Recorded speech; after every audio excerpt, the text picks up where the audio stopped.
Good morning, everyone. Welcome to the Board of Supervisors meeting. It is, what time is it here? Tuesday, June 20th at 9:02. We would have started on time. It wasn't for Supervisor Patty. And so with that being said, will you all please join me for a moment of silence, silent reflection, or silent prayer.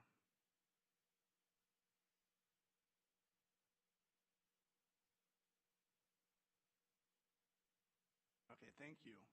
All right, we're going to start with we're going to go into the Pledge of Allegiance. Our clerk of the board, would you like to lead us in Pledge of Allegiance?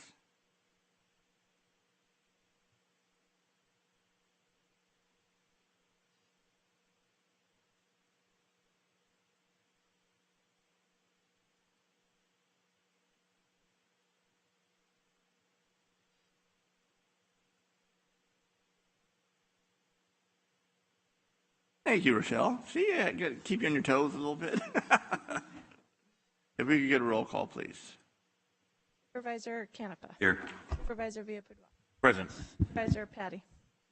Yes. Supervisor Ding. Here. Chairman Rickman. Here. All right, move on to public comment. Now the time for public comment on matters within the jurisdiction of the Board of Supervisors that are not listed on the agenda, items listed on the consent calendar, and closed session items. We request that you fill out a public comment form like this, which are in the back, and comments are limited to 3 minutes. So we have one so far, Marcia Cunningham.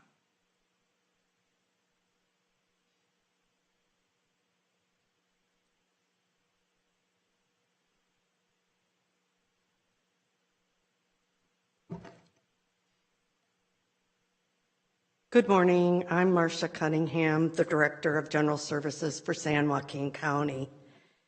And I am here this morning to give tribute to the staff that works for the Office of Emergency Services. I'm going to try to do this without getting really emotional, but it's going to be hard. I'm grateful for each and every one of them and the work that they do. What an honor and a joy to work with such an outstanding group of people. They are to be recognized for their excellence in work and constant strive that they go above and beyond what's required. Past several years of multiple local emergencies have been daunting. The floods, the drought, and COVID are just several examples of what staff did as an excellent job of delivering to the needs of the community and providing the support to our first responders. The long hours and dedication does not go unnoticed. OES has been recognized by Cal OES and other counties as an example. Not just in the approach they have taken in past emergencies, but in their emergency operation plans and some of the other work that they do. That's commendable. I need to acknowledge some of the staff by name. Irene Judd, who has done an exceptional job with the finance and recovery as we work through emergencies. She ensures that reimbursements take place through FEMA, and we get a return on that at a very high percentage. Unknown to a lot of other counties, they don't get that percent of reimbursement. Has to do with her attention to detail. Lowell Allen, for his exceptional work as the director of the EOC when we've been activated. I'd like Tiffany Cacho to come forward and give her special recognition for her leadership. I'm so proud of each and every member, no hiding, of her team.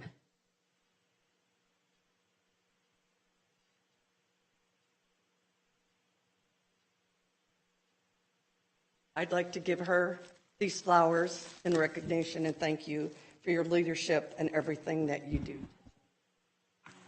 Okay. No beeping me out. So why am I here today doing this? Because as we begin a new fiscal year and OES becomes a standalone department, this group of professionals, I promise you, will continue to strive forward with everything that comes their way. And from the bottom of my heart, thank you to OES for all you have done and continue to do. Thank you. All right, thank you. Congratulations.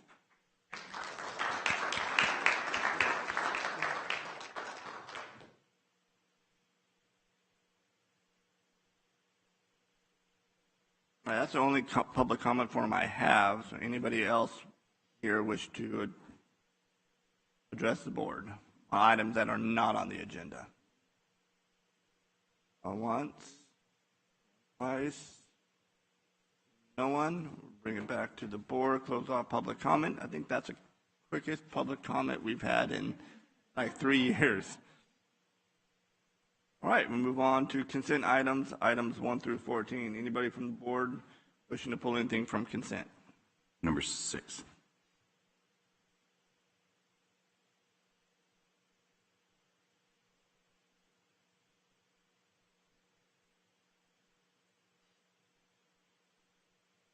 Supervisor Canada, number 6. Anyone else? All right, I'm just going to pull item number 2.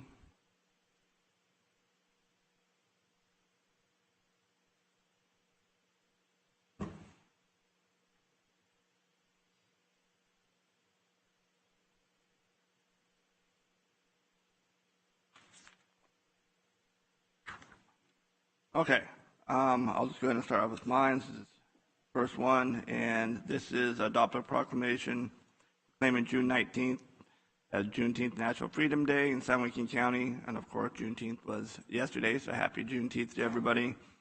And I just want to read a quick synopsis.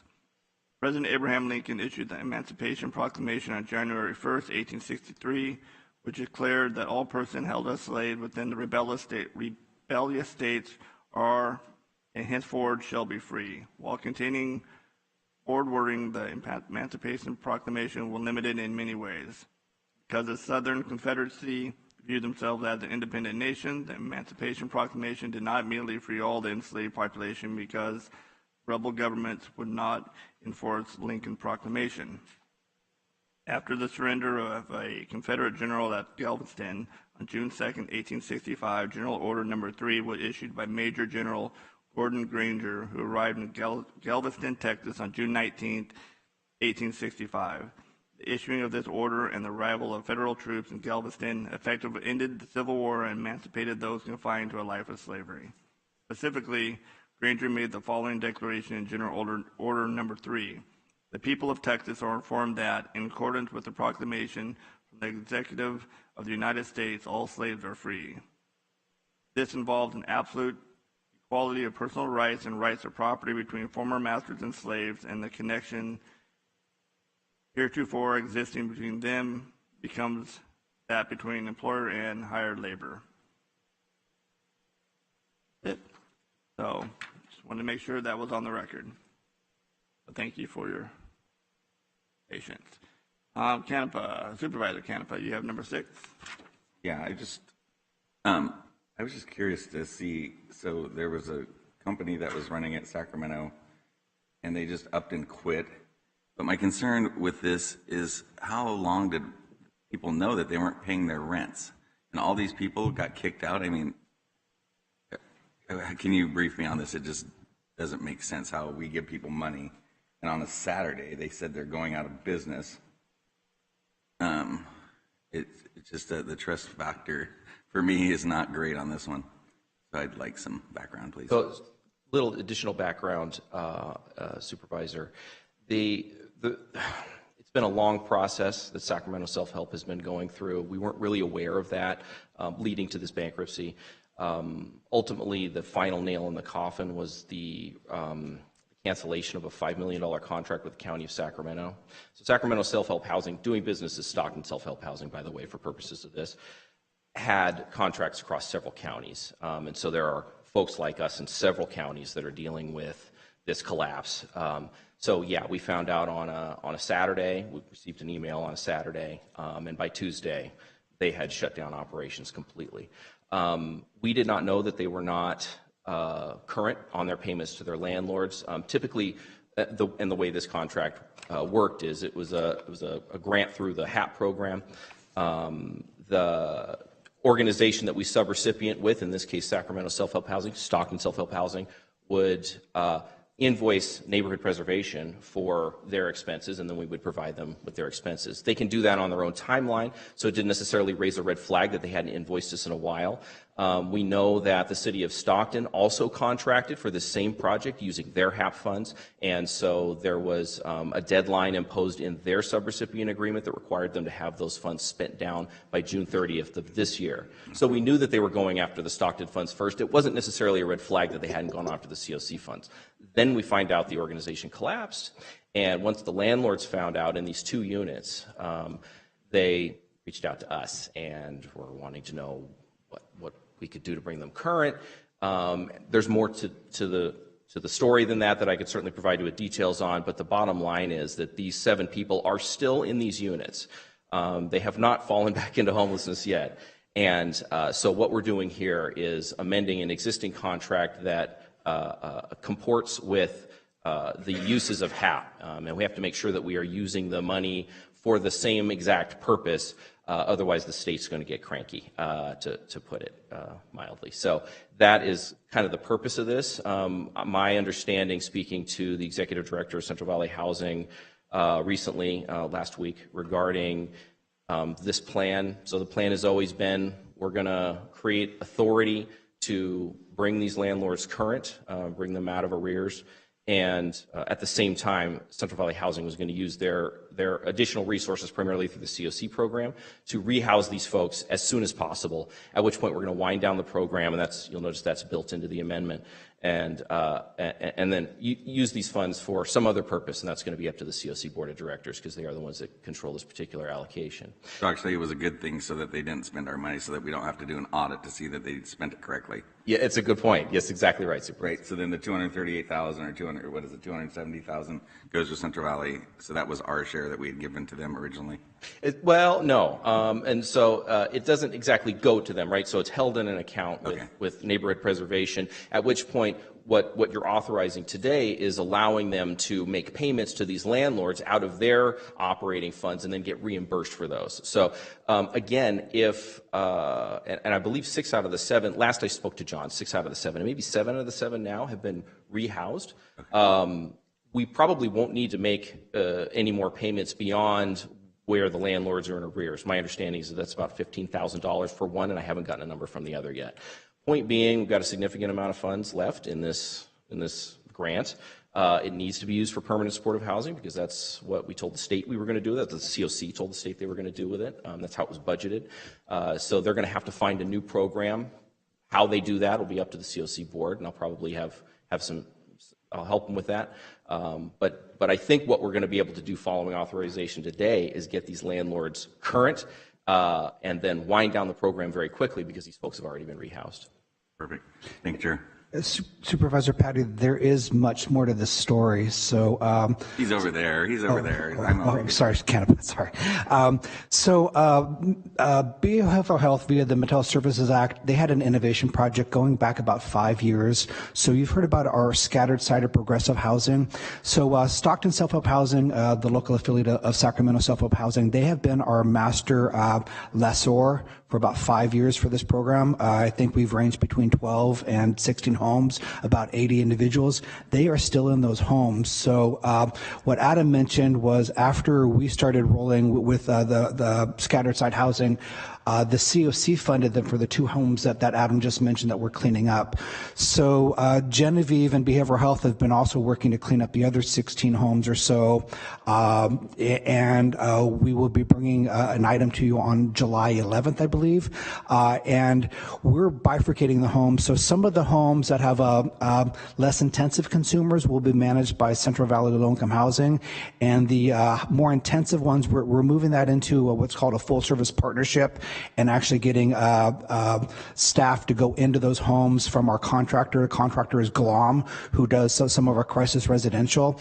And our main goal is here that, and you know, we had a little bit of heads up, and Genevieve scrambled to find these residuals, because otherwise these 80 behavioral consumers might have been homeless on the street otherwise. But like I said, on July 11th, we're bringing a larger one, and Genevieve can talk to some of that transition. But there was a lot of work scrambling with staff to make sure that we didn't have a catastrophe on our hands. That's what, because I appreciate that, because there's so much money that flows through. And that's what I always worry about, is it being spent correctly? Are the people doing what they're supposed to be doing? You know what I mean? Does it hit where it's supposed to hit? And that's what I'm mostly concerned about. So thank you for the background. All right, thank you. Thank you, Supervisor Canepa. Supervisor Patty. Thank you, Chairman. Just real quick, are we losing those doors? They're going back to the landlord and they'll do fair market, or are we able to maintain continuity for as many doors as we have, which is a rarity to have the doors and a lot of work to get there? Our goal is to maintain those for strictly the behavioral health, the progressive site housing. The two that Adam mentioned, who those landlords assumed they were mental health, which they were not. Those are being transitioned. Those two homes will go away. But the behavioral scattered site housing, which was a mental health innovation project, which now is still funded by another stream of Mental Health Services Act, they will be maintained. Our goal is really that we didn't lose that capacity, and it's also an opportunity because, as I mentioned, Central Valley will be less intensive consumers and Glom will be more intensive ones. And we're actually getting to the point where, do you want to talk about the house manager and how it's being funded with some Medi-Cal billable services? Absolutely. So of the 16 homes that Shush had for behavioral health, 12 will be full service partnership, full wraparound clinical support. Previous to you guys approving the MHSA plan, last board meeting, these homes actually did not have 24-hour operations. They had a peer that lived in the home, but they were not necessarily clinically trained. As of hopefully the approval on the 11th of the new contract, the 12 homes being manned by Glom will have 24-hour clinical support in the homes 7 days a week so that we can actually do full wraparound services so we avoid any of them decompensating and ending up losing the homes. So all 12 of those be full wraparound mental health supports. The other 4, just like Mr. Diedrich said, will be the lower, so they will be those that have already stepped down from intensive services that will be working with the CIVLIC programming in order for them to maintain in those homes. Our team will continue doing clinical support, but they won't be there 24/7. It's more of as needed type of support. All 80 that were in the homes will maintain in the homes that they were already in. And we're just cleaning up those pieces. Of the 7 individuals that were in the other 2 homes, our team is actually doing assessments to determine if they need to move into some of the other 16 homes. So we are working with Mr. Mendelson and his team of where do they really need to fall into the continuum so none of them end up being homeless. And we wanted to make sure the landlords didn't have a bad taste in their mouth by doing business with the county. And I think we started to try to directly fund the landlords rather than having going through the vendor that's filed for bankruptcy. So That is Excellent. correct. Thank you very much. Appreciate that. Thank you. Anybody else from the board? All right, seeing none, thank you. Thank you. Supervisor Ding, you requested item number 1, so Supervisor Ding. Thank you, Mr. Chairman. So a couple of weeks ago, we had a kind of a discussion and a little bit of a debate on the use of the flagpoles. And to be honest with you, I thought it was a very, there was a lot of decorum in the conversation, and even those that disagreed, I think, with either myself or Paul have handled themselves rather well.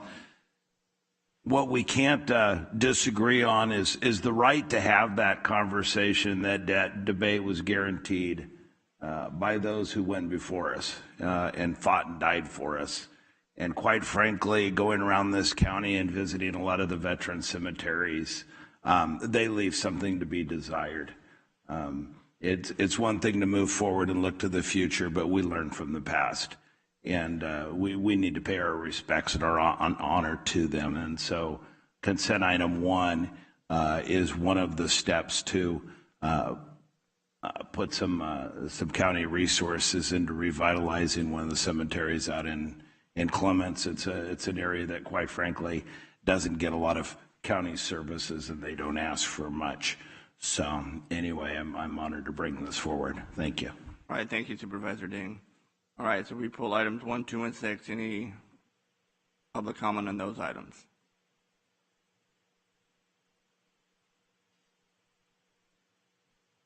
Now bring it back to the board. I'll entertain a motion to approve consent items 1 through 14. So moved.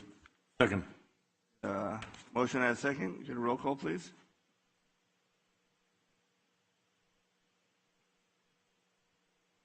Or a vote, excuse me. Adopted 5-0. All right, we have it next on the agenda, closed session, but we're not going to be doing that at this time. We'll push that. Now, actually, Counselor, can we just pull that item? Yes, we can pull that if that's the desire of the board. Of the chair. Yeah, if there's no objections, we don't need to discuss it. That's an item that I brought forward for the amicus brief, unless you guys want to discuss it, closed session. Any objection to pulling it? No objection. All right, we'll go ahead and pull it then. All right, we do have a special item on the agenda today. However, that won't be heard until after the budget hearing. So if you're here for that, it's going to be a while. So with that being said, we're going to move to, well, before we get into the first agendized item, I just want to say thank you to everybody for being here. It's going to be a long day. So thank you for your patience and thank you for all the work that you've done. So with that being said, public hearing to adopt the fiscal year 2023-2024 final county and special district budget.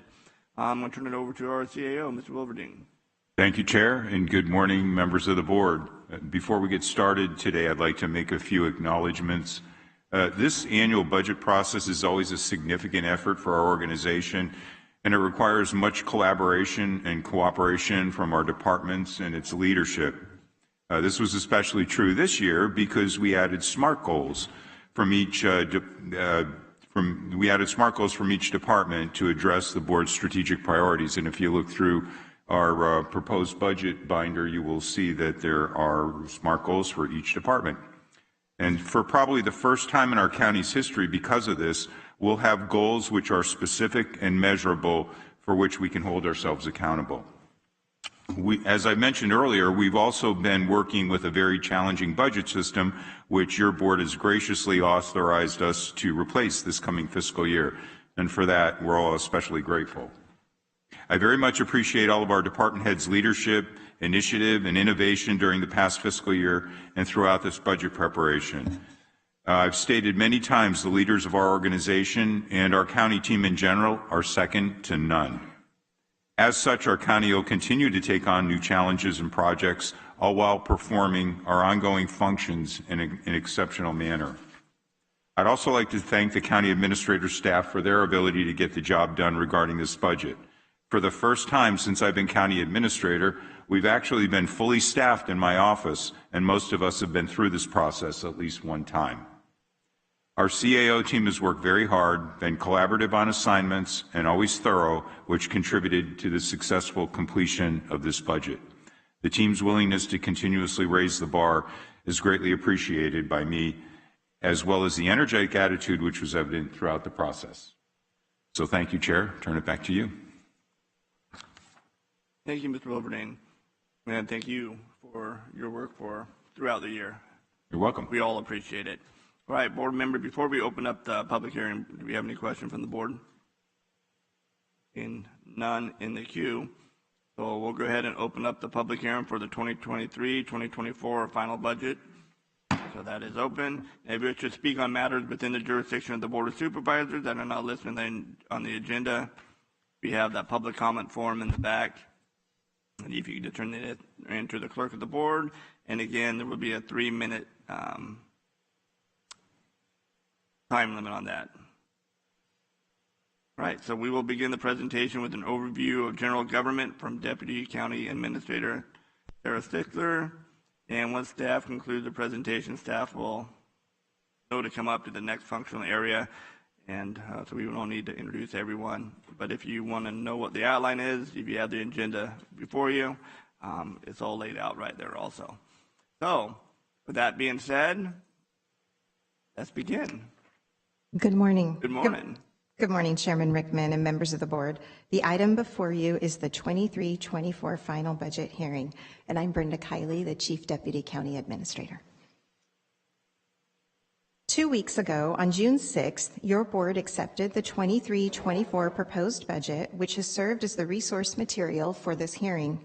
Department heads and the public have had access to this information since June 6th. This slide shows, or the following slide shows some of the highlights of the 23-24 proposed budget, which mirror what you saw on June 6th.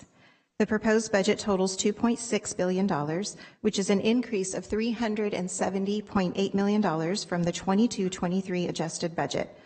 It is funded by $2.1 billion in department revenues, $398.5 million in general purpose revenues, and $138.5 million in fund balance.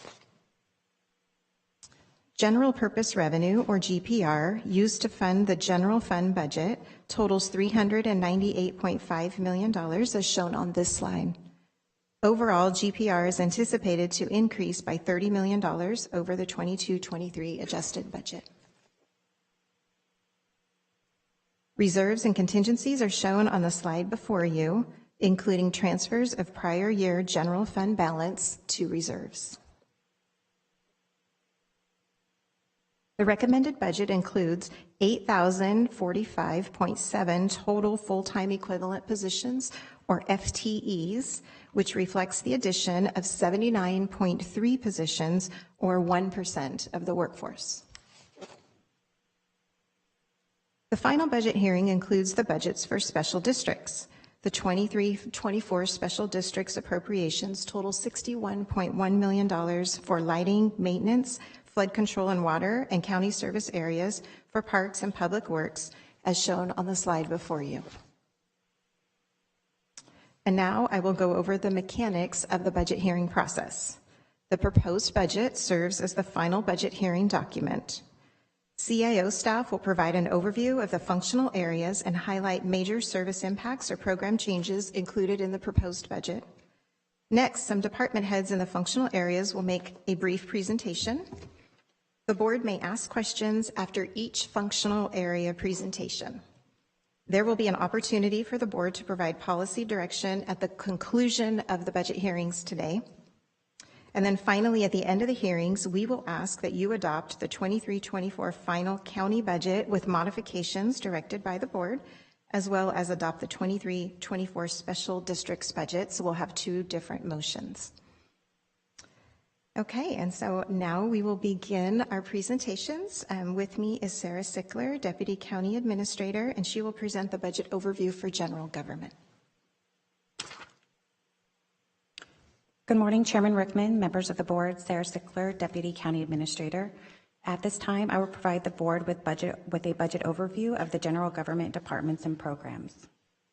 The general government functional areas comprise of administrative, financial, and support service departments and other non-departmental budgets listed on the slide above. For this discussion, we have added the contingency provision budget to the proposed budget, which includes contingency provision funding through the general fund. This $5 million allocation is separate from the contingency reserve. Therefore, any contingency provision budget will not reduce the reserve, allowing the reserve to stay at 5% of the total budget. The 23-24 recommended appropriation or use of funds for general government departments and programs totaled $217.5 million, an increase of $55.9 million from the previous year. The change is primarily a result of an increase in transfers from prior year general government balance to reserves. The graph reflects uses of funds and shows budgeted transfers out of $148.4 million, or 59% of total appropriations. Staffing costs total $54.8 million, or 22% of the overall appropriations that support 524.2 positions. Services and supplies account for $27.6 million, or 11% of the total. The next chart shows sources of funds, or what is commonly referred to as revenue. The fund balance at $103.9 million, general purpose revenue at $80.6 million, operating transfers at $16 million, charges for services at $12.8 million, with all others at less than 1% of total revenue. The following are some highlights for various budgets within the general government functional area, beginning with the Board of Supervisors. Budget. On May 23rd, your board adopted use guidelines for supervisorial district funds. The funds have been included in the 23-24 final budget in the amount of $250,000 for each supervisorial district. When the guidelines were approved, there was a question as to whether or not funding could be used for outside organizations, such as nonprofits or community-based organizations. Upon conferring with the Auditor Controller's Office, it is clear that these organizations are eligible for funding due to the nexus to the non-county organizations funding process approved during the proposed budget process in June.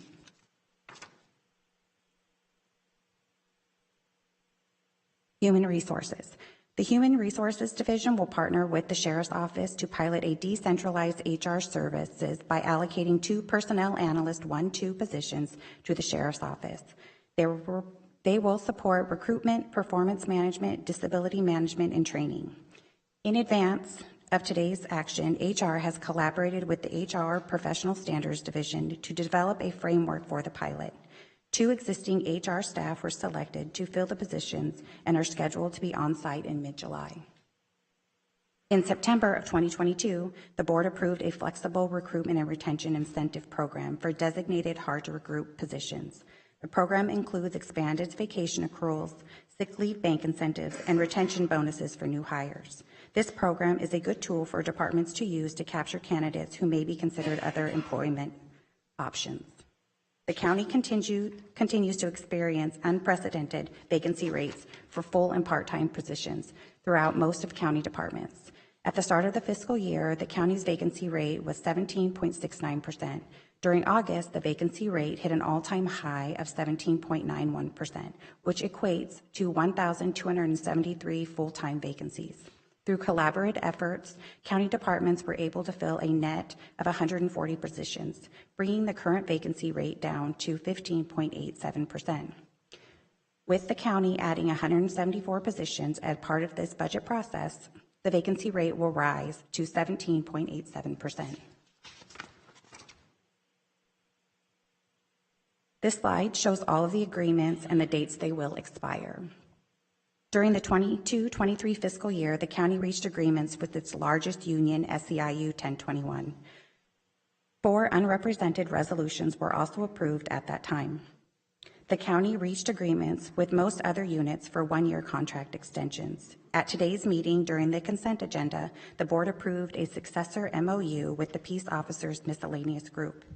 At this time, the entire represented workforce continues to be in contract, and HR will begin the process to prepare bargaining with groups whose MOUs will expire in 2024, including physicians, nurses, deputy sergeants, and deputy sheriffs. Purchasing and Support Services. I am pleased to introduce the county's new Purchasing and Support Service Director, Mr. Adrian Brown. Effective June 5th, 2023. Mr. Brown has over 19 years of local government procurement experience. Additionally, Mr. Brown has a bachelor's degree in criminal justice from the California State University, California, and a Juris Doctorate from John F. Kennedy School of Law. I would like to welcome Mr. Brown down to say hello.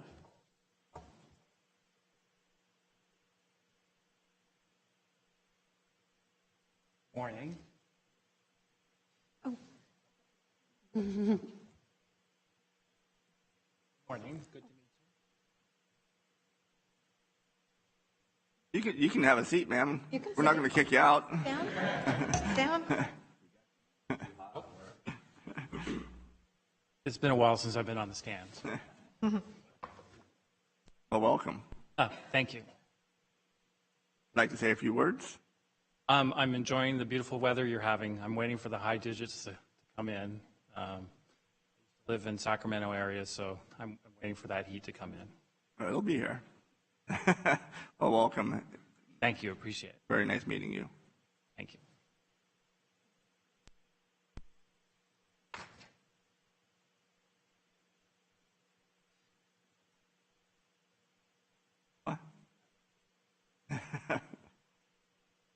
Next, we'll move on to fleet services. In 23-24, the division plans to replace 89 vehicles as outlined above. In the 23-24 work plan includes $840,000 from carryover from prior year. The project consists of an off-grid 20-space solar EV charging system at the San Joaquin General Hospital.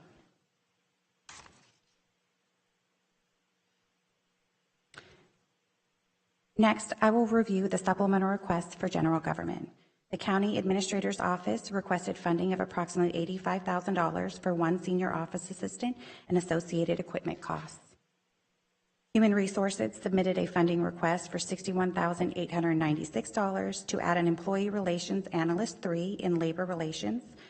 This position cost of $146,945 will be offset by deleting a vacant senior office assistant. The Treasurer Tax Collector requested funding of $169,060 to add a Department Information Systems Analyst 3. The recommended budget has been augmented to address these requests. Information Systems Division requested approximately $7.45 million, $4.1 million to transfer to the county System Automation Reserve for future projects, $850,000 to increase the capacity of the disaster recovery infrastructure, $800,000 to upgrade the PeopleSoft human capital management system, $750,000 to select and implement a new cloud-hosted adult probation system that will integrate with the county's court and other county law and justice systems, $675,000 to replace the core network switches in the county administration building, the agricultural center, probation, public health services, and public works facilities, and $285,000 to replace department network firewalls. The recommended budget has been augmented by the $7.45 million to address these requests. The Registrar of Voters is requesting $389,948 in supplemental funding. 1 election managers to supervise the day-to-day activities and election functions, 4 election technicians to support various election services, 1 storekeeper to assist with warehouse functions, 1 administrative assistant to provide efficient administrative support, and 1 geographic information system specialist to manage operational oversight of mapping activities and the administration of GIS functions. The total cost of these new position, including one-time ongoing expenses, is $689,948. Savings in temporary extra help and consultant costs will offset these expenses by $300,000. The recommended budget has been augmented to address these requests. The Assessor-recorder County Clerk requested $479,684 in supplemental funding, which includes 1 business intelligence administrator to develop, implement, and manage strategic organizational initiatives and operational business models, 1 GIS specialist 1-2 for upkeep and maintenance of the department's GIS mapping data, 1 department information systems analyst 1-2 to improve productivity and efficiency and enhance employee development, 1 associate GIS analyst position to assist in the execution of regular quality assurance tasks. The recommended budget has been augmented to address the request for the Business Intelligence Administrator and the GIS Specialist 1-2.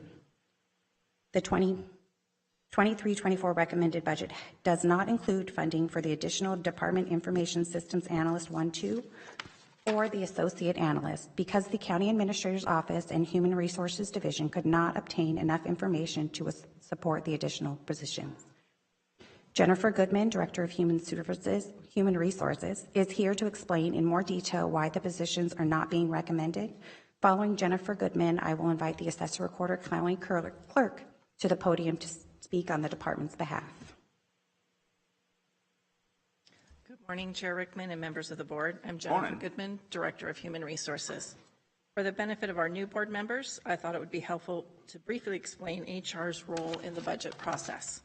HR is tasked with reviewing each department's new position request, determine if the requested position is an appropriate classification that aligns with the services that the department provides, and if the addition of the position makes sense from an organizational standpoint, both on a departmental and countywide basis. As you will note from your budget documents, HR is able to recommend the majority of new positions requests as submitted, either as submitted or after working with the department, we're able to identify a different classification to meet the department's business needs. Today, you are being asked to review 1 request where the department, the County Administrator's Office, and Human Resources were unable to reach such an agreement. As part of the budget and as Sarah noted earlier, the Assessor-recorder County Clerk requested 4 new positions to be added: the Business Intelligence Administrator and 3 IT positions, a Geographic Information System or GIS Specialist, an Associate GIS Analyst, and a Department Information Systems Analyst, requested to support the Recorder County Clerk operations. As part of the recommended budget, HR recommends approval of the department's request for the Business Intelligence Administrator and the GIS Specialist. HR does not recommend approval of the Associate Analyst, GIS Analyst, or Department Information System Analyst. The department's current staffing consists of 6 IT professionals, to include 1 manager, 2 advanced journey level analysts, and 2 journey level analysts, and a principal GIS analyst.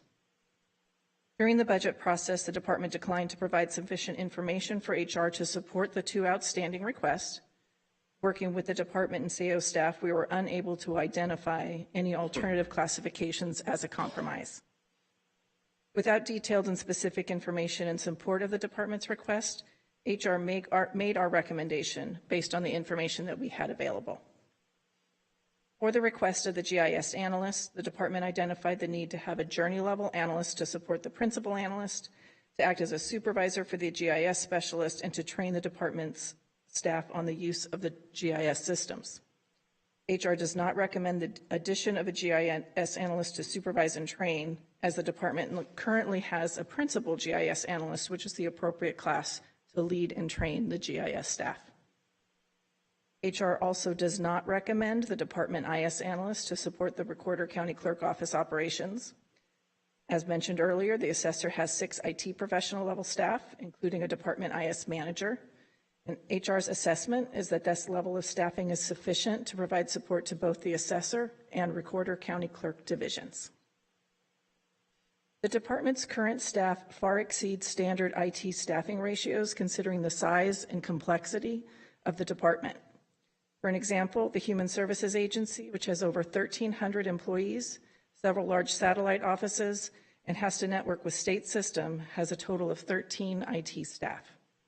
Additionally, our Sheriff's Department, with almost 900 full-time positions and a very complex 24-hour public safety operations with both radio and IT network and communication needs, currently has a total of 10 staff in their IT division.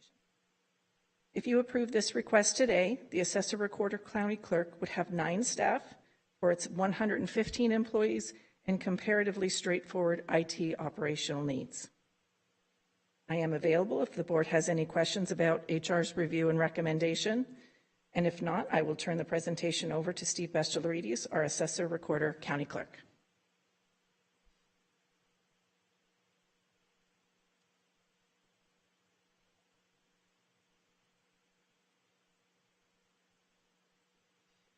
Just come up here and right there.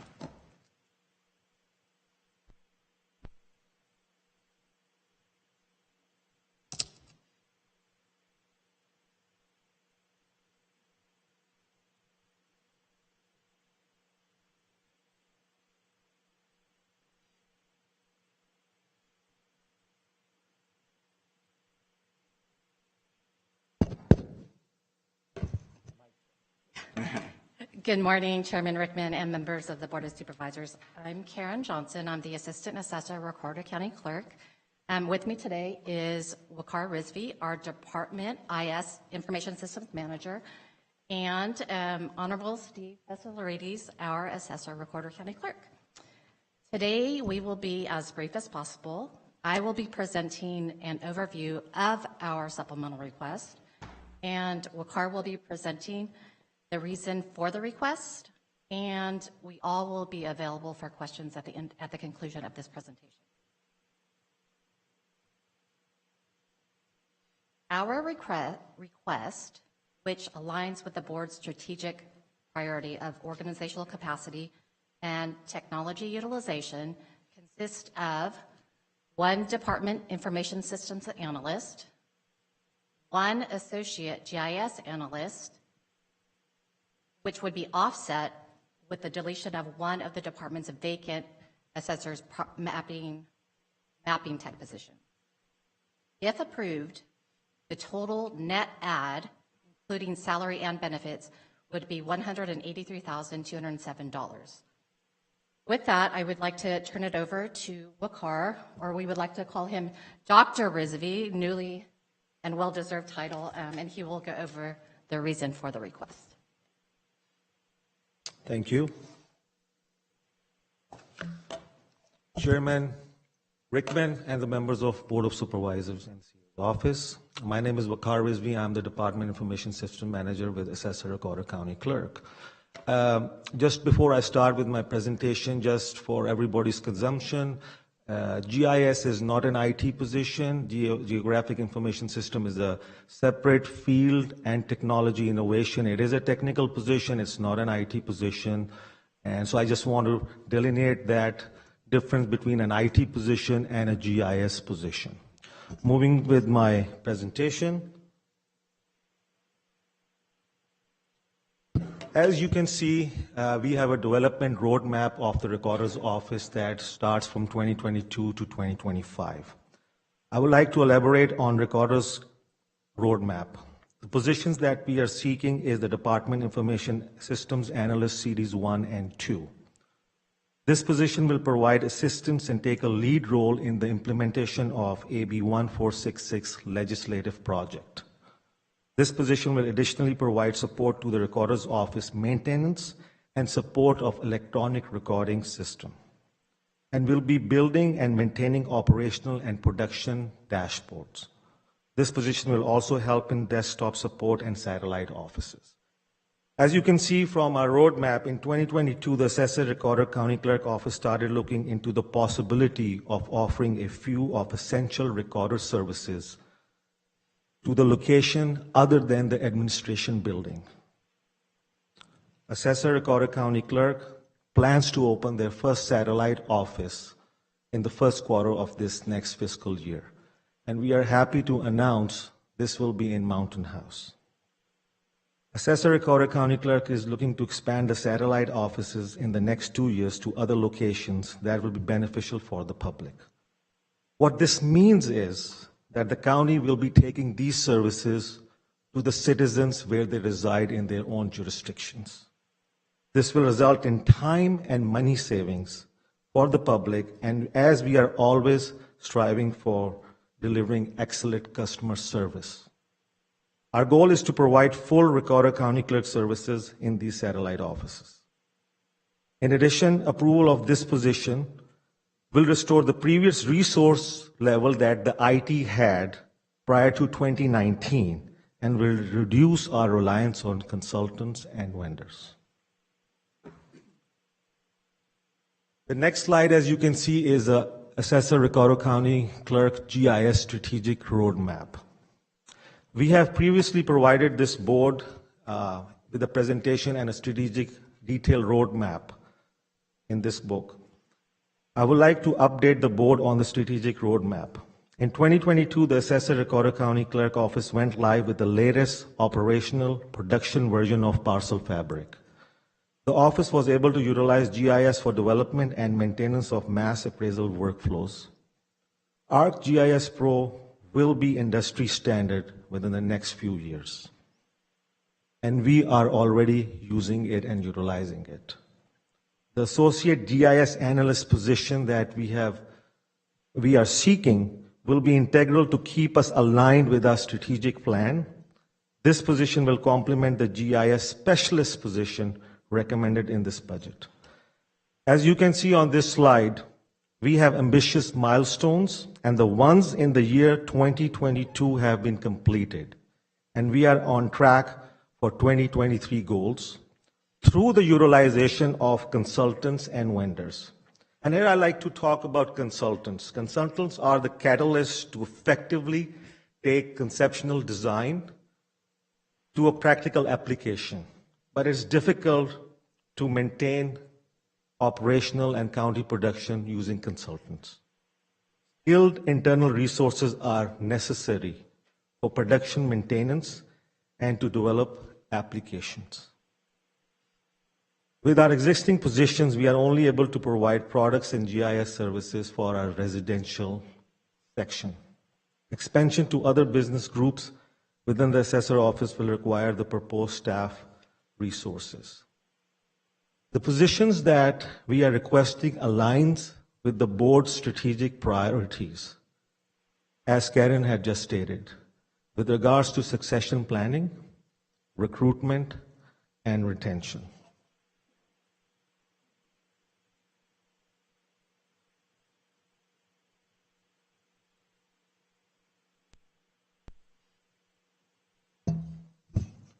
Morning, Chairman Rickman, Vice Chairman Villapudua, members of the Board of Supervisors.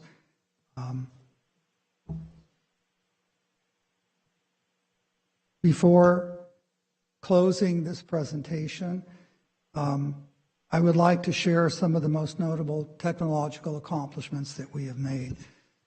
We were the first county in the state of California to integrate artificial intelligence into the deed transfer system. First was thank you to the board for allowing us that great leap of faith. Currently, there are 14 counties utilizing this same technology. In collaboration with another vendor, we developed a comprehensive appraisal model that meets or exceeds industry standards. We believe a lot of counties will be adopting this model as well. It's in our business, when the economy turns, our workflow actually goes up. We have to do appeals. And with this new technology, we will be able to address each appeal, and more importantly, we'll be able to send appraisals to each applicant that's considering appealing to avoid them paying the $30 and to make the process more efficient and reduce our appeals. San Joaquin County is a member, and I'm proud to say this, of the California Assessors Association Information Technology Authority Board Prop 19 Advisory Committee, currently charged with the implementation of statewide Prop 19 portal. The overall budget that was approved by the state was $30 million in $10 million increments over the next 3 years. This has already been funded, this project, by the state, and this is a portal for Prop 19. When people are moving, they bring their Prop 13 basis with them, and we're going to have a portal. We're sitting in the lab developing this stuff with some notable counties like Los Angeles County and Riverside County, which has 5 times to 10 times the presence of IT than our group sitting at the table. So I'm really proud of Dr. Rizvi and Karen that we're sitting in the table with some of the biggest counties in the state of California driving policy for the Assessors Association. Riverside and San Joaquin also sit on the California Assessors Association IT committee, and this IT committee reports directly to the executive committee of the California Assessors Association. This request that we're asking is consistent with numerous communications between our administration since August 2017. We tried this in 17 and were denied. And we kept on improving ourselves rather than getting up and walking away. We are unwavering in the belief that the future of Assessor-recorder county clerks' offices in San Joaquin County, or for that matter, any county in the state of California, has to be technology-centric. The counties that are unable or unwilling to look towards innovation will have to solely remain on one dimension, and that is the employees, the human element. While we believe the human element is the most important component of a successful business, we are only able to control our own destiny by increasing our investment in the development of innovative opportunities, thereby giving us more valuable time to develop the human element. We are closer to ensuring viability for retention, succession planning, and greater employee satisfaction. With that, we are respectfully requesting that this board approve our supplemental request for the ISA 1 position and the add delete, and again, we're trying to mitigate the cost of the GIS analyst in place of a mapping tech vacancy. We are requesting this investment in technology as an investment in our people. All right, thank you. Thank you. This is the way. All right, appreciate it. With that, I'm bringing it back to the board and Supervisor Ding. Yeah, being the new kid on the block, I just have a process question on how we're going through today. Are we handling every department separately? How does this exactly work? Supervisor Ding, through the chair, we've handled every department in the same fashion. We have them submit their budget requests in the same process, and then we sit down and we discuss with each department one-on-one. We entertain their requests. Yeah, no, I understand that. Maybe you misunderstood the question. That's what I wanted to know. Thank you.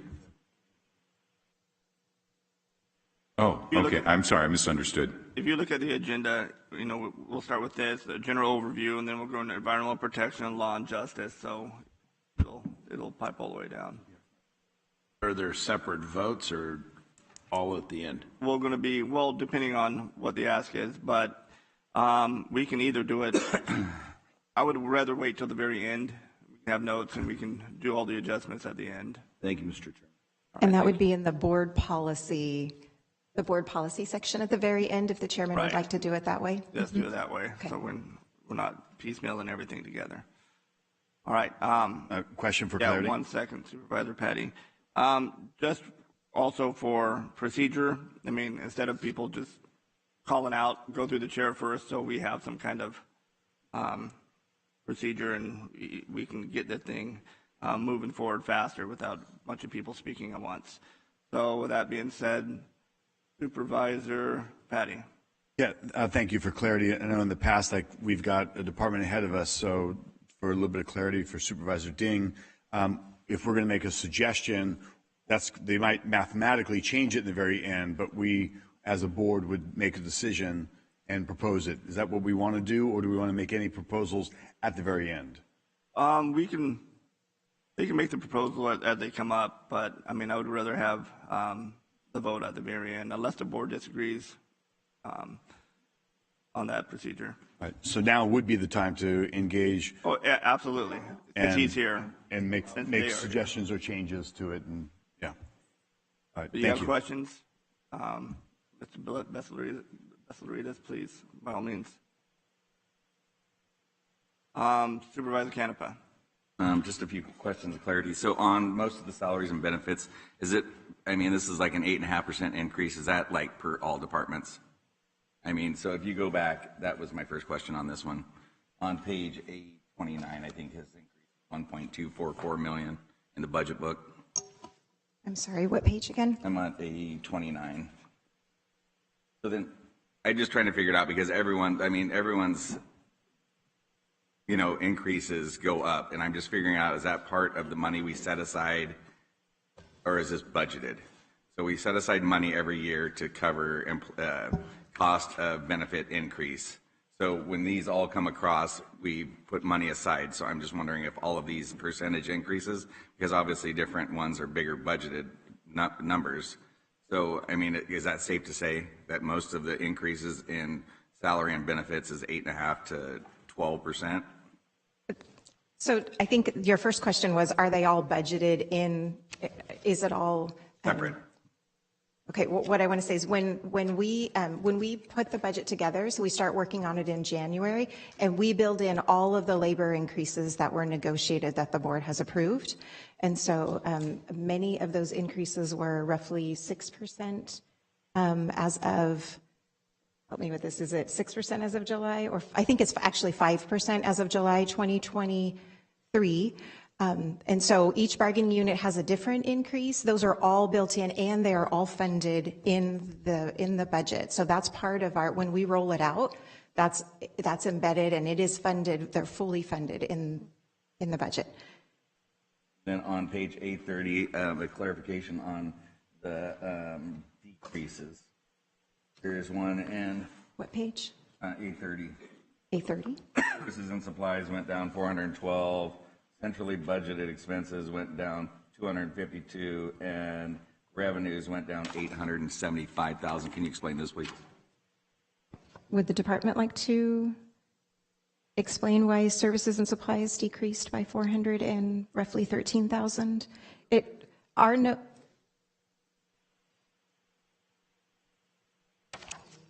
Yes, I see it. What is it? So you're talking about a 413,000 decrease for the special services due to the completion of the co-file digitization project? Yeah. Okay. And there's one in the next one. There's money that's going away. So what I mean. Yeah. The co-file project was a supplemental request from 2 years ago of $1.9 million that rolled over.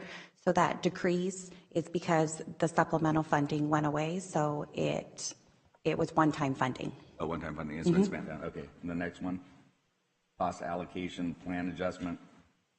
So those are our centrally service departments, like our IT, purchasing, and things like that. So when salary costs go up, our centrally budget expenses go up. So that is the increase. So countywide, our centrally budget expenses have increased. Okay, and then the $875,000 in recording revenue.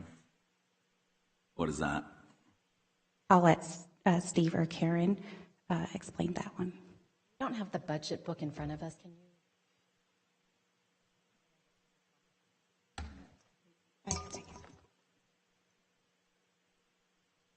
And then I'll ask the other ones. In the future, I'd like to have the PowerPoints in my hot little hand, so if you guys do bring one, I'd like to have it. The second one, so these two positions that you're asking for, is this the Mountain House one that you're trying to go forward with? Yeah, so. Okay. Yes and yes. First of all, the $875,000 is a reduction in recording fees. Recording fees are down about 40+%. The economy's slowing down, people are not financing, and that is a direct result of a reduction. Okay. And so we get $1 for each recording that we do is our revenue. So it's a reduction in revenue. That's a great catch. And then these positions here that we're requesting, specifically on the recorder's office, is for the satellite office setup, but also to provide IT services for the recorder side specific. Currently, all the IT positions are under the assessor side. Okay, and then Mountain House reimburses part of that or no? So Eastside? Well, no, so Mountain House, we're doing a GIS project with Mountain House. We are generating $100,000, 99 and some change in this fiscal year that we're hearing now.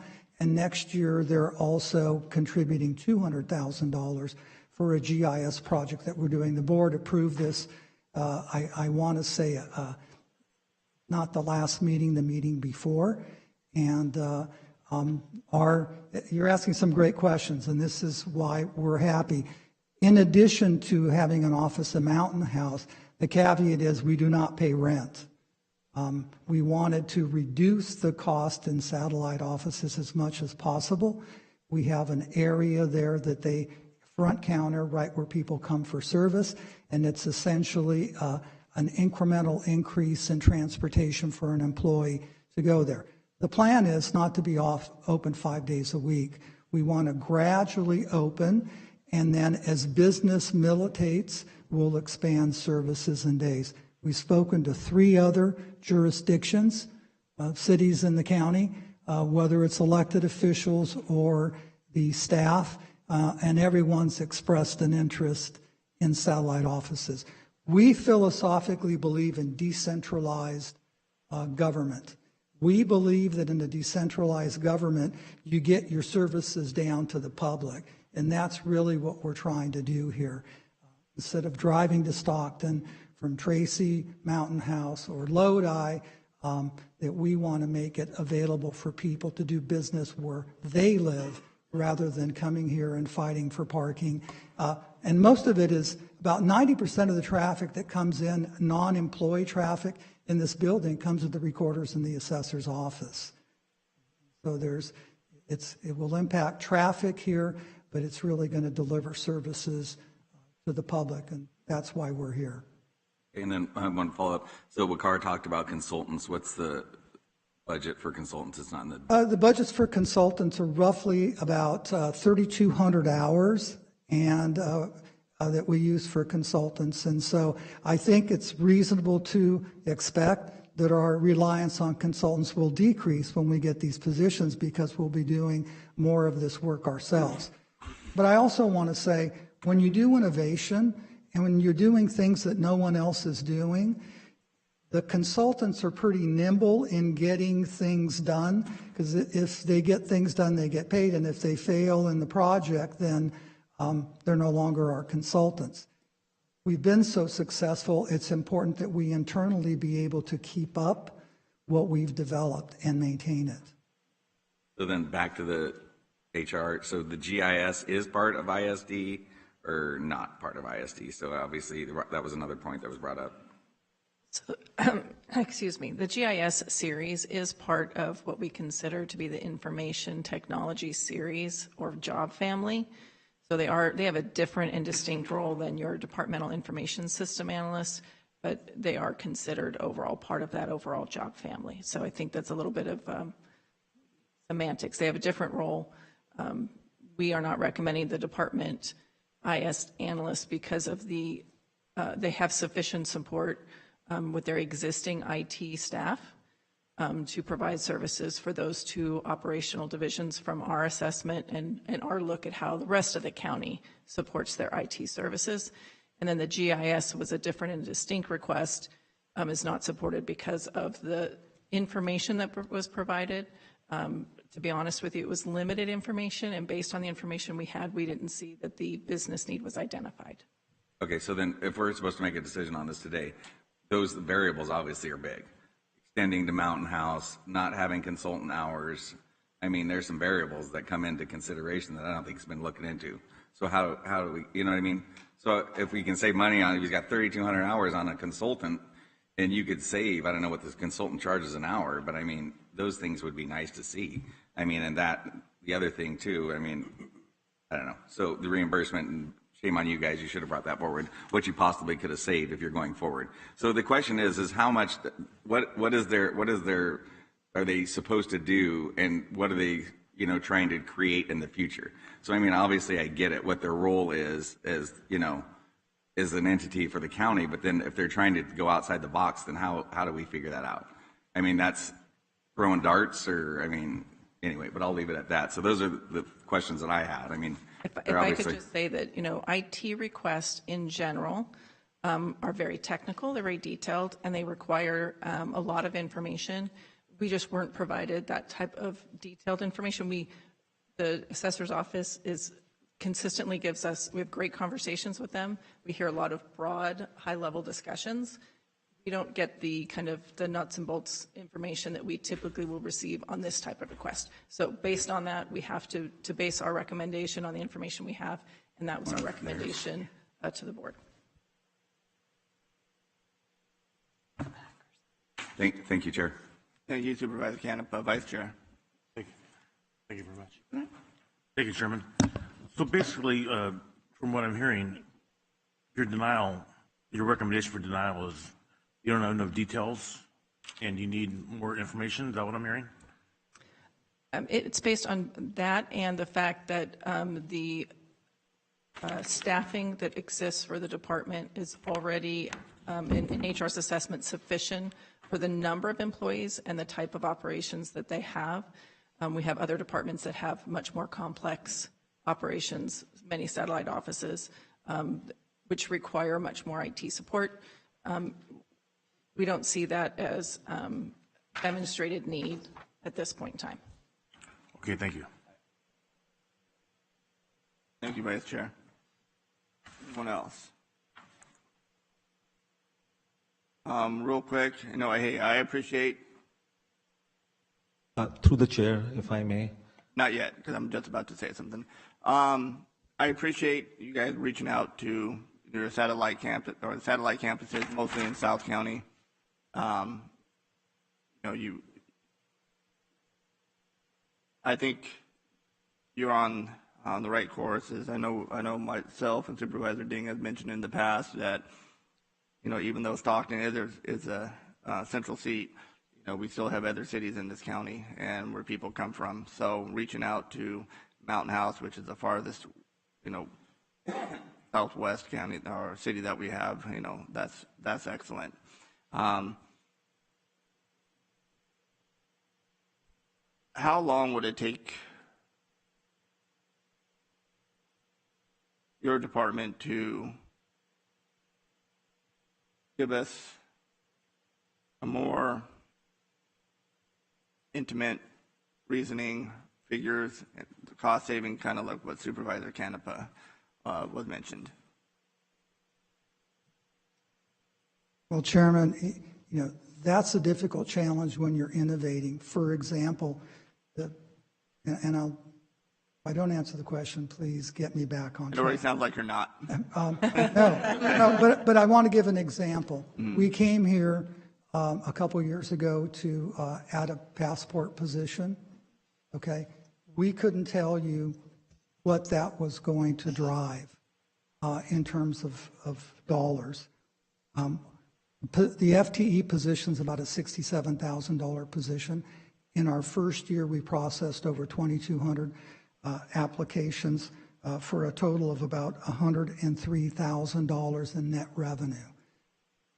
This last year, we doubled that. So we generated $191,000 against a $67,000 employee, and the county benefits from we don't get to keep the overage, it goes into net county cost. No, I'm going to have to stop you right there. I understand that, but you're asking for a new position, which is going to cost the taxpayers money. So at least when I'm looking at it, what are the taxpayers getting for the bang for their buck, right? Is this position needed to open up the Mountain House substation or station? It is needed to develop and make the plan for Mountain House as well as the other county satellites and for existing internal work that we're doing. If you don't get these positions, then the Mountain House satellite's not going to open? We will always be committed to our goal regardless of the challenges. So it is our goal to open Mountain House regardless of the IS position. I'm submitting to this board that we will do that and other satellite offices. Okay, that's all I had. I'm sorry. Did you have something? Chairman Rickman, just point of clarification. I've been with the county since 2005, and with ISD, I was an employee till 2019. Before I came to this office, we had 6 IT resources, and again, they were not GIS. So the issue is the GIS resources are doing, it's being termed as an IT resource. They're completely different resources. They completely do different things. They do mapping, they do splits. There's a whole array of different set. So I just want to make sure everybody understands. And there were additional IT resources within the assessor's office pre-2019. All right, thank you. And my last question is that if we grant this request, what is to say, or what is to stop other departments coming forward and saying, hey, you know what, we need more ISD positions too?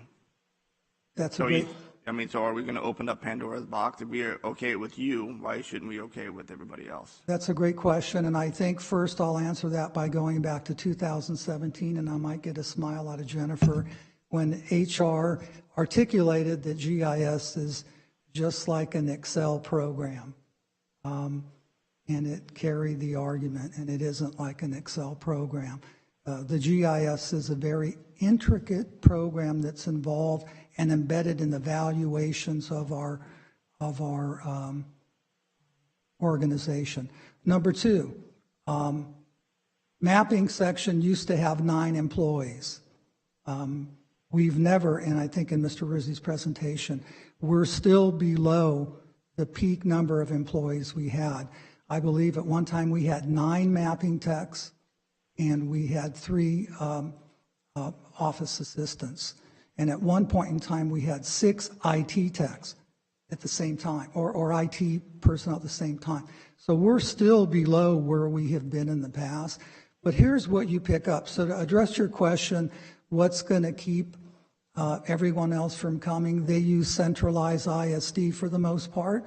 We rely on our own ISD, and we came before this board in a contentious hearing in 2019 that we literally have developed our own website on our own. We do everything in-house to the extent that we can, and we've decreased our reliance on centralized ISD. So, Supervisor, it's our opinion that this should accomplish everything we need. For example, the transfer section, the productivity as a result of the investment in IT went up 40%. Our production that we almost matched last year's production in the residential area with 50% vacancy. It's because of technology that we're doing this. And we're at 20. I'm going to stop you there because you answered my question, and we do have to move on. So thank you for that. I don't see anybody else in the queue on the board, but I am going to open up for public comment on this individual item. Anybody wishing to address the board on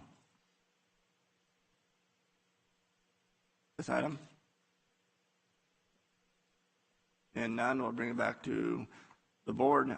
Seeing nobody in the queue, I'm going to turn it back over to you guys.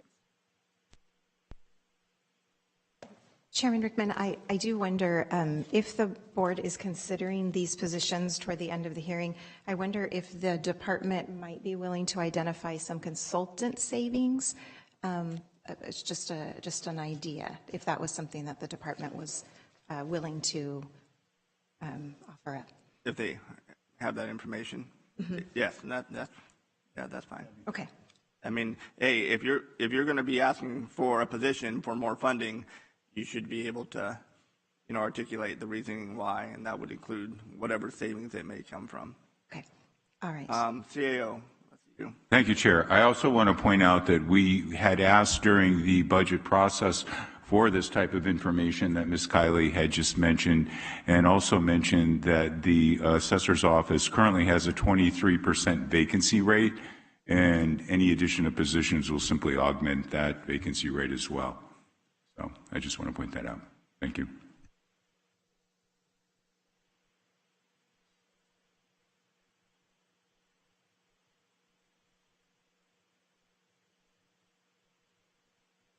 All right, thank you, CAO. Supervisor Canepa. So there's a 23%, so what's the problem then? There's 23% budgeted in their budget. How much of this would take up that 23%? It would actually expand, Supervisor Canepa, the vacancy rate until those positions were filled. So the vacancy rate would actually go up, not down. So how many they have a vacancy rate of what? How many people are they short? They're short people? Whatever that number is, I don't know what the number is. Budget, we budget in the budget for that amount, correct? Correct. Budget. So then why would it go up if you put these two positions in a vacancy rate? That would go down, right? The vacancy rate would go up. I don't understand. Huh? Well, yeah, the vacancy rate would go, but I'm saying if they have 23% vacancy rate and you're going to hire 2 people, that number is going to go down. The rate will go up until the positions are filled. What I'm saying is they have 23% of positions which are currently unfilled. But what I'm saying is the money is budgeted and they have dollars in their hand, spend it on these 2 new positions. May I try? Yes, you may try. Perfect. Okay, so say, hypothetically, say they have 100 positions, just for ease. Say they have 100 positions and say it's $1 million worth of salaries, okay, just for ease. So if we were to add 2 new positions, so they would have 102 positions, and then they would have, say, $1,100,000. So their position number goes up, and their money, goes up at the same time, yet they don't have those 2 bodies yet. So the way that we calculate the vacancy is the 102 positions versus what's filled. So as we go up, it's Yeah, does that make sense? Yes, it makes Yeah. sense, but there's still money in the budget to pay for the teachers. Correct, there's money, yes. All right, thank you. We're going to turn it back over to Grace. Chairman Rickman, members of the board, this concludes my presentation on the overview of general government departments and programs. The department heads and I are available to answer any questions you may have. All right, thank you, all three of you, very much. So on the topic of overview of general government, bring it back to board for discussion on that item before we get into the next environmental protection and so on. Seeing nobody in the queue, open up for public comment. Anybody from the public wishing to address the board on the overview of general government? Seeing none, we are going to move on to overview of environmental protection. Oh, Supervisor Canepa, last minute here. A1 transfers out of 40 million operating transfers, increase from 91 million 2022-23 to 139. Can somebody explain that? Those transfers I never really can grasp. Yeah, yes, through the chair. I can explain that. So we use our operating transfers budget to transfer prior year general fund balance to reserves. So this is the budget that accounts for those transfers. So in the past, so every year it changes. This year, as we've talked about and just highlighted in the slides, we're recommending a transfer of $40 million to the approved labor agreements reserve, $40 million to the county systems automation reserve, $17.7 million to the contingency reserve, which is bringing it up to the 5% of the total county budget. We've got $16.5 million that's going into the capital outlay fund, and then we've got, or 16.6 million, and we've got $16.6 million that's going into the unfunded pension reserve. So the difference is we had fewer transfers last year. We have some additional transfers, and it's using that general fund prior year balance. Okay, so the ISD, the money for the computer system's not in there? It is. Sorry, did I not say that? So there's the $40 million okay. To the county systems automation reserve fund for the ERP, the enterprise resource planning project is in there. Those are those 5 transfers that you talked about us in the briefing. Okay. Exactly, in the briefing, yes. Another one, the tobacco settlement, when does that go away? I mean, obviously it was set a long time ago, and so the guidelines keep like going on and on and on. Is that money ever going to stop? That's a good question. I don't know when this is going to stop. I know it's been a steady revenue stream for years. We have it budgeted at $7.3 million, but I can do a little research and get back to you if there's anything. I mean, that settlement was what, 2011 or something like that, I read? I mean, it's a long time ago. Yes. And it keeps going and going and going. Mm-hmm. I'm not complaining, obviously, but I was just curious to see. Yeah, I don't, but I can do some research and bring that back to you. Then a quick one on A26. There was on treasurer tax collector. On the top line, it shows the estimated actual and the projected. Why are those different? Top line, A26. Okay, estimated actual for 22-23 is where they think that they're in.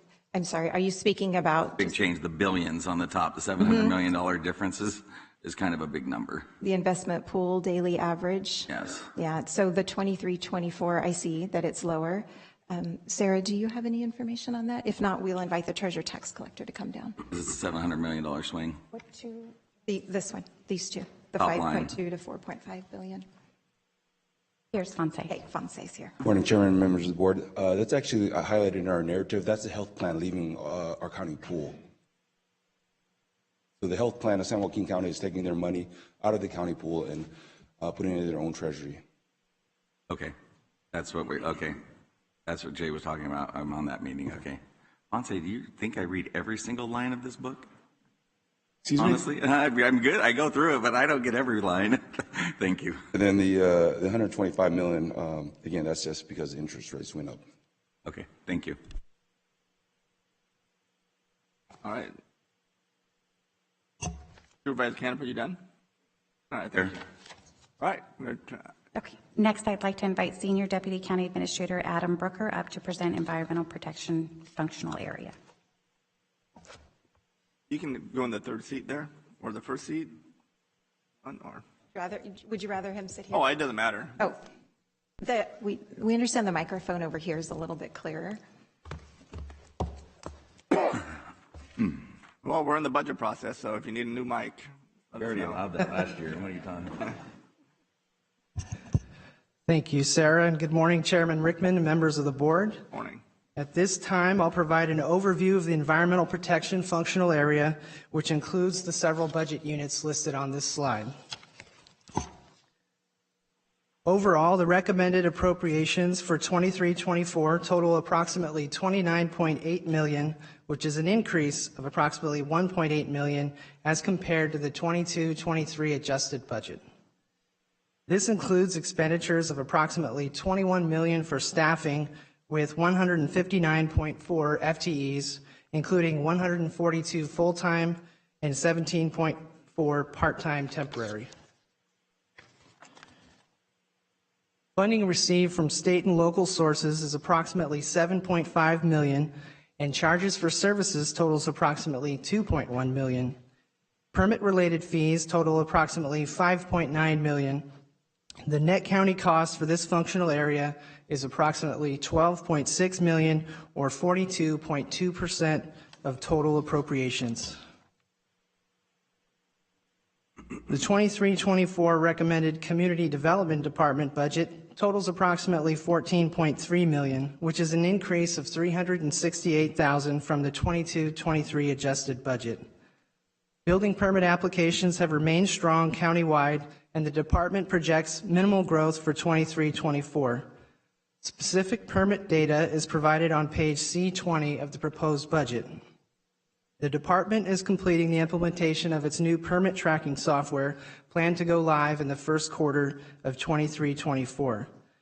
The recommended budget also includes the rebudgeting of $165,000 for consultant services to support staff review of the financial and environmental aspects of the Mountain House Community Services District's application for incorporation, which we understand is anticipated to move forward by June 2024.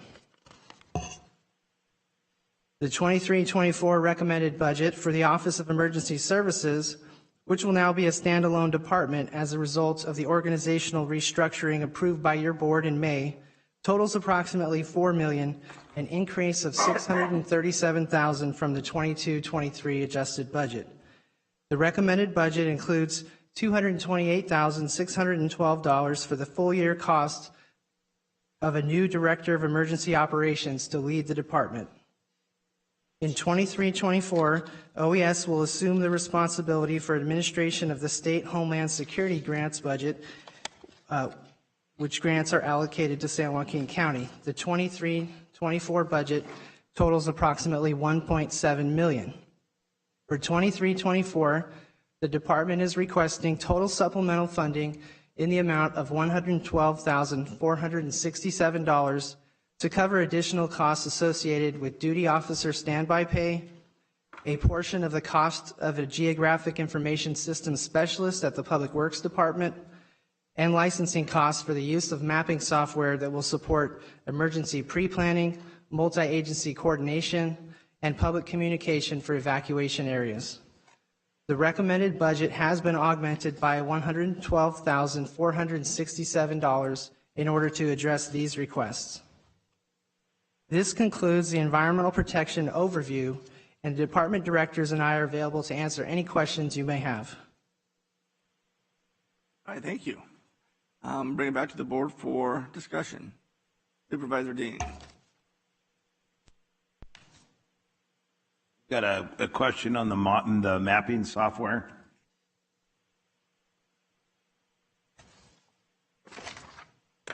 Yay. Come on down, Tiffany. You know, Tiffany, the one thing they didn't mention this morning during your public comments is in between the floods and everything else, you were planning a wedding and running up the hill and getting married and running back. So hail to the chief here. No longer running. Yeah, you're done running. So the mapping software, I'm assuming, is kind of a response to some of the problems we had with maybe a state agency or two that didn't supply what we had needed in the case of an emergency? Some of it. The other part of that would be included in the GIS that we're looking at cost sharing with Public Works. The mapping software specifically that we're looking for is the evacuation planning part of it.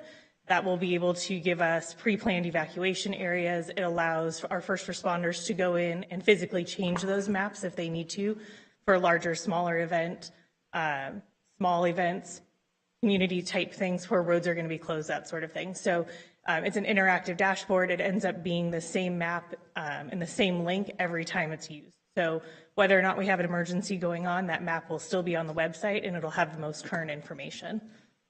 Great. Thank you very much. Thank you, Supervisor Dean. Anyone else from the board? And no one in the queue, and Supervisor Canepa coming in at the end. Yeah, sorry. So you're lumping all them together for the 4.39 million. What are you guys combining? It's more and more confusing. I hope this day is not going to be like this.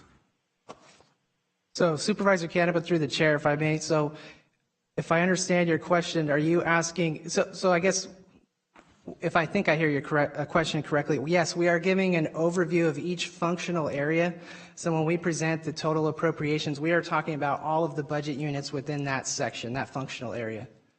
So Homeland Security budget and the whole section. Ag Commissioner, Community Development, OES, they're all together in that large number in the beginning. And then I highlighted a few of the budget units, Community Development and OES. Okay. And that's where you're getting the position. So what's confusing is at the beginning of this, we went through the asks. So you had all those asks. And then they're coming up again in the budget. So are we approving the asks for all those positions?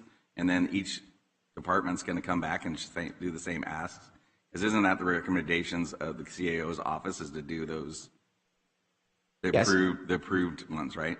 Yes, so as far as if you're talking about supplemental requests, yeah. When we outline them here in our overview and we indicate that the budget's been augmented by that amount, then yes, that is being recommended by the CAO's office. The prior presentation included some that were recommended and some that were not recommended. So that was the difference. Okay. Thank you. All right, thank you, Supervisor. Thank you, Chair. All right, seeing no one else in queue, open for the public. Any public comment on overview of environmental protection?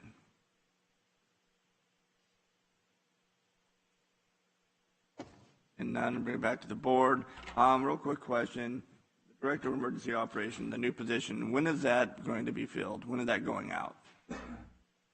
So for that, I would probably ask Jennifer Goodman to speak to the timeline for recruitment for that position.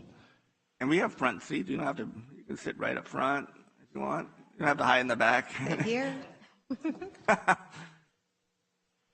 Good morning, Chair Rickman. The recruitment process is scheduled to open later this week for that Director of Emergency Operations. We expect a 3-week recruitment and hope to be able to present to the board a list of qualified candidates for your consideration for a closed session interview. Okay, that's all. Easy question. That's probably the easiest one you have for the day. Thank you. All right, thank you. All right, don't see anybody else in queue, so we are going to move on to overview of law and justice. Okay, thank you. So next, I'd like to invite Senior Deputy County Administrator Mo Hatef up, who will provide an overview of the law and justice functional area. Morning. Morning. Good morning, Chair Rickman and members of the board. Mo Hatef, Senior Deputy County Administrator. At this time, I will be giving an overview of the law and justice functional area, which is comprised of 63 budget units supporting county departments. At the conclusion of my presentation, representatives from the DA and public defender offices would like to address the board. I will invite the DA up first upon the end of my presentation. Okay, so overall, the recommended appropriations for the 23-24 law and justice budgets total approximately $492 million, which is $51.4 million greater than the 22-23 adjusted budget, primarily due to salary and benefits adjustments and increases in services and supplies. As indicated in the pie chart, which outlines the use of funds, the primary expenditures are staffing costs. Staffing costs of $353.8 million make up 68% of the total law and justice costs for 23-24. The next chart shows sources of funds. Approximately half of the funding for law and justice is provided by county general purpose revenue and state and federal funding, and the balance from service charges, operating transfers, and other miscellaneous revenues. Of our $2.5 billion budget, law and justice spending accounts for approximately 19% of the overall county budget. So here, the next slide shows the overall appropriations by each department in the law and justice functional area. Approximately half of the appropriations are comprised of the sheriff's office budget, followed by a quarter from probation, and then the remaining departments. The next chart shows the overall staffing by each department, which is approximately 1,980 FTEs. This next slide shows overall major position changes in law and justice, which is an overall net decrease of 11 positions. Major departmental additions and deletions include an overall net increase of 8 positions for the sheriff's office, an increase of 8 positions for the sheriff's office, an overall net decrease of 10 positions for probation, a net decrease of 9 positions for child support services, and an overall net decrease of 4 positions for the district attorney's office. I will now highlight a few areas in the law and justice budgets. In 1993, Proposition 172 established a permanent statewide half-cent sales tax to provide funding for qualifying public safety programs. Funds are collected by the State Board of Equalization and apportioned to each county based on its proportionate share of statewide taxable sales. The 2023-24 estimated Prop 172 revenue is $114.3 million and has been included in each of the qualifying budget units, which are public safety program budgets. The 23-24 Prop 172 revenue is estimated to decrease by approximately 4% from the 22-23 year-end estimate of $119 million when it was at its peak. Now I will switch gears to focus on the sheriff's office. Major changes to the sheriff's budget includes that prior to 23-24, the CalMet budget unit was a part of the operational grants budget. Beginning in 23-24, the CalMet budget is a new standalone budget unit, and 10 positions will be transferred from the sheriff's detectives and sheriff patrol as part of the reorganization. In 23-24, the sheriff's office will upgrade the computer-aided dispatch and records management system to integrate with the department's evidence system and provide compatibility with body-worn cameras, taser, and drone equipment. The total estimated cost for this upgraded system is $3.7 million over 5 years. Regarding vacancies in the Sheriff's Department, as of May 31st of this year, the Sheriff's Department had 123 vacancies. 50% of the vacancies are for deputy sheriffs and correctional officers. The department is actively recruiting at all levels to fill vacancies. In 22-23, the Sheriff's Department conducted 913 background checks, with a breakdown of the results provided in this slide. 137 individuals have been hired, which include 11 deputy sheriffs and 23 correctional officers. The next slide provides an update on the Sheriff's Community Car Program. 10 community car deputies are currently in the program, covering Barada, Woodbridge, Country Club, East Stockton, Linden, Lockford, Tracy, and Thornton. The Sheriff's Office plans to deploy more community car deputies in other unincorporated areas as staff becomes available and trained. As indicated under tab 1 of your budget binder, concurrent with the adoption of the budget, the board is being requested to approve the sheriff's expenditure plan for the state citizens options for public safety or COPS monies for frontline law enforcement services as required by the government code each year. Projected expenditures are approximately $1 million in 23-24 COPS patrol budget, which includes the existing fund balance of approximately $636,000 to cover the cost of one deputy sheriff, software maintenance and upgrades, training and travel equipment purchase, and other program expenses. So this is an annual item that you see every year in your budget binder. Moving on now from the Sheriff's Department to the District Attorney's Office, I'm going to switch gears. The District Attorney's Office continues to be successful in obtaining grant funds and other outside funding. Approximately $13.4 million is included in the 23-24 DA budgets, with a breakdown provided on this slide of the various grant programs. Additionally, the DA will be providing an oral presentation at the conclusion of the Law and Justice presentation. We're about halfway done. Moving on to the Probation Department from the District Attorneys. On September 30th, 2020, the Governor signed Senate Bill 823, which realigns youth traditionally committed to the Division of Juvenile Justice to local jurisdiction. This legislative reform closed intake at DJJ on July 1st, 2021, and directs DJJ to have a final closure date of June 30th, 2023. Funding establishes the Juvenile Justice Realignment of Block Grant Program with statewide funding set for the next 3 fiscal years, as outlined in the bottom of this slide. The DJJ realignment allocation to San Joaquin County is $5.8 million in 23-24, and county distributions will be updated based on updated total eligible DJJ population. So I first went over an overview of some of the different department highlights that comprise the Law and Justice functional area. Now I'm going to switch gears and go over the supplemental requests for Law and Justice. Supplemental funding requests for all Law and Justice budgets totaled approximately $7.3 million. Funding is recommended in the following departments. So for the benefit of the entire board, what I'm going to go over here, the CAO's office has recommended to augment the budget by this amount. The sheriff has requested funding of approximately $4.7 million, which includes $2.8 million in one-time funding requests. Additional requests include funding for new positions, various technology and equipment upgrade requests, and 8 new vehicle requests. The recommended budget includes the additional $4.7 million to support these supplemental requests. Moving along to the District Attorney's supplemental requests. The District Attorney has requested supplemental funding of $1.9 million, which includes adding 9 positions as outlined in the current slide, and $725,000 in primarily one-time funding for the implementation of Sakuro, a data analytics software that will assist the DA with complying with the Justice Data Accountability and Transparency Act. The recommended budget includes the funding to support these supplemental requests. And moving along to the Public Defender supplemental requests. Finally, the Public Defender has requested funding of approximately $613,000, primarily for the purchase, development, and implementation to receive discovery information electronically, to add a social worker supervisor and senior social worker position, partially offset by deleting a social worker 3 position, funding for training opportunities, and to increase part-time extra help hours to support attorneys.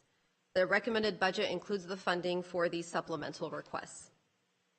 Chair Rickman, members of the board, this concludes my presentation of the Law and Justice functional area. At this time, I would like to invite District Attorney Ron Freitas to present. Once the DA concludes, we will ask Assistant Public Defender Judy Ann Vallado to present, after which all Law and Justice will conclude. Thank you. All right, thank you, Mo. I'll go where the good microphone is. And the chair. Welcome, DA Freitas.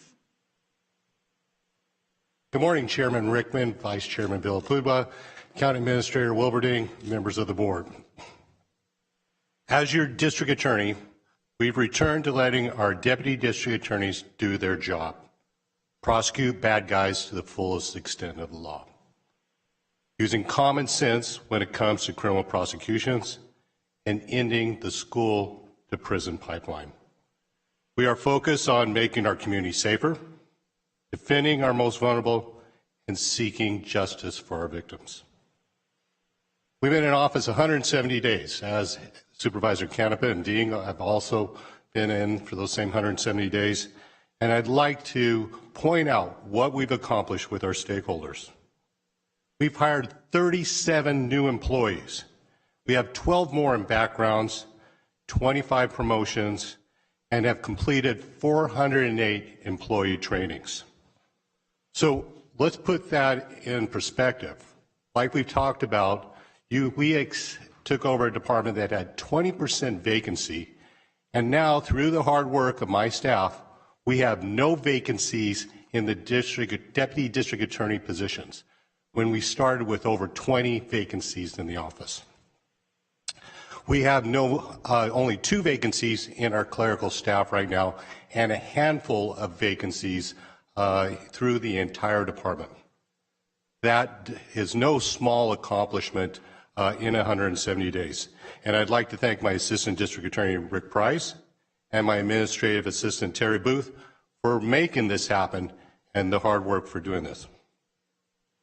We've raised the charging rate from our office from 53% to over 70%, better protecting our community. In these 170 days, we've completed 42 jury trials and 133 preliminary examinations. We've cleared 3 critical incident protocols, and we are on pace right now to surpass the jury trials and preliminary examinations that were done last year, and we will surpass that number before the end of August. We've joined the California District Attorneys Association. We've joined the county-wide use of force critical incident protocol. We've joined the Sheriff's Chiefs Council. We've joined Business Watch, and we've also, in these 170 days, joined the San Joaquin County Business Council. We ended our relationship with Chesa Bowden and George Gascon's Prosecutors Alliance, returned to prosecuting property crimes of trespass, vandalism, arson, and theft. We're also prosecuting prostitution and drug possession. As of these 170 days, we've now received and been awarded $4.2 million in competitive grants for our Project Navigator Constructive Change, our Victim Witness, Family Justice Center, and our Workers' Comp. We've graduated 28 individuals from our Project Navigator Constructive Change diversionary program, and this Friday, for which you're all invited, we are going to graduate 50 members of our Youth Leadership Academy, high school students that we've taught about the criminal justice system.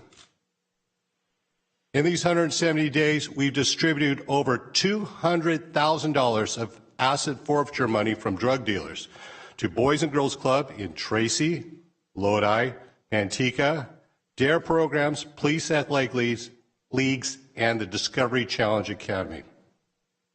We have a 20% increase in the partners that we now have at the Family Justice Center and have a goal to have that doubled by 2025.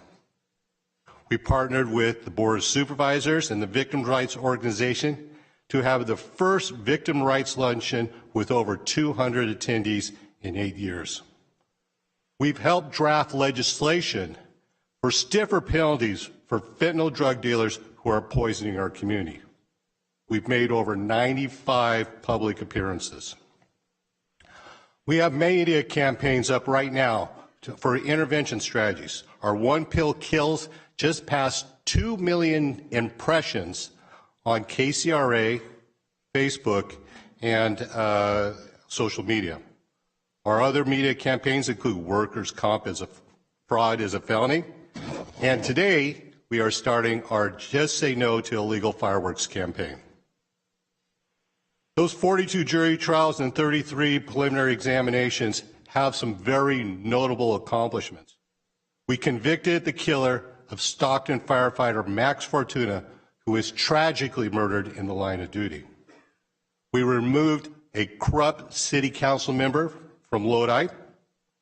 We convicted a child molester CEO of a multi-million-dollar nonprofit, and we convicted the killer of 2 teenage girls, all in 170 days.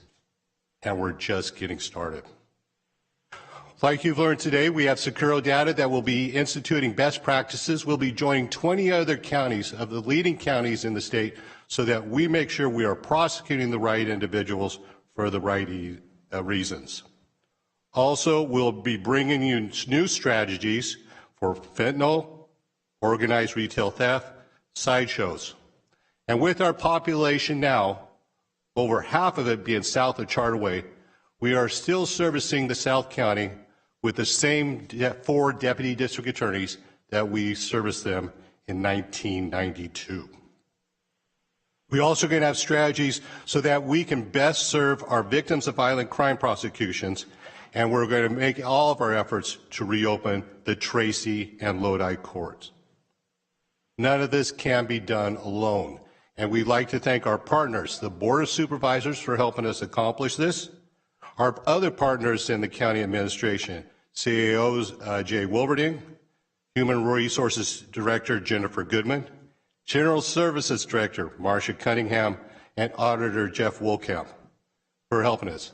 Also, our law enforcement partners who have been with us side by side in making these amazing accomplishments, and that's Sheriff Pat Withrow and Chief of Probation Steve Jackson. And finally, I cannot do this alone without the amazing women and men in my office who come to work every single day fighting for justice to make us the premier victims' rights organization in San Joaquin County.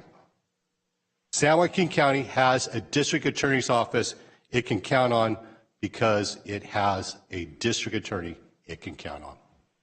Thank you. Thank you, DA Freitas. Before you get up here, anybody from the board have any questions for our district attorney? Any public comment?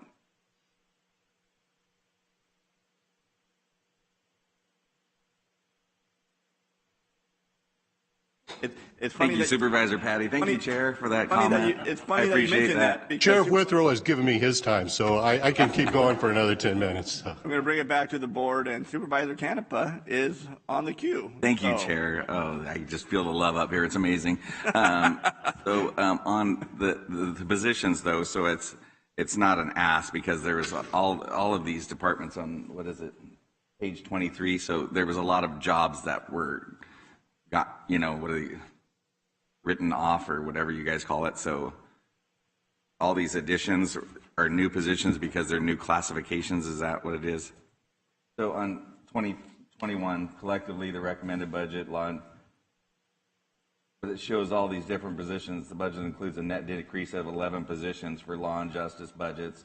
10 positions were added probation. 9 positions were deleted from child support.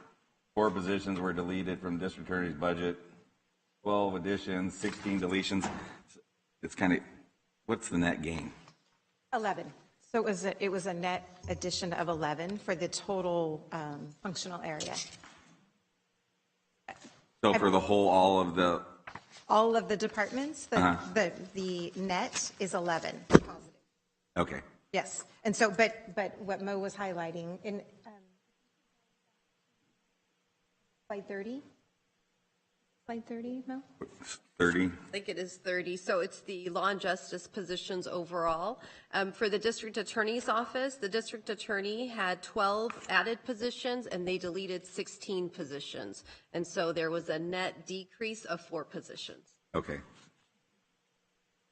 And that kind of is the theme for a lot of these, right? So they're asking for positions and we've gotten rid of positions. Yeah, right. Like for the sheriff's department. So they moved over to their own funding, then who takes their place if what their old job was? The CalNet or whatever, CalMet or whatever.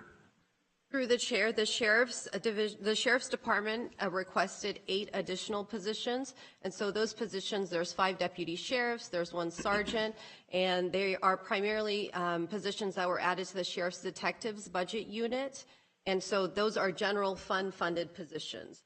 So as part of the supplemental request, within their budget, they have X amount of positions, and then the sheriff's office is requesting the general fund to add additional positions. Those 8 positions that they requested to fund, we reviewed those requests through coordination with the Human Resources Department and determined that we could recommend approval, and so we are recommending approval of those 8 positions with the general fund to fund those positions. Okay, so those people are moving over, and then those jobs are still being filled on the other side. Yeah, they are constantly looking to fill vacancies. Okay, perfect. Thank you so much. Good job. And Good through the job, chair. DA Freitas. Thank you, Supervisor Canepa. DA? To Supervisor Canepa, our 4 positions that we're losing is part of the result of COVID. They're from our consumer fraud division, and we lost those positions because people weren't committing fraud during COVID the way they were. This is one of the divisions that pays for itself, so money that we generate from recoveries and judgments will pay for those individuals. Believe it or not, though, we received several $million judgments this year alone, so we may be asking for those positions back. All right, thank you. Supervisor Patty. Thank you, Chairman. Question, you had mentioned in your presentation that you are considering opening up some services back in South County. Representing Manteca as I do, knowing that there is a need in South County, what is the plan for that? Through the chair, Supervisor Patty, that's a great question. And what that ultimately looks like will be through discussions through the CA's office, the board, and HR. But I would see a South County office that would be fully functional, that'd be providing victim witness services, a family justice center that was down there, and double the amount of attorneys at least so that we can have better services. Like you pointed out, Manteca is growing. With half of our population now south of Charterway, it does not make sense to have all of our attorneys and all of our resources only in Stockton. So we can do that and expand that. Also work together with the state to open the Tracy Court so that we would have 2 courthouses in the South County. Tracy is rather inconsequential for where I'm thinking about and discussing. So, well, of course. That was said with all seriousness and intent. I'll second that. I am focused on particularly Manteca. No, and in reality, if we found something, if it were in Tracy, were you thinking of populating a central place that they could go so you're not doing multiple satellite offices? And the question I have is, how come that's not presented today? One of the reasons is we took office on January 2nd and they asked for our budget on January 11th. So we've literally hit the ground running. But we will be presenting this, and we hope to present this very shortly. And when I mean very shortly, I'm hoping before Halloween. Okay. Through the chair of the CAO's office, if we were to get a supplemental request, is this something we could, is it already been factored in any capacity where we could allocate and actualize this in the next, within this next year? Well, we could bring something back to the board, which is what our district attorney is talking about, after we've had the chance to properly analyze and vet all the details that they're looking at. Right now, I won't say it's in the concept stage, it's beyond that, but we have not put it through our normal processes that we would before we would bring it before the board. Well, if and as possible, I'd like to see this sooner than next year's budget. And that's... No, the need is there.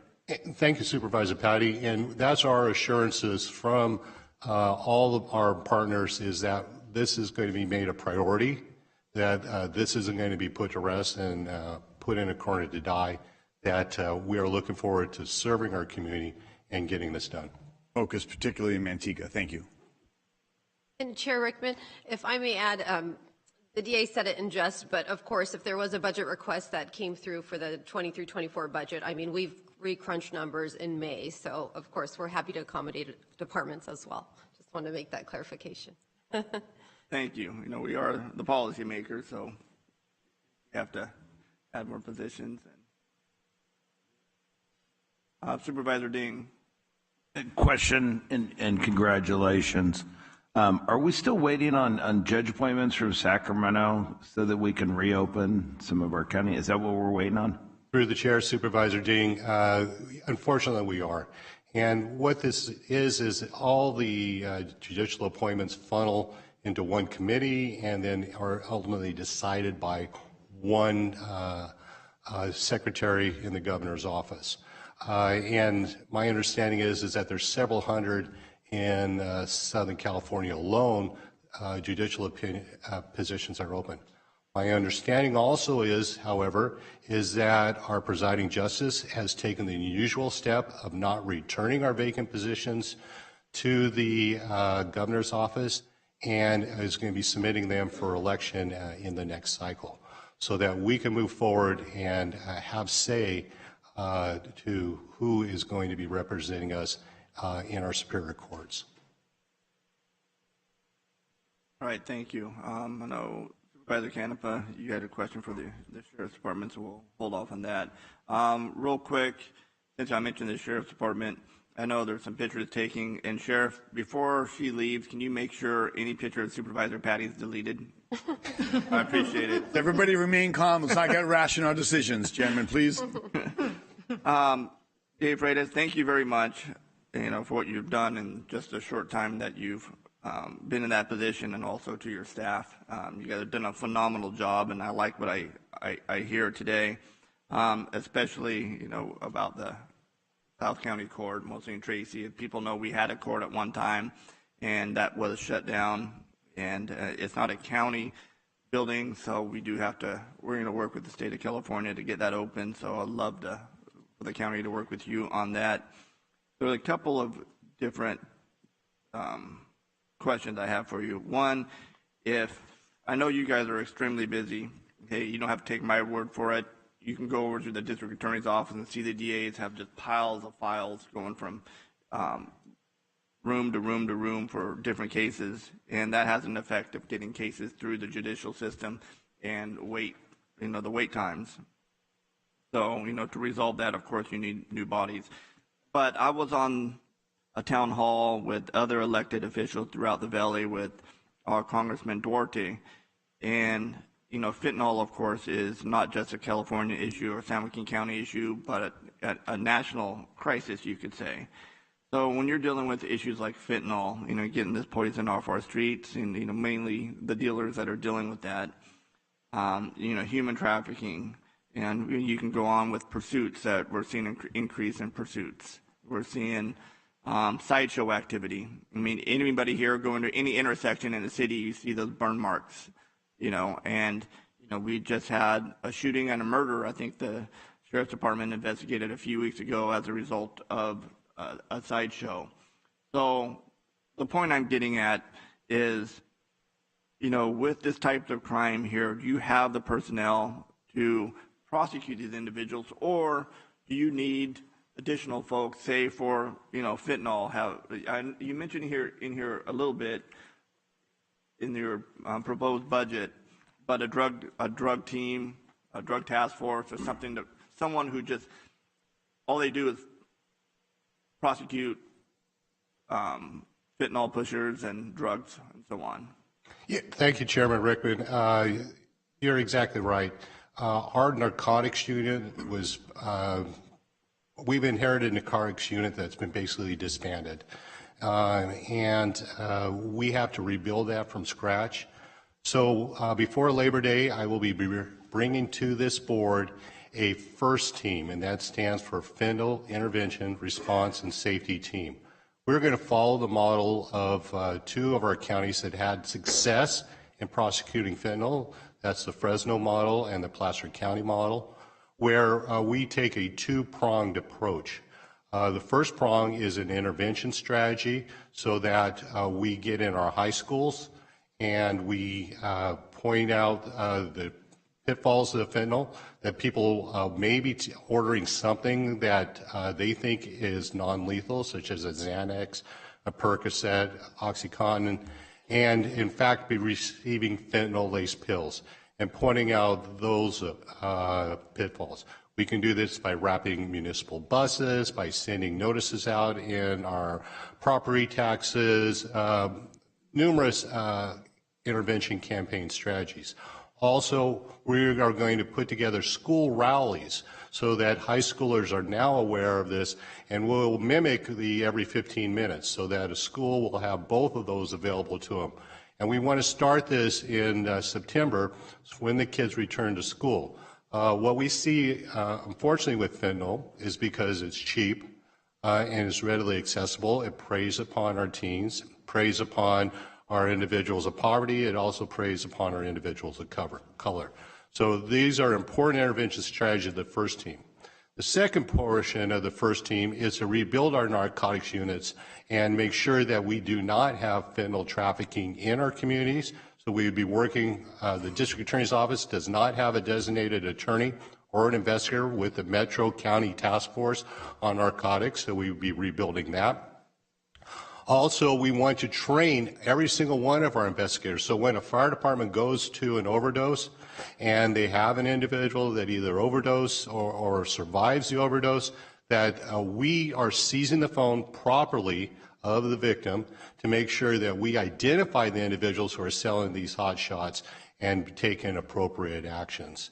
And I think the narrative is also important that it be changed. That this isn't an overdose, something that's happening accidentally, but when we have intentional mislabeling of pills and pills made to look like candy, this is a poisoning of our community, and the number one health concern that we have going forward, far surpassing the threats that we have with COVID going on right now. We're having, on average, 1 death a week in San Joaquin County. So our media campaign, our intervention strategy, as well with our prosecution strategy, is very, very important. Fresno, by using a model like this, not as sophisticated as ours, has turned around their overdose rates and is the only county in the state right now to turn this around. So we hope to bring you a premier fentanyl intervention strategy. The other problem we have with our bodies right now, like the chair pointed out, is that all of our violent crime units are hopelessly overloaded with files. They're carrying 40 files when they should be carrying half that number.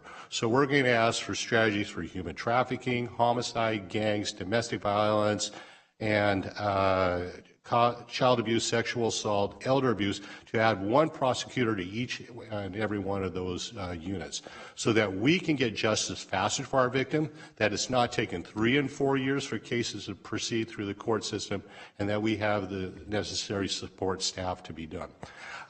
We will be bringing that portion of it before Halloween, and it is a very important portion so that we can best serve all of our constituents. And last but not least, I cannot thank the board for its support and all the county departments. We cannot do this alone, and without your support, you have made the difference, and our people know this, the public sees this, and we're looking forward to going further.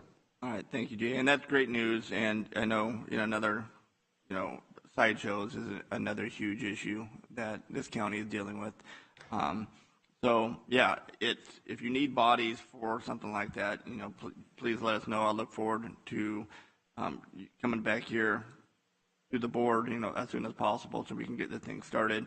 Also, you mentioned like satellite offices. At one time, for example, in Tracy, we had a DA in Tracy, specifically in Tracy, where they dealt with the local police departments, the state agencies, whatever, for information and prosecution. Cases kind of went to them, I guess when we had the Tracy court. But is that something that you're thinking of? Because you mentioned satellite offices. We don't have a courtroom, something down south. I mean, you have Mountain House and Tracy. Manteca has their own court, so they have DAs there. But what about those 2 cities? We're going to work with the board and all of our partners to figure out what's the best strategy, whether that's 2 offices or 1 office or what.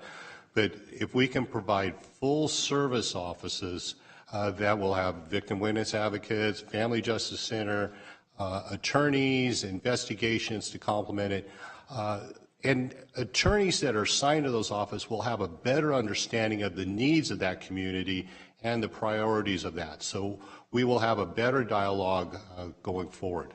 And I'm glad you brought up sideshows. We're going to be working with the sheriff on sideshows and retail theft organizations, so that no longer are they treated as the simple reckless drivings or the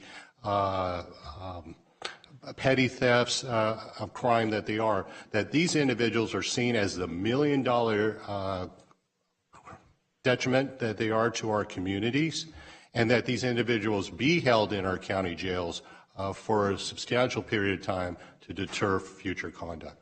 All right, thank you. And, it's nice to see that, we are holding people accountable here in San Joaquin County, and just let people know that we have a 0 tolerance in San Joaquin County, that if you commit a crime here, you are going to be held accountable and prosecuted to the full extent of the law.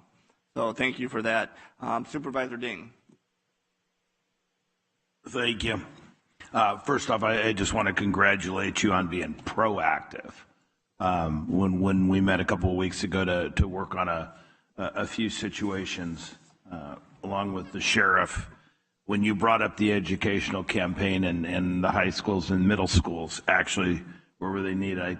Not that I don't trust you, but I thought you were nuts. I thought there had to have been something going on in the school. So I've been checking with all the principals. And I mean, it's just absolutely beyond me that, regardless of what the media says, the number one killer of our kids right now is this crisis going on.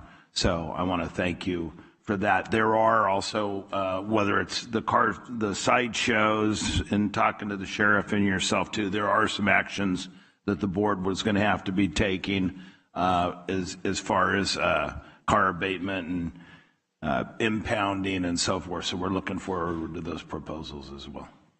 Thank you. Thank you, Supervisor Ding. Thank you, Supervisor Ding. Vice Chair. Thank you, Chairman.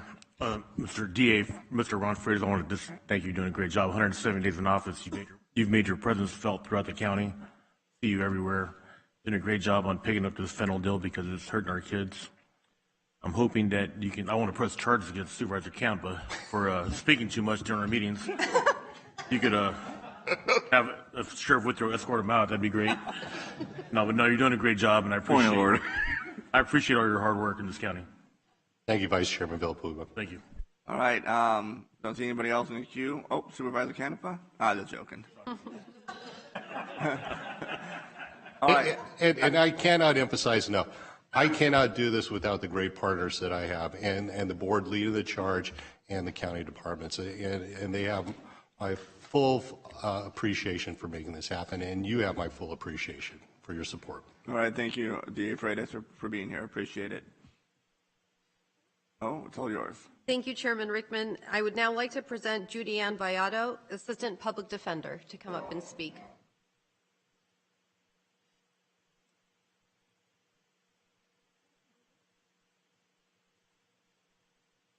Good morning, Chairman Rickman, members of the board. I just wanted to try to keep this brief, but I did want to take a moment to thank you all for your support of our department and in helping us to provide the best quality of services that we can to the citizens of San Joaquin County. It's a really exciting time to be a public defender right now because what it means to provide indigent defense is changing drastically. The State Legislative Analyst Office just published a report in September of 2022, and it's looking at changing what the quality of services that we should be providing is. And they're looking at not just looking at workload data, but looking at quality metrics. What services are we actually providing to the client? What are the resolutions that we're getting for the clients? And are we able to avoid negative collateral consequences to the client, specifically immigration consequences, job loss? These are all things that keep people in the criminal justice system and in that vicious cycle. And the goal of public defense now is to be breaking that cycle. The American Bar Association is also changing their guidelines for public defense and requiring us to move towards a holistic defense model. What the holistic defense model would be, and we're slowly trying to move towards that, is that each client would have a team, a defense team, and that defense team would include your attorney to handle your legal matters and to fight the elements of the crime. But it would also include a social worker to help you to find resources to help get you out when you were done serving your sentence. How do we get you onto the best track once you're done? How do we help find immigration resources for you to make sure that you can stay here legally? How can we help you to make sure that you don't lose your job, that you can find housing? And these supportive services, the goal is to help to eliminate this cycle. So that is where we're currently trying to move to, and that is the reason for our supplemental request in the budget. We have currently started this move towards a holistic defense. It's slow, obviously. We currently have social workers in our office working in juvenile delinquency, juvenile dependency, felony mitigation, as well as in our conservatorships and guardianships in the probate courts. We are seeking now a senior social worker to work with our mentally ill clients. We do, in addition to representing clients charged with criminal offenses, also represent clients who are being held involuntarily at the hospitals, who are being requested to have forced medication, and who are being placed in mental health conservatorships. And so what we are looking for is a social worker who would meet with these clients, figure out their needs, and find a way to help connect them to services so that when they are released from the hospital, they can continue and be stable. Services such as getting them signed up for Medi-Cal and Social Security so that they can continue to get medication once they're out of the hospital. Without those valuable resources and connections, they just fall off, they lose their medication, they don't have the supportive services, and they end up back in the hospital and back in the criminal cycle. So that is the reason for that request. We're also requesting a social worker supervisor, and that is going to be replacing our social worker 3 position that has been vacant for over a year. That position handles our juvenile dependency, so children who have been taken away from their parents. And the goal of this is to create somebody in the office who now can supervise, provide training and support to our other social workers in the office. One of the things that we were finding when we were trying to hire our social worker for the Department of State Hospitals grant is that we didn't have the support that they needed in our office. We didn't have somebody to provide training, to provide the support and the supervision and the guidance that they need. And so having this social worker supervisor would also allow us to retain more employees and have them stay here and be happy and excel and provide better quality representation to our clients. Our third request is for training. Right now, we are drastically below needs when it comes to our training budget. The legislative analyst report also talked about the importance of training and the importance of parity between the district attorney's office and the public defender's office as far as staffing, training, caseloads. Right now, we only have about $19,000 in our budget for training, and we have over 55 attorneys, about 15 investigators, and we cannot afford to send them to the trainings that they need in order to keep up with the law that is constantly changing. And in order to provide the best representation, we need attorneys and investigators who are up to date on the latest and greatest and have the skills that they need to provide that representation. So the request that we are asking for in the budget would actually put us on par on a per employee ratio with the district attorney's office. And so that is the reason for that request. Finally, Your Honor, Board of Supervisors, sorry, you know who I normally talk to? It just comes out naturally because that's where I always am. Finally, we're asking for a software, which is Defender by Carpel. And right now, we are way behind the times in our technology. We are a totally paper office, and we want to move away from that. We are getting most of our discovery now is starting to becoming electronically from the courts and the district attorney's office. We don't have the capability to download it, store it, process it. The state is asking us to collect data on race, income, charges, and we cannot do that with the current system that we have.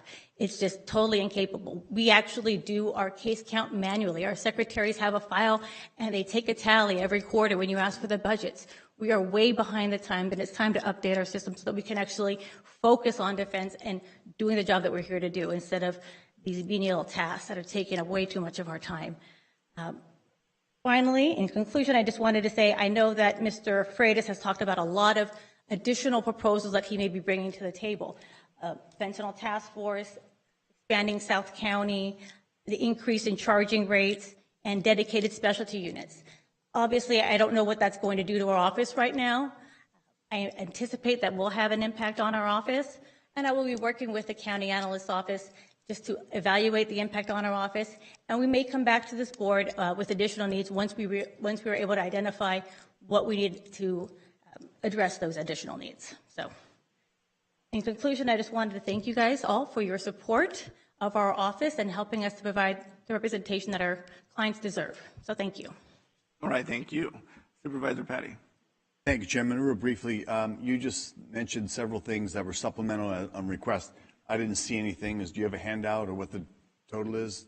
Through the chair, so what Ms. Vallado has requested has been recommended for approval. Yes. Thank you very much.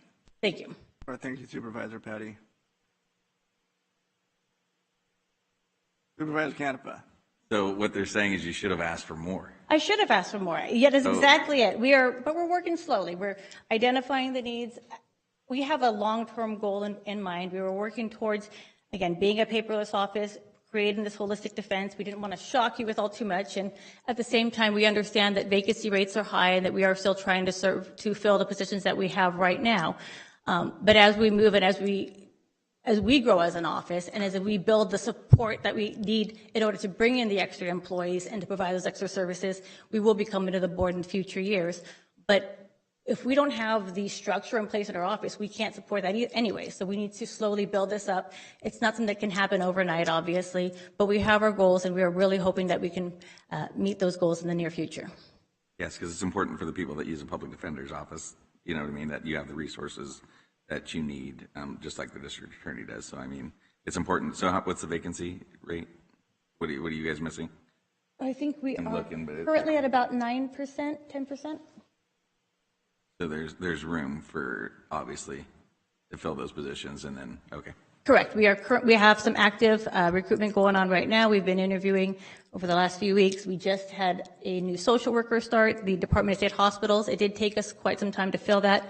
I said because we did not have that support system here in the office of a supervisor, but we filled the Department of State Hospital social worker position just now.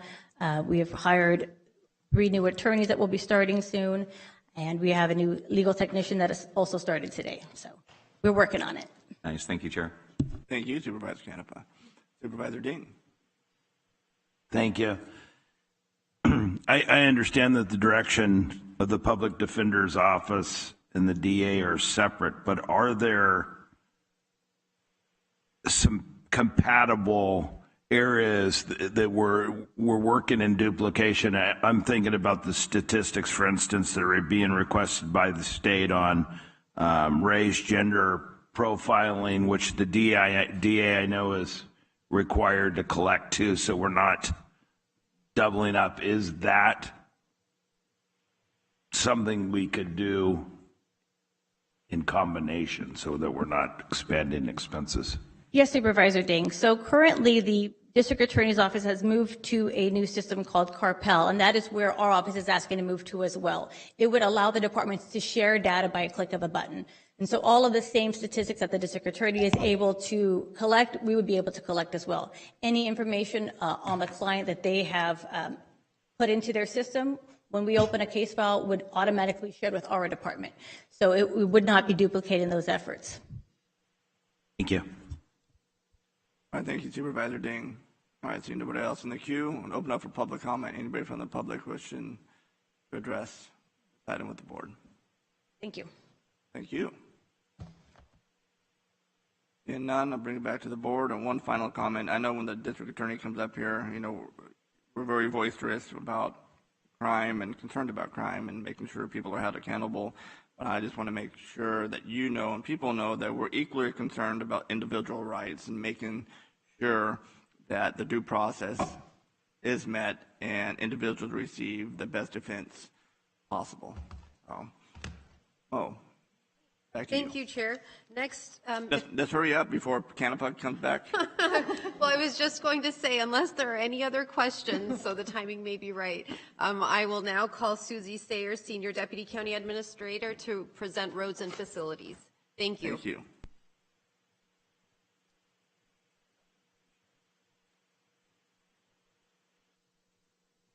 Patient?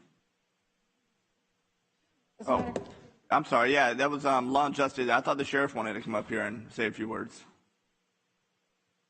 Unless it was. We weren't aware that he did, but he's more than welcome. You want to come up here, Pat, or no? All right. Do you have any questions? Come on. You've been watching this meeting? Okay.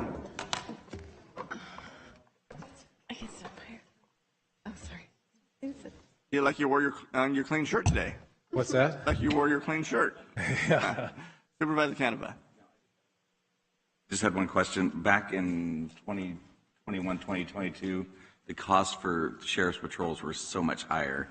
That's not reducing the quality of it now. It was up to like 35 million. And then it went down. I'm looking on 77 for, you guys are wondering. Yeah, so off the top of my head, if I may, through the chair, for the sheriff's office, so there were some transfers of positions, there was some reorganization that took place. Okay. And the sheriff's office, actually, for their patrol division, they have done a phenomenal job of filling the vacancies. So they had about a 13% vacancy rate last time, about this time, and now it's down to 2%. So they are Okay. strides in filling vacancies. Okay, because I was afraid the quality of patrol, you know what I mean, the people that are out, not quality, I was just saying the numbers. Yeah, I can guarantee you the amount of work that we're doing has probably gone up substantially, the amount of arrests, the amount of crimes being investigated. We have tried to do a lot more with technology that really supplements and helps us, and we're keeping the DA and the public defenders as busy as possible with making sure that anybody that victimizes our citizens in San Joaquin County is held accountable, and not just here in San Joaquin County. If they victimize somebody here and they flee and they go someplace else, we go there and we hunt them down and we bring them back. So we are being tremendously more aggressive and proactive in going after people that victimize our citizens, and it's just because we've been able to work with new technologies and streamline things to make it more efficient, to make sure we take care of the taxpayers' dollars. Nice, because it was a $5 million swing, and I was looking through it, and it's like, wow. But I just wanted to make sure that the number and people were being obviously protected correctly. So thank you. Absolutely. That was my easy question. So through the chair, just some additional information. They did have 170 allocated positions in 21-22, and they're down to 123 in 23-24 because of transfers. Yeah, so it's not a quality issue. It's essentially that they've done significant reorganization, transferring positions to create new divisions. You may recall the Special Services Division that created a community revitalization unit that essentially, so it's a reorganization. It is not a... Not less numbers, just moved everywhere. Okay, perfect. Thank you. Thank you. Thank you, Supervisor Canepa. Vice Chair. Thank you, Chair. Trevor, this morning, are we still losing officers to other counties? Are we retaining our officers? Or are they sticking around? Yeah, we're doing a good job. We're getting new ones and we're retaining them, and we're still struggling on the correctional side. You know, we're down about 40 bodies in there, and we're still struggling as much as we're doing, as much as support as you've given us on increasing their compensations and hiring bonuses and everything we can do. It's just trying to get people to come in and to work in that environment. And so we're struggling on that front, but we will continue to work on that. And you guys have given us everything we've asked for to try and help us curb that trend of losing people in custody. So we're still working hard on that. Okay, great. Thank you. Thank you, Vice Chair. Supervisor Patty. Thank you, Chairman. Real quick, I know you had done a couple of very innovative things to attract and some incentive plans and packages to bring new officers over. They're not sunsetting. We still have those going. Are you that's budgeted in here? Yeah, those are still going at this time. Like the wellness program is a pilot program, but we're continuing that and trying to grow it. And eventually, we're going to want to make that a permanent part of our something to attract people to come and work there and make it a healthier environment for our employees. So nothing sunsetting at this time that I know of, and we're going to keep it going until we can fill our ranks and make sure that we meet all our goals as far as our staffing. And just share for a moment, I know there was a pause during COVID and all, but you've got also some new plans for vocational education, for a captive audience that's out for short stays, but you've got a couple plans. Are they moving forward?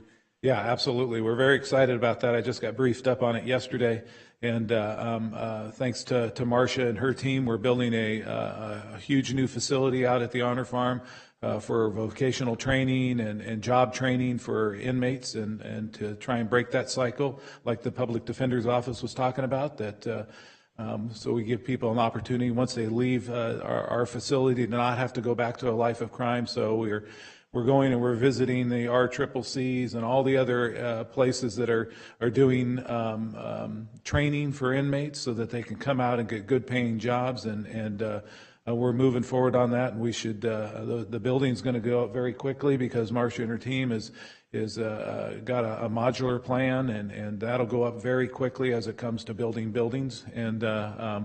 And we're already starting to reach out and create partnerships with training and to hit the ground running on that. So we're real excited about that. Excellent. And I know it's a partnership, as we just heard from our public defenders, the DA, and through your department and others. The idea is how we can reduce that recidivism.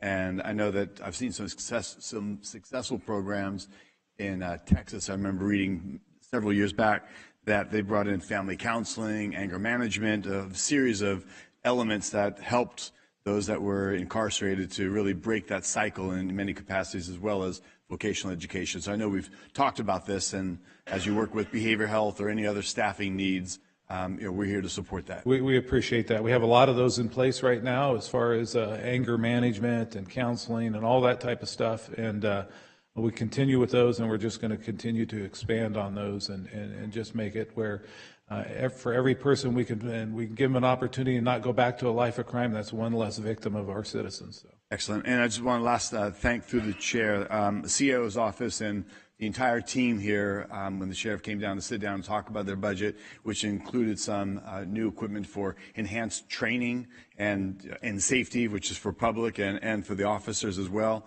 and to have that full support. They truly appreciate it. So I'm glad that what's proposed today is to enhance in every capacity the metrics of positive outcomes and to protect our officers. So well done for you, staff, and through the CAO's office, everybody that's put forward this proposal today for your department. We appreciate it. All right, thanks, Supervisor Patty. Supervisor Dean. I want to congratulate you, not that you haven't had a successful year, but this last few weeks, you guys have just kicked some ass. So I'm looking forward to reading more about what's to come. On that chart you had put up about how many interviews you had on placement, 200 and something that weren't qualified, 100 and something that were. Is the number correct? It wasn't on your chart. It was like 36 applicants that you have. There's 100 of the 913 background investigations done through the chair. 137 people were ultimately hired, of which 34 were correctional officers and deputy sheriffs. That's right. Okay, that's what it was. Anyway, I just wanted to say thank you for your work. It's paying off. Thank you very much. Appreciate it. Thank you, Supervisor Ding. And just real quick, you talk about bodies, and Vice Chair mentioned it. Excellent question, because I was going to ask the same thing about retention and so on. But how are we looking in like South County and our ag crime units and so on being not funded, but having bodies there? We're doing really well. Our staffing on the operational side is doing fantastic. We would always like to have more, but we are cognizant that there's only so much money to go around, and that's why we try and supplement as much as we can also with technology to help the guys do their jobs more efficiently. We're doing really well in staffing all the different sections. The Special Services Division you gave us has the ag crime guys in it, and as we talked about, we're continuing to try and expand our community car program, as Mo mentioned, and get that up to eventually want to get that up to 20 bodies, and a lot of that needs to go towards South County, and so we're growing as fast as we can and getting as many bodies as we can in to do the job for us. And you can always take bodies from District 1, 2, and bring it to, down that way. I don't think we'll mind. Last one, I know I mentioned it. It's something, and we talked about it, sideshows. Any equipment or anything that you have to deal with to combat those, because I know you guys just investigated a shooting murder, right? Yeah, absolutely. Weeks ago. Yeah, sideshows are huge. We do have a task force for sideshows that we work with all the surrounding police agencies, and we're becoming very aggressive and proactive on this. And as I believe Supervisor Ding might have mentioned, we're working on a new ordinance as far as being able to take those cars, and we'd like to eventually crush the ones that are involved in these things so we could make sure they don't come back. Recently, we've started working on a plan where we're going to be citing all the people that attend these sideshows. We're going to box them in, cite them all for attending and being a contributing factor to sideshows. The DA's office has been amazingly proactive in helping us with this and making sure that everybody that we get at these sideshows, we hold them accountable. On some of the ones coming up here, we're going to make sure we tow those cars as being used as part of a crime, and we will hold those until the case is adjudicated, because it's the impounds and being able to hold them in is a huge expense. So we want to make sure we do that too. So we're being very aggressive on those. We know how it impacts our community, and you know, the word is going out that San Joaquin County is not a place to come and do sideshows. And lastly, 'cause I just remembered, I know we spoke earlier this year about blight-related issues, and I think Jolly's here. We spoke about that at your office. Funding for that, or we have adequate funding to cover that? As far as any type of blights, whether it's problem homes, abandoned homes, homeless camps, we have our entire encampment team that is very proactive in going after that and very aggressive towards it. And I think we've done an amazing job in the county.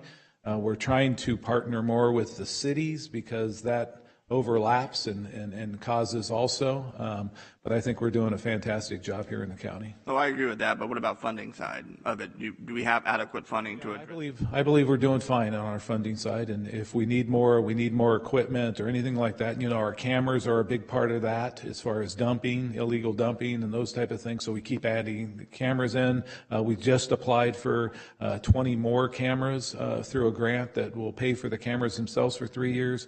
And at that time, then I'll have to come back and ask for the licensing so we can keep those cameras operable at that time. But so we're going after other funding. The CAO and his office has been amazing with supporting our requests on those type of things. No, that's great. You guys are doing a great job, the men and women of the Sheriff's Department. And of course, I mean, hey, if there's something safety related for men and women in the department, you know, please, it's always the top priority is making sure our deputies and correctional officers and so on, you know, go home at the end of shift. So appreciate it. Thank you very much. Thank you so much. And I just want to thank the CAO and Mo. I'll speak on behalf of my law enforcement partners. Mo is fantastic working with us, and my leader of my budget is Nassim and his team. They work flawlessly together, and they're great, and we just really appreciate their work. So thank you. All right, thank you. All right, Mo. I'll turn it back over to you. Thank you. This concludes Law and Justice, and I will turn it over to Susie. Thank you. To present Roads and Facilities. Okay. Good morning, Chair Rickman and members of the board. Susie Sayers, Senior Deputy County Administrator. I'm here to talk to you about roads and facilities. Functional areas. The proposed budget includes various budgets from Public Works, road districts, community infrastructure, and the airport. Overall, the 23-24 budget or total appropriations is $129.8 million, which is an increase of $4.5 million from the 22-23 adjusted budget. This increase is primarily due to an increase in construction projects offset by a decrease in the airport capital improvement projects. Of the $129.8 million, $67.3 million provides funding for construction projects, $33.8 million for staffing, $22.3 million for supplies and services, and $10.4 million for capital expenditures. The next chart indicates funding sources, with state and federal aid projected at $49.4 million, taxes estimated at $23.3 million, operating transfers in at $2.8 million, and airport special revenues estimated at $13.6 million. The budgets administered by Public Works not only include the budgets in roads and facilities, but also other budgets in other functional areas. The surveyor and fleet services budgets appear under the general government functional area.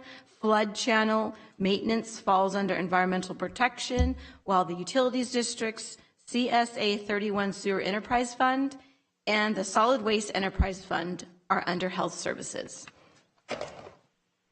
The overall Public Works budget is $184.1 million, including $24.5 million in expenditure reimbursements and $159.4 million in funding from state and federal programs, taxes, and fund balance. In the 23-24, it is anticipated that 47 projects will be under construction, totaling $47.5 million, primarily consisting of $31.5 million for 30 road maintenance projects, $5 million for 3 highway bridge projects, $3.3 million for 4 highway safety improvement projects, and $7.7 million for 10 various projects related to safety, congestion, and right-of-ways. In the road maintenance budget is $24.1 million, which is an increase of $2.7 from the 22-23 adjusted budget.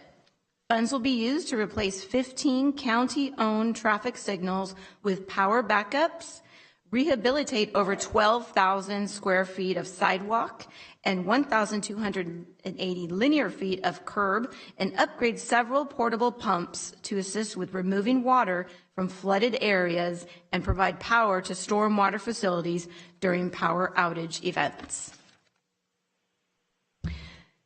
The airport budgets are comprised of the Airport Enterprise Fund budget and the Airport Capital Projects budget. Combined, the 23-24 recommended airport budgets total approximately $15 million, which is a decrease of $11.7 million from the 22-23 adjusted budget, primarily due to substantial completion of the cargo apron expansion project. The 23-24 recommended Airport Enterprise Fund operating budget totals $6.2 million, which is an increase of approximately $230,000 from the 22-23 adjusted budget. The recommended budget includes continued county general fund support of the airport through a contribution of $639,000 to the Airport Enterprise Fund. The 23-24 recommended airport capital projects budget totals $8.8 million for the projects identified on this slide that will improve security and safety, increase the useful life of infrastructure and facilities, and support the long-term planning and development of the airport. Chairman Rickman and members of the board, this concludes my presentation for the roads and facilities functional area. Department heads and I are available if you have any questions. All right, thank you. All right, bring it back to the board. Anyone? Anyone? I know. Here we go. All right, seeing no one. You're safe. I don't understand this close good enough yet.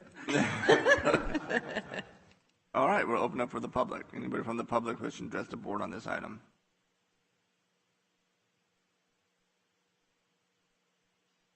And none, we'll bring it back to board. So we're going to be moving on after this to health and services. Yep. Well, with that being said, I just want to say, thanks, all the departments under, public works, engineering, road maintenance, and so on. I mean, it's been a tough year for road maintenance and public works with all the storms and so on. I see Najee sitting over there, and I was hoping he would come up and say something. But you all do a great job. And the number one complaint that we probably get is some kind of roadway issue, potholes. Hey, this roadway, too much traffic or whatever it may be. I know at least in my district, I get a lot of calls on it. And actually, I just talked to Najee here last week about an issue. So it doesn't go unnoticed. I appreciate it. Our airport director's here, and it's when you speak about economic development, our airport is a huge factor in that from this board. I know I'm just speaking to. I sit on the board to Valley Link, the light rail that's going to connect, BART and Pleasanton to the Valley. And, one of the things that we just talked about, and, hopefully in the future here, possibly connect to our airport and make it even a better economic engine than what it is now. So I appreciate your work on that. So I appreciate everybody's work. Keep up the great work. Najee, you sure? You're all dressed up? Good? I like giving Najee a bad time, guys. You're awesome, man. All right, we'll We'll go ahead and. Okay, next I'd like to invite Senior Deputy County Administrator Jennifer Van Stein to provide an overview on the health services area.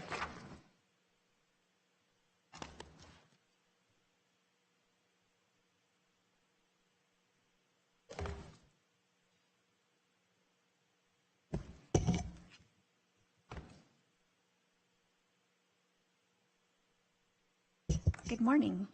Good morning. Chairman Rickman, members of the board.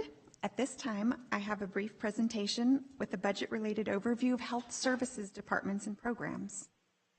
The health services functional area is composed of multiple across several departments supporting the provision of various health-related services. This slide lists the narratives contained in the proposed budget document.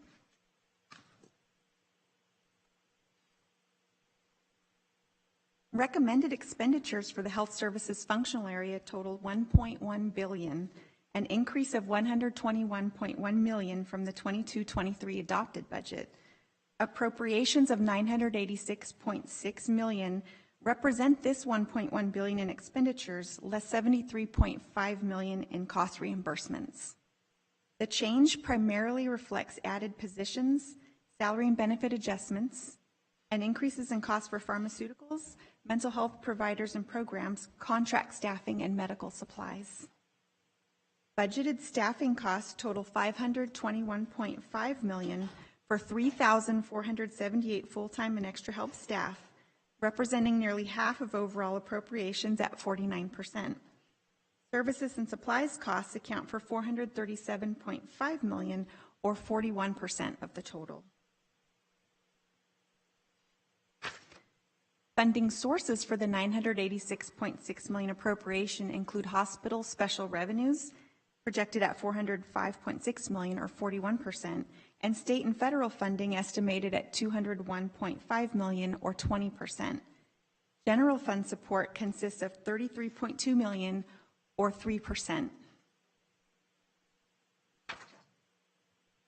The remaining slides include highlights for various budgets within the health services functional area, beginning with the Healthcare Services Agency. The combined budget for the agency, which does include correctional health, veteran services, and neighborhood preservations, which are located in other functional areas, totals $482.8 million, a $54.3 million increase from the prior year. Net county cost for all healthcare services agency budgets totals $46.6 million, including general fund operating transfers. This represents 9.6% of the agency's budget. Staffing includes the addition of 66 full-time positions, including 2 for administration information systems, 48 for behavioral health, 8 for whole person care, 2 for emergency medical services, and 3 each for veteran services and correctional health. Offsetting decreases consist of 20 full-time positions for public health, 1 for behavioral health, and a decrease of 2.1 equivalent part-time positions. Budgeted staffing for the agency totals 1,418 positions. The behavioral health services budget is the largest under the Healthcare Services Agency, totaling $357.9 million, an increase of $43.5 million. This does include substance use disorder pharmacy and the public guardian conservator. The mental health budget includes funding for new staffing to ensure compliance with provider network adequacy requirements to serve the county's Medi-Cal population. Staffing is directly related to initiating new programs and expanding existing programs to fulfill those requirements. During 22-23, several initiatives were implemented intended to improve recruitment and retention for mental health positions, including the use of $5.2 million in ARPA funding for the Mental Health Workforce Pipeline Project. The Public Health Services budget totals $65.7 million, an increase of $5.1 million. The majority of this increase is due to grant-funded preparedness and planning expenses and media and public-facing messaging costs. The public health budget does delete 20 vacant, formally grant-funded positions, which are being eliminated to manage available funding for existing programs. The whole person care budget adds 8 full-time positions for a new total of 21 as part of the shift to utilize county staff rather than contractors for outreach services. An additional 20 public health positions previously funded through COVID-19 related grants are being transitioned to the future of public health funding. PHS is partnering with the Public Health Foundation for an organizational review and plans to bring a report to the board in fall 2023, which may include further staffing recommendations. The budget for emergency medical services is recommended at $4.2 million, an increase of $536,462. Included is continued funding to reimburse agencies for fire response in unprotected areas at $240,000. EMS budget was augmented for 3 supplemental requests included in this recommendation. The first is the addition of 2 positions to stand up an in-county paramedic training program. The second is for consulting services for an EMS system assessment and revision of the ambulance system design. Also included is funding for the purchase of a vehicle and associated operating expense.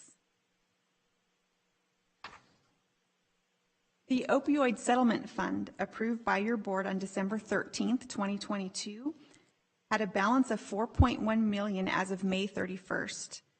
This balance represents payments received to date plus accrued interest. A comprehensive spending plan is anticipated to come before the board during first quarter 23-24. At this time, no funds have been programmed for use in the proposed budget. However, appropriation and revenue adjustments in various departments are expected to be brought before your board as needed throughout the upcoming year. The public health budget was augmented by $135,000 as approved by your board in November 2022 to continue the agency's fentanyl public awareness campaign into 23-24. The Public Works Department also has several budgets within the health services functional area, the largest of which is the Solid Waste Enterprise Fund. The recommended budget for Public Works Health Services Departments is $52.2 million, an increase of $5 million. SB 1383 requires the county take substantial measures to lower greenhouse gas emissions through a variety of efforts, including diversion of organic materials from county landfills. A needs assessment is currently being conducted to determine how the legislation will impact solid waste operations. Additional revenue sources may be needed in the future due to projected loss in gate fee revenues from decreased volume and to offset costs incurred under the mandate. The proposed budget includes 7 new full-time positions to ensure requirements are met. Response to SB 1383 also includes planning for a new organic processing facility and replacement of a materials recovery facility and transfer station in 2026. Environmental Health Department's budget is recommended at $11.2 million, an increase of $605,712. In 22-23, the Small Public Water System grant was used to cover inspection and surveillance costs for water systems in disadvantaged communities, where offsetting revenue does not provide full cost recovery. As grant funding has now been exhausted, the 23-24 proposed budget has been augmented in order to continue the program through 23-24. The recommended budget for the Hospital Enterprise Fund is $483.4 million, an increase of $36.9 million from the prior year. This includes capital expenditures budgeted at $8.9 million plus a $1.1 million allowance for unanticipated capital needs. The budget includes a net increase of 50 full-time positions and a decrease in equivalent extra help positions of 81.2. Total staffing for 23-24 equals 1,771 full-time and part-time positions. Budgeted operating revenues total $472.1 million for a projected net loss of $4.5 million after adjustments for realignment, county contribution, capital purchases, and depreciation. Losses will be borne by the Hospital Enterprise Fund, which has a projected balance of $166.6 million as of June 30, 2023. Recruitment efforts do continue to fill vacant positions.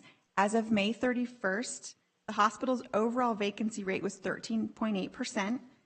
This compares to a similar rate of 13.6% 1 year ago, however, is significantly worse than the rate of 6.8% 2 years ago. The department continues to rely on significantly more expensive contract staffing in order to fill critical shifts. The budget includes $57.2 million for contracted supplemental staffing and other professional services, an increase of $4.8 million. This concludes the highlights for the health services functional area. Department heads and I are available to answer any questions. All right, thank you very much. And bring it back to the board and Supervisor Canepa. I just have a question. It's kind of hard when you, because a lot of this, what's actually comes out of the general fund? Because a lot of this is revenue and flow through, and it just kind of gets a little muddled when you shoot out all these numbers, and it's like. There are a lot of numbers, correct. So, I mean, some of it we really don't control. I mean, it's right. It's either mandated or, positions that you need. But I mean, when you talk about the filling of the positions with outside agencies, doesn't that number move a lot during the year? So right now, for all of health services functional area, the general fund covers only 3% of their costs. And a lot of that is correctional health care, veteran services agency, medical services. Right now, the hospital has 0% general fund contribution. So they're consistent on their hospital enterprise fund balance. Okay. But yes, it is a lot of numbers to throw out there. And this is one area where the budget is very, very large. It's over $1 billion this year, but it's very little general fund contribution. Because I mean, those positions, and then they come during the year too. So I mean, that number we don't have to worry about because it's mostly self-funded. The hospital? Yeah.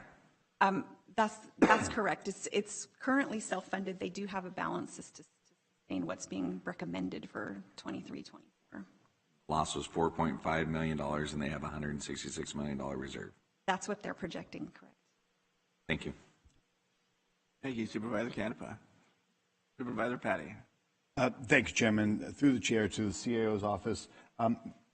Again, I know I've mentioned this, but I used to be on the Hospital Healthcare Review Committee, and that's not meeting at this time. Give us a snapshot and how the hospital's trending since we went into a relationship with Dignity Common Spirit, just to actually also help our two new supervisors, although touched on it a little bit with Supervisor Canepa's questions. Sure, Supervisor Patty, through the chair. So the hospital's gone through a lot of changes in the last several years. COVID had a really big impact on the hospital, both positively, or I should say negatively and positively. And I do see we have our CEO from the hospital through the MSA here. So if you have deeper questions, then I can answer. I'm sure he can. So what we found, we still don't have audited financials for the last fiscal year, so I can't give you a definitive answer. However, we have gone from trending to between $25 and $35 million losses in the black. We had a lot of one-time money that came through last year, and I don't know that we have audited financials. I'm not going to make a commitment on that because we don't have the exact numbers pinned down by our auditors yet. One of the two things that were big issues that were driving some of the problems in the hospitals, the revenue cycle, getting things billed timely, getting things billed accurately. As you know from your experience on the Healthcare Review Committee, if you don't get things in by a certain time, they lose their value and eventually they expire. The number one focus has been remediating that. Also through the MSA, because we do a large amount of purchasing in terms of supplies and services, et cetera, we are now partnering with Dignity Health so that we can piggyback on their vendors and get their volume and cost discounts as well. Again, we're still in process. We've not even been 12 months through our first 18-month cycle. But things are definitely turning in the right direction. It is like turning a battleship, and as soon as we can get more granularization on our financials, I'll be able to give you a better answer than that. But I will say we've definitely swung from the minus $30 million that we were losing to at least break even, somewhere in the neighborhood of break even. And like I said, our last year that's under audit, we had some one-time money that will put us significantly in the black. I don't want to throw a number out there until the audited financials are finished. And is that something we'll bring back to the board and give an evaluation, or do we want to, I can request that and when ready? Yeah, we would like to do a quarterly presentation as we get into the first quarter of this coming fiscal year, and we should have all that information at that time. All right, excellent. And I know that was a major task for us to get there, and we've got, as you said, the hospital CEOs here, but great job, great turnaround, and a major success story, along as well as the continuity of great service and care out at our hospital. So great job. Thank you. Thank you, Supervisor Patty. Supervisor Dean. Thank you, and thank you, Supervisor Patty. That's was basic of my question. The vacancy rate right now at the hospital and the difference between the losses we experienced in the past, is there a correlation there between staffing? I mean, how much revenue we're not spending because of the vacancy rates?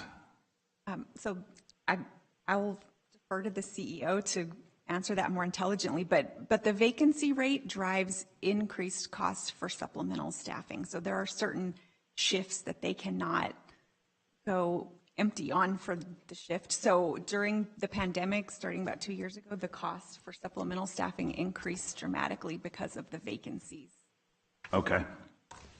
Mr. Castro. So good afternoon, Chairman Rickman. Good afternoon, Board of Supervisors, Jay, CAO. You know, the significant challenge that we have is in both nursing and high-end imaging, and it really is just a function of not what we pay, but how we pay it in regards to the, you know, the pension, making it less competitive for some of our younger people to be attracted to that position. Those positions were costing us in the pandemic at sometime nursing positions were costing us in the tune of $200 to $250 an hour. Because the pandemic has backed off significantly, we continue to try to fill those vacancies, and we are filling some of them, especially in the nursing positions. But also, we've also worked very, very hard to make sure that the cost of that external labor is challenged every single week, so that number that was in the 200s now is dropping down into like the 110s and the $100 an hour range. So we continue to focus on that. We need the struggle for nurses and imaging is not just in our hospital, it's in all, but we have more travelers than most, and we continue to focus to get them out as quickly as we can and bring that back to our own staff. Thank you for the weekend I spent there. Was it 2-3 weekends ago at your fine establishment? Netflix doesn't have anything on sitting in the emergency room on a Saturday night. It was amazing, and the situation that I was watching, the care was phenomenal, but the beds bumped up end to end to end, and prisoners coming in jumpsuits and DUI. It was something to watch, and I appreciated you taking my phone calls all weekend, trying to figure out what actually works and what does. So anyway, it was a great show and tell for me. Thank you. I do want to comment that as much as we're focused on the financials, it's really important, we're also equally as focused on the quality and patient safety. And you will see, I guarantee you in the fall, some results that show you significant improvement in those areas, which will eventually affect our financials as well. The better care we can provide, the better we're going to be all in all. And you're going to see that through outside agencies' judgments of our services. As you know, we've suffered from a Leapfrog F and a CMS 1-star, and those days, I'm proud to say, are over. And not only over temporarily, but permanently, as long as we continue the momentum going forward. Thank you. Thank you, Supervisor Dean. Sorry, I had one more question. Not for you, Mr. Castro. The opioid settlement dollars, I'm assuming there's already, or hopefully there is restrictions on how that money is being spent that's tied somewhat to opioid education, prosecution, what have you, that it's not going to be spent general services, filling in blanks, gaps, what have you? Supervisor Ding, through the chair, that is correct. Probably in late July, most likely early August, we'll be bringing a recommendation on the expenditure plan. And unlike the tobacco tax settlements that could be used to fund pension gaps or fill potholes, it is fairly prescriptive of what we can spend the money on. Our draft plan is recommending spending money only on the 6 identified priority areas, and those are for expanding a treatment capacity, broadly, but it is very prescriptive what we can spend the money on. Thank you. Thank you, Supervisor Ding. All right, seeing no one else, we'll open up for public comment. Anyone from the public wishing to address the board on this item? Seeing no one, I'll bring it back to the board. Couple of quick questions for me. County paramedic training program, how's that going? When can we see that up and running? So pleased that we're looking at a new EMS facility. That's in the very early blocking and design planning stage. But with the addition of the 2 staff, we are partnering with AMR and I think it's NCTI, which is their training program. And we're looking to do the first cohort probably in about 10 months. We had some grant funding that's provided for mannequins and other training materials. I think we've got blocks of time over at the Ag Center, and that's where it's going to start. But once we finish the EMS facility, which has administrative space, kind of a warehouse for medical equipment, but also a training facility. And we're doing this really grow them here, keep them here, partnering not just with transportation, but also with our fire services. I think you saw in the last board meeting with the fee hearing, we're also supporting Delta College and on an EMT training program. So it's really that whole philosophy of get them here, train them here. We're doing it internally, and that has a couple advantages. Unlike a public institution that, might have to take individuals from San Diego that will go back to San Diego, we're really looking to have it where if you're a current employee of one of our EMS system partners, transport or fire department or district that wants to advance your career, going through our program and then kind of spending time within our system to pay back the discounted program. Okay, so you're saying 10 months? In 10 months, the first cohort, and I want to say that's about 12. But once we bring it in-house, hoping to expand that, I think some of the limiting factors are going to be obviously the classroom seats. Right. I just want to know how long. 10 months, but we have to work with our partners for the experience in hospitals and experience in the back of ambulances. No, I hear you. I'm not going to hold you to 10 months. Just it would take a little longer. I hear you. It's good news, and I think as you saw, we're looking to have these 2 new positions one-time supplemental.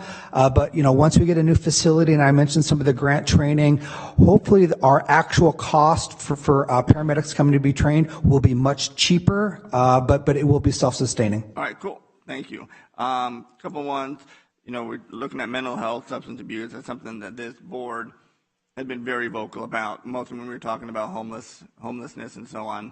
Underlying cause is not just a housing issue. If you want to solve this problem, mental health and substance abuse is what we're going to have to focus on. With that being said, how's the recruitment and retention going for mental health folks and substance abuse treatment and so on? I don't need a Diedrich answer. I just need a. To the board, we're actually doing a fairly decent job. I will not lie. We don't have a low vacancy rate. Not everyone wants to come to Stockton to provide mental health or substance abuse services. However, with our partnerships with Health Force Partners, our partnerships with Cal State Stanislaus, we're hoping to get a partnership eventually with UOP. We're actually creating our own internal pipeline as well as our own intern programming. To quote Greg, We also have the Genevieve effect, and we are getting people from Stanislaus and Merced who are now coming this way to come work where your behavioral health department. So we're doing a much better job. What about, we discussed it at one time, incentive programs. Have any of those been implemented? For example, those for psychologists or counselors or whatever it may be. They go to school, you're here for 5 years and would pay your student loans off or something like that. Have we implemented anything like that? We have. Through our Cal Mesa WET program, we've already initiated $10,000 after 1 year of service with us. We did a full grant process where the state actually ranked our staff. We then cross-referenced it with HR to make sure that the staff were eligible, and then we're able to, after 1 year of service, give them $10,000 towards their student loan. Oh, that's great. Whatever we can do to retain and recruit people here. And I'm just giving you a bad time, Mr. Diedrich, so don't leave and hate me. But no, great. Thank you very much. And again, I can't stress how important mental health and substance abuse is for. I mean, my God, we dealt with 2-3 years of COVID. I'm not going to, just harp on that. But every time I see, kids, the suicide rates went up, and I see the mental health issues that we all talked about up here, and we were told we were crazy. And now you're seeing our kids suffering from, what COVID has done, and keeping them out of schools and so on. So it's whatever we can do. If you need resources, you have to let us know, because this is a board priority. So with that, last thing is mental health emergency response unit. How is that funding going for that? Does it need to be expanded or? So last year at the final budget hearing, I think it was 500,000 or maybe 400,000. But we have contracts with, I believe, 3 agencies now that are doing responses. It's using the CAL FIRE mutual aid rates. But I think you saw in the budget presentation, we're asking for 240,000, so approximately 20,000 per month. Depending upon the time of year, these responses started first week in January as far as us making payments, but they're 2 to 6 a month, so it's been a handful. But I think 240 is adequate. Okay, I just want to make sure, because like I mentioned, the meeting before that, is that, I've heard from residents who have used the service for their children or child or homeless encampment, whatever, and it just, everything has been 100% positive once they get there. So it's an excellent service. Oh, glad to hear. I think that might be going into the mobile crisis for mental health. That's what I was talking about. Oh, I thought you were talking the unprotected area. My answer was the unprotected area. Good too, but that was kind of, there you go. Now talk about that for me. Well, my apologies. I just gave you the answer on the unprotected area, but Genevieve can give you probably a more discrete answer on where we're currently at with the mobile crisis support teams and our expansion. I will be brief, I promise. So we have 5 fully functional mobile crisis teams. We have a team now stationed at our Lodi clinic, and we have a team that actually is co-responding with the Tracy PD. Our hope for Tracy is to actually have a full team stationed there. Right now, we only have 1 staff floating, but we have 2 more full teams that we are hoping to launch after fiscal year. So when will the Tracy unit be? So the Tracy team is actually there. It's just not 2 staff. So we have 1 staff for sure there all of the time co-responding with the Tracy PD. We just need to recruit that other second all right, so position. Once we recruit that position, they'll go over there. Yes. I'm not going to reiterate what I just said, but it is a great program, and it frees up cops from having to deal with that, and you see some great outcomes. People are getting help. They're not just getting thrown in jail; they're getting the help that they need. So it's an excellent program. Thank you guys for keeping on top of that, and thank you for both of you for what you do. Thank you. And I'd like to also thank the CEO's office, because behavioral health did ask for quite a few positions in this budget cycle, and they were approved. So. All right, thank you. Yeah, not yet. That was Supervisor Ding over there. The guy doesn't mess around. All right, that is it for mental health, or no? That is it for healthcare services. Over health services. Yes. Thank you very much. Appreciate it. Well, we're flipping on to page 3, so we're halfway done. Or do you want to take a break? Lunch? Want to take what about 3 minutes? Yeah. You don't have to eat. we're out of. We don't need to do closed session. All right, so let's come back in 30 minutes. So 12:47. All right, thank you, everyone. Go eat.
All right, good afternoon, everyone. Hope everybody had a good lunch.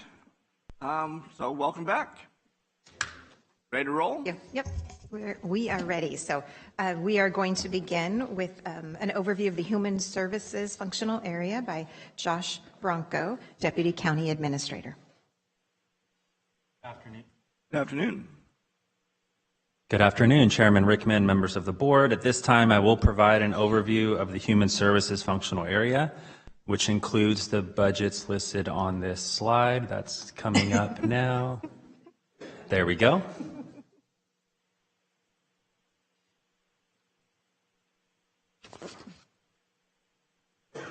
The overall recommended appropriations for the Human Services Functional Area is $567.6 million, an increase of approximately $80 million from the 2022-2023 adjusted budget.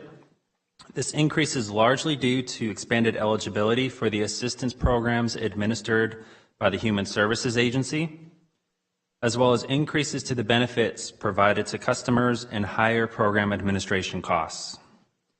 The Human Services Functional Area includes 1,528.5 full-time equivalent positions.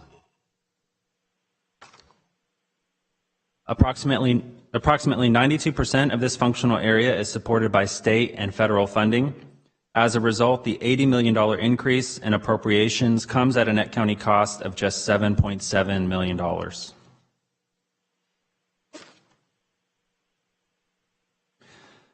Most of this functional area lies within the Human Services Agency, or HSA, which is responsible for the administration of several assistance programs, including those listed here on this slide.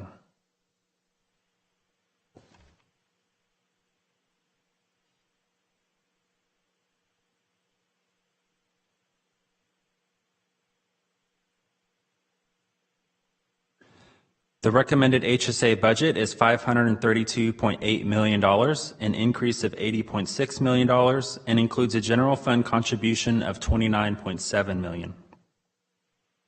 Staffing consists of 1,430.6 FTE positions, a net increase of 63.5. The increase in HSA's overall budget is primarily due to a $77.5 million increase in the administration budget, which reflects the combined expenses and revenue for the public assistance programs administered by HSA.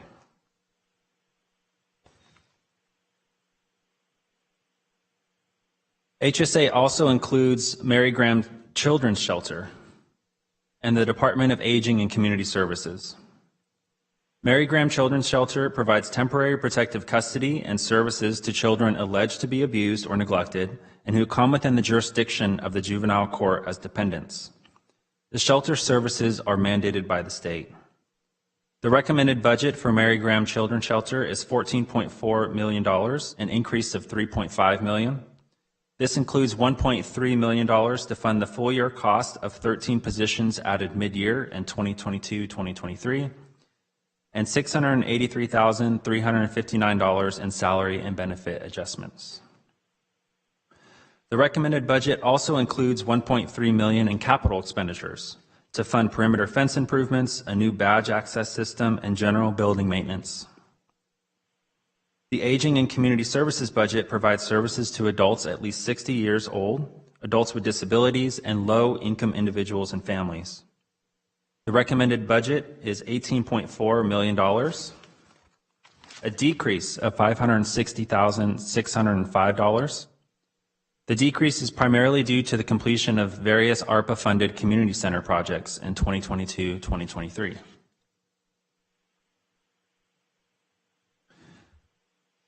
The Employment and Economic Development Department, or E2D2, provides training, education, and economic development services throughout the county.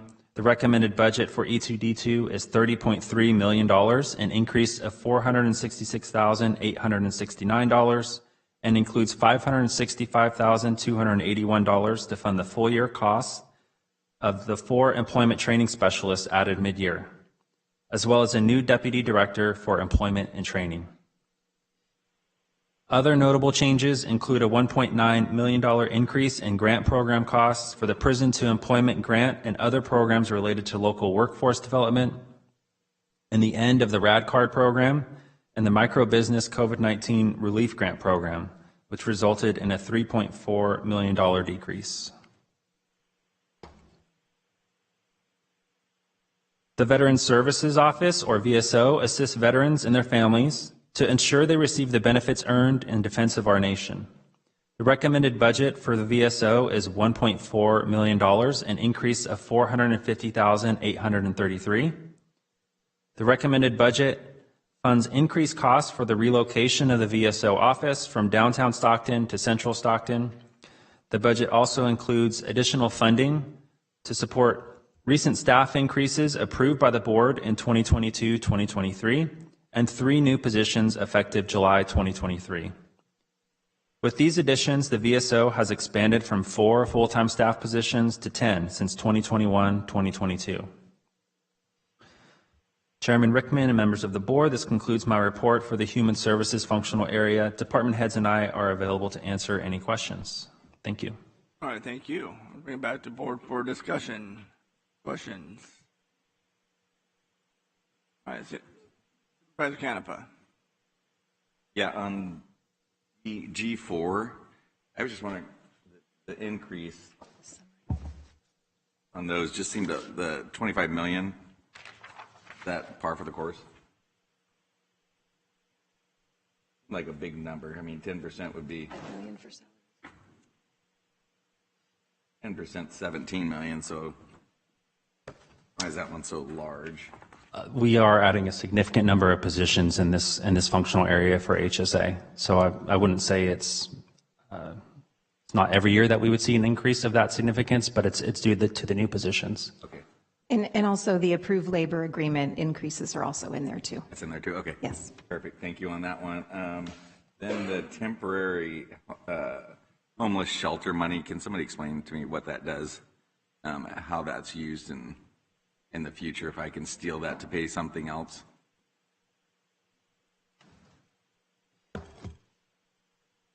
$2.394 for temporary homeless shelter on page G11. Good afternoon, Chair Rickman, members of the board, and Supervisor Canepa.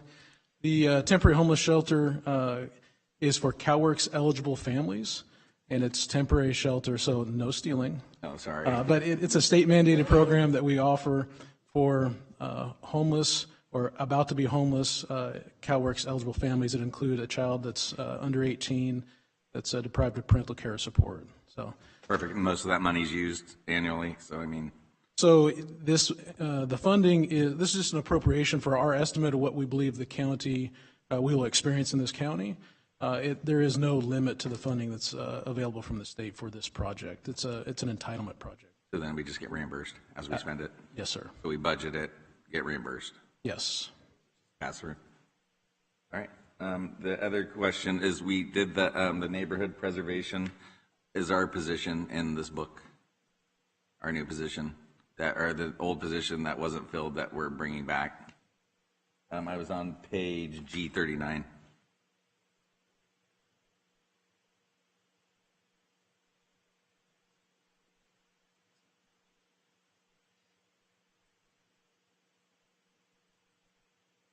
Neighborhood preservation. So the subject of the homeless ad hoc committee and that new position, no, it is not included in this budget book. And I think I know I spoke with Supervisor Patty earlier that Jennifer Goodwin and myself had a conversation with Kirsten Burtwhistle on some of that classification work, but it is not included in the currently recommended budget. That's correct. The position, the direction of the board from the April meeting was to work with some consultants to help identify the position needs. So that is the work that Director Diedrich just mentioned. We're starting that work to define the position, the needs of the position. I think the position that you are referring to was likely one that had historically been allocated to neighborhood preservation when it was part of community development. That really is not a class that can just be placed back in, we'll need to do some work to understand what the scope of this job would be, what the qualifications would be, how it would interact with the rest of the efforts of the county on this effort before we came forward to request the board to allocate a position, and then we would recruit for it. All right, but then do we need 4/5 or is it still 3/5 vote to get this, since it's something that we've? When we're ready to bring something forward, it would be a 3/5 vote, unless there is a funding issue, which I think I'm going to look to my. Can we clarify that today so that we don't have the problem in the future? Once the budget is adopted, if there are any increases in appropriations, it will require a 4/5 vote. So this, I believe this, I don't know all the details, but I believe it would be associated with funding. So I would say it'd be a 4/5 vote. I thought that was going to be part of it, Chair. But I'm sorry, what's that? I thought that was going to be part of the budget process. But if it's not, that it was going to be in there so that we don't have to. It's pretty much, if we have to increase funding in a later time, it's 4/5. So if there's something comes back under, say, Human Services, additional funding. So the position's not there, the position was there, and so you can give me more. So there was a position, as Jennifer mentioned, in neighborhood preservation when it was part of community development that was not moved over. I think the position has been deleted. I don't think it's the proper classifications for what its minimum qualifications are. But in follow-up to the board motion from late April about hiring a consultant to inform on the grading of positions, if you will, I've been engaging with United Way on 2 avenues, looking at this classification work. And like I mentioned, Jennifer and Kristen Burtwhistle and I met on Thursday. Also have a larger scope of work and a pending PO to really inform on larger asks of how the county could take a larger leadership position in homelessness. And that PO that is pending, or that scope of work, is potentially having a community forum to inform and actually a report and healthcare services bringing recommendations to this board, probably in the August, September timeframe. And indeed, if I am asking for additional appropriations at that time for a position or other recommendations, it would be 4/5. Okay. So then do we have to do that where we publish it and then do 2 more meetings after that? I mean, so what's the process? So this is going to be longer than then. There's a couple of options. It depends. Whenever we're creating a new classification and it's going to be exempt from our civil service, that's when it requires 2 board items, because we're amending the county ordinance, which identifies which positions are exempt from civil service. However, based on our activities, there are opportunities where we've, after the first meeting, initiated recruitment efforts so that we're trying to cut down that lag time, if you will. So we certainly will work collaboratively with the board, with healthcare services, to ensure that we're moving it forward as fast as we possibly can. Okay. And then the PIO position too, is that in this? The PIO position should. Is it funded? Is that funded or not funded? For which department? For the yeah. For the board? Because Yes. we're all wanting more positions, right? I might as well be on the. Yes, the PIO position for the board is in the budget. Okay. Yeah. Okay. If I Thank could, you. Thank you, Chair. Supervisor, that position is currently open for recruitment, and so we are going through the process of identifying candidates for the board to consider. Perfect. Thank you, Chair. Thank you, Supervisor Canepa. Supervisor Patty.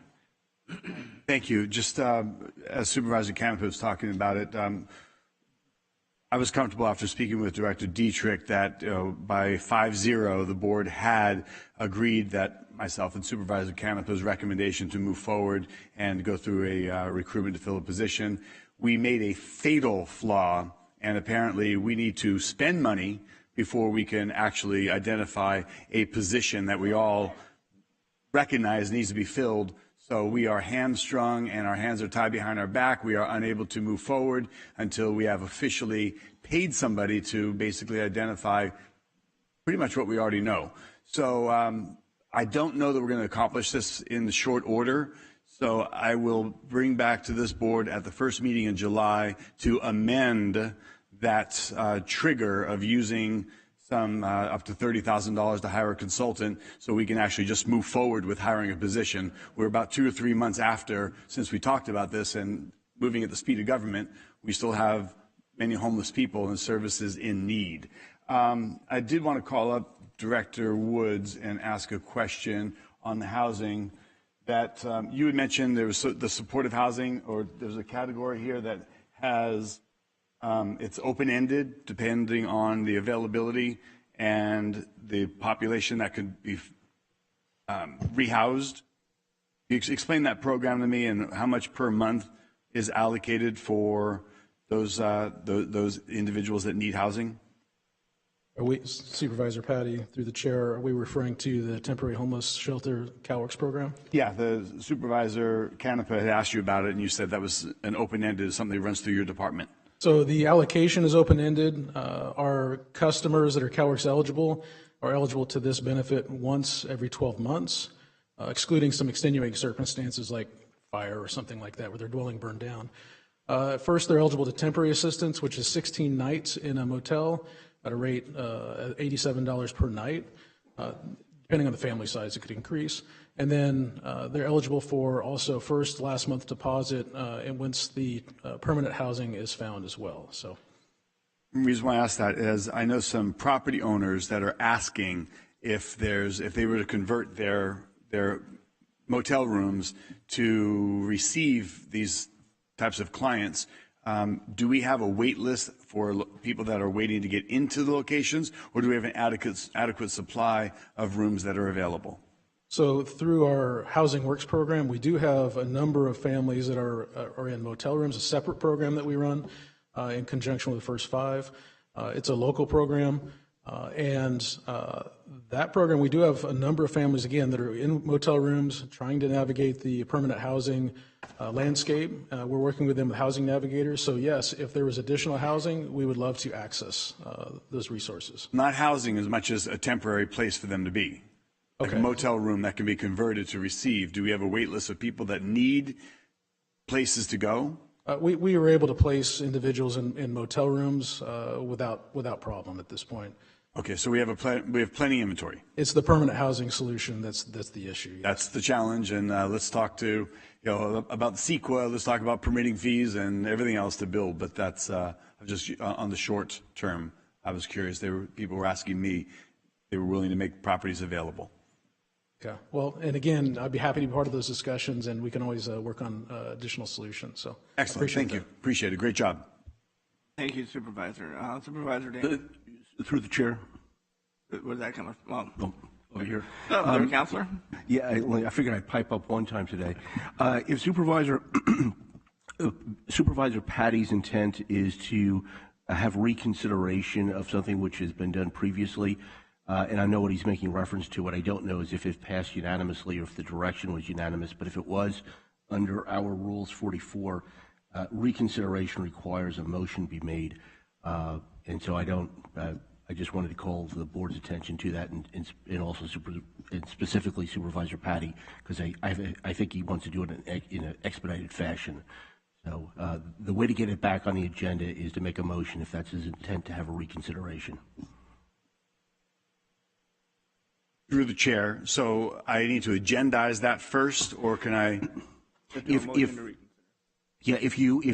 what you're looking to do would constitute a reconsideration of something that the board has decided, and if the board has decided unanimously, and I wasn't here for that meeting, so I don't know if it was unanimous, but I think it was, the way to get reconsideration on the agenda is to make a motion. It's a little bit of it's a restriction with respect to things that have already been decided by the board. So if it's your intent to put it on the board's agenda, I would suggest making a motion to do so. Okay, again, follow me, but through the chair. Do it at the end of the meeting. So I can do it today to put something back on the agenda? Yes, you could. Okay, thank you. I will do that later on. It's just, we need to move forward. Thank you. Supervisor Ding. So, I'm still trying to get over this budget pie. It looks like my college budget, 2% rent, 20%, and then 45% other. I'm assuming all that other is because it's all mandates increased. I mean, that's just kind of a large other. And then the simplistic one, though, we're looking at a 13% increase in budget, about 7-8% general fund. Is that 13% increase based on state mandates or federal mandates that come with the funds already attached? Through the chair, yes. Yes, so the increase for the Human Services Agency is, I think it's about 98%, 97.5%. 92%. Oh, sorry, 92% funded by state and federal sources. And so our general fund percent is only that 7.5%. So that's why the correlation, there's a small general fund. We call it a maintenance of effort, an MOE, or share of cost, with the funding that comes from the state and federal government. So the 7.5%, small, little, it's still $40 million. I'm just wondering, I mean, is that, I understand that the mandates from the feds, the state, that's went up along with, and the funding will come because it's mandated. But as far as general fund revenues increasing, those are increasing going out as well. So Supervisor Ding, through the chair, the Human Services Agency administration budget itself, okay, there's no net county cost, no general fund included in that budget. The assistance budget units like CalWorks, adoptions assistance, foster care, those have minimum mandated requirements for local match. So, for Matches. example, even though the CalWorks... I got you on okay. matches. Yeah. Good. Thank you for the clarification. Thank you, Supervisor Ding. Supervisor Canepa. Just for the veteran services, they say the internet at that building is awful. So I'm doing an ask for them. Can we clarify? Somebody beat me up over the weekend. So that is in the works. My understanding is that there's one pipe in there and there's a virtualization of it, so we might be throttled. But I know Healthcare Services IT is intending on bringing in their own pipe and basically being self-sufficient. So it's something that's been noted and it's in the works. Okay, perfect. Thank you. Thank you, Chair. Supervisor. All right, open up for public comment. Anybody from the public wish to address the board on this item? And no one, bring it back to board. I just have one quick question. The COC, new funding 3.8 pretty much million. How much of that is county funding?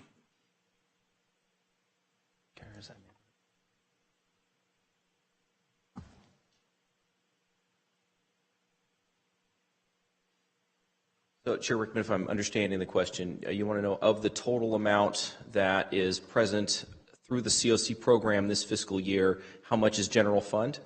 Correct. It's Zero. Zero. Okay. Well, there you go. You know, since you're here, I have a question. Sure. Another question. I'm not on the COC, but I was on like alternate at one time. Why doesn't this board have a voting member on it?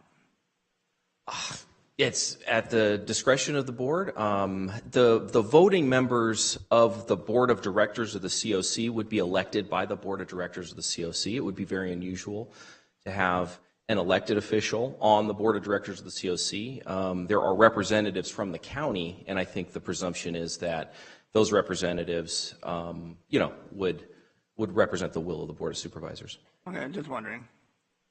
That's it. Okay. Nice and easy. Thank you. All right, that being said, I don't see anybody in the queue. Thank you very much. And we'll move on to overview of education. Yes, next up we have Senior Deputy County Administrator Susie Sayers. Welcome back. Here, okay. How many deputies are there? There's a lot of us.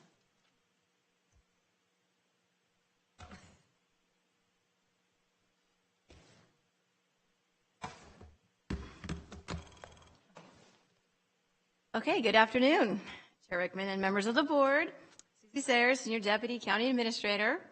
I'm here to talk to you about education, the educational functional area, which includes the county library system and the University of California Cooperative Extension.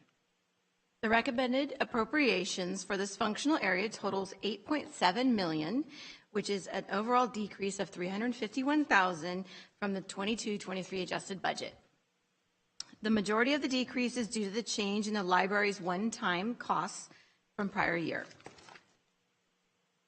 Of the 11.9 million in revenue, 980,000 is general purpose revenue, while other sources of funding, primarily property taxes, comprise the remaining 11 million. The proposed budget for the county library includes a 3.2 million fund balance contribution to the library's special revenue fund, which is managed by the county. As of March 31st, this fund had a balance of 13.2 million and is projected to have a balance of 17.3 million by June 30th. The total appropriations for the UC Cooperative Extension is nearly 981,000, which is an increase of 59,000 from the 22-23 adjusted budget. This includes a supplemental request of a little over 8,000 to support an increase in services and supplies and centrally budgeted expenditures.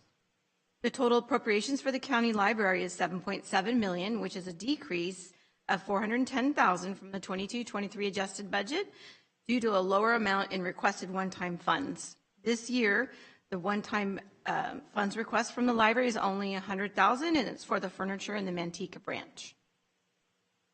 Revenues amount to 11.9 million, 10.6 from taxes, and 1.3 from other sources. The proposed budget also includes a scheduled fund balance contribution of 3.2 million to the library's special revenue fund. This includes my overall view of our proposed budget for the educational functional area. I'm available to answer any questions.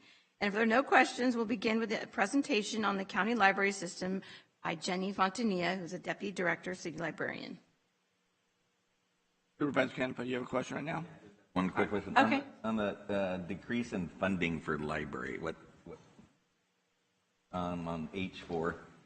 Okay, so every year the library has a base funding that provides that they operate our unincorporated library branches, and so we start with a base funding, and sometimes they have one-time requests, so they might need furniture, they might be expanding an area in their branch, they might be adding, last year was a bookmobile that they added a checkout system, and Jenny will talk about the updates on those projects that were last year, because they came to us last year with a lot of different things, but they had a delay in getting them started because of the supply chain issues.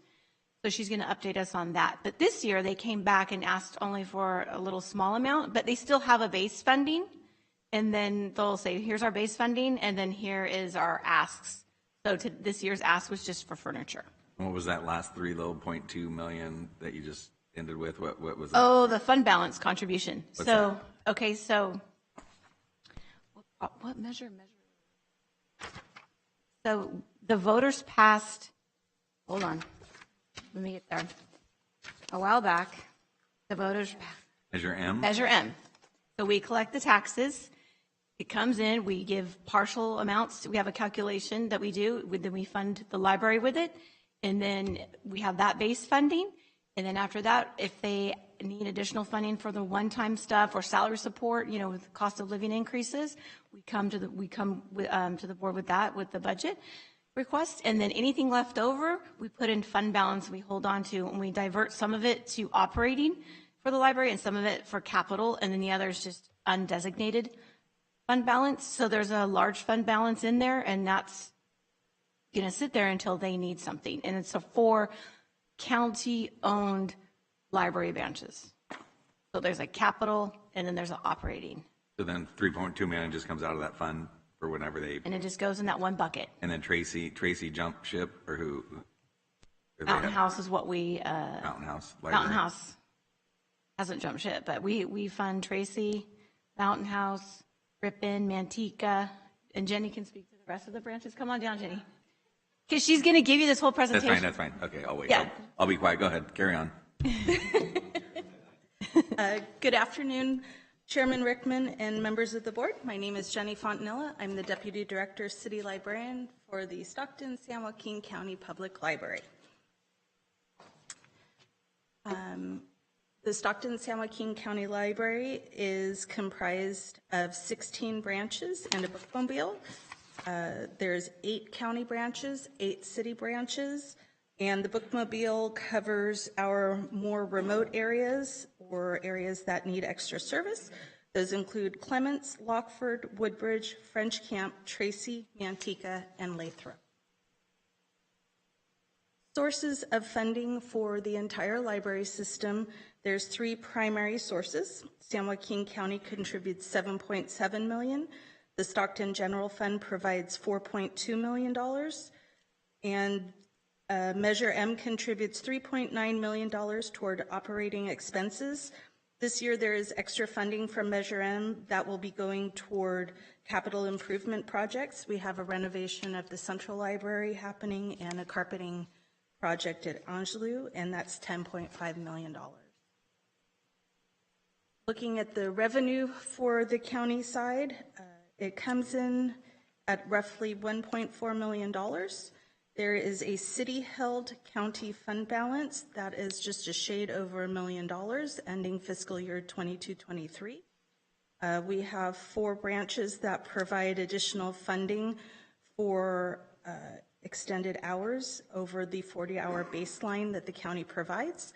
Those branches are Tracy, Manteca, Ripon, and Mountain House, and that costs about $200,000. There's an automation service fee from Amador County. They have an independent instance of our library automation system that they pay for. And finally, we collected $95,000 in fines and fees for the county this past fiscal year. Our expenditures, in an overview of the county expenditures, approximately 52% of expenditures go toward wages and benefits. Approximately 24% of the budget is allocated to books, both print and electronic resources, and branch programming, budget, and supplies. Approximately 22% of the budget is for shared services, which includes administration support, our delivery services, which moves our books around the system, so you can get a book from Linden and pick it up in Mountain House. We have our technical services department, which includes collection development, cataloging, and marketing. This team buys all of our books, makes sure they're accessible to patrons, and creates our social media and marketing for the public. And finally, there's a portion for IT services that supports our integrated library services and website.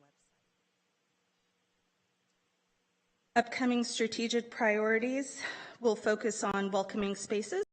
We're going to complete the Tracy Library adult and teen service renovation. We are beginning that installation of the renovation in September of 2023. It will take approximately 4 to 6 weeks. We will also be completing the Manteca Library Children's Room redesign and renovation. We're hoping to start installing furniture in November of 2023. We are looking to increase library participation through our marketing. We will be implementing a new digital newsletter and a calendar of events. We continue to work with the City of Stockton IT department to rework the library webpage so it becomes a little more modern. It's been a long time project and we are making progress on that. And finally, the digital catalog is undergoing renovation. We'll be implementing a one-click download for digital items, so you don't have to go from the catalog to an independent site. And we're also redoing the kids catalog to make it a little more interactive and interesting. 22-23 accomplishments. In our first full year of reopening since COVID began, patron attendance and circulation has increased. The county is circulating 20% more items year over year, with over 500,000 items checked out through April of 2023. Patron visits to facilities increased by 36%. Programming and attendance also increased. So far this year, the county branches have held 1,900 programs that brought in over 40,000 people. Little shout out to Lathrop. They are really starting to outgrow their space. I would say it's about the size of Chambers. They have an average weekly attendance of 30 people or more for their story time, which takes place in the middle of the library. Gets a little loud. They also have had an incredible response to their summer reading program. We had a reptile program come, And it brought in over 250 people, which actually maxed out the entire occupancy for the entire Lathrop Generations Center. So as Lathrop grows, so does their library audience.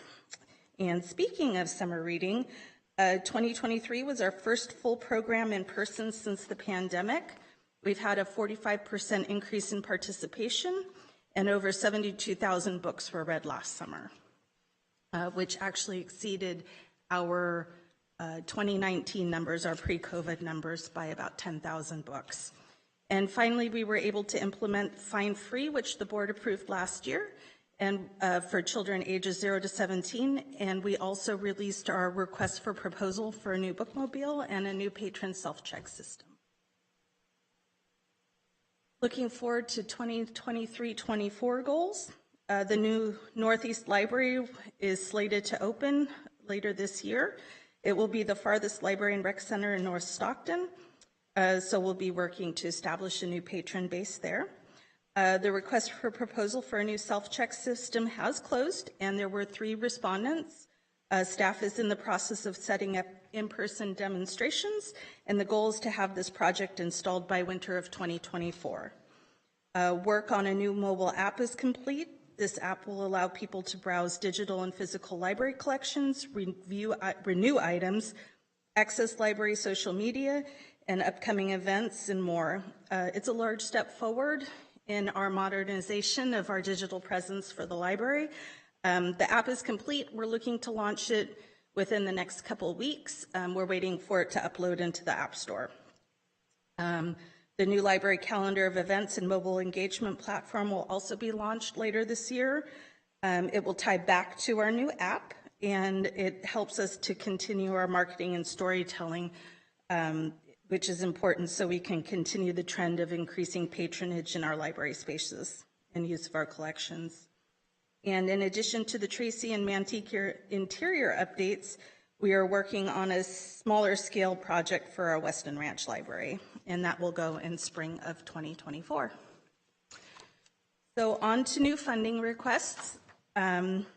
This year we're asking for a one-time funding request for 2 Manteca projects. Our staff room is small and it houses about 6 staff members. Their desks are about circa 1960s to the 70s. They're old metal desks. Pre-computer, we need to revamp that area for them to be more ergonomically correct. And in addition to retrofitting the staff area, we are asking for additional funding to do a more comprehensive renovation on the children's room.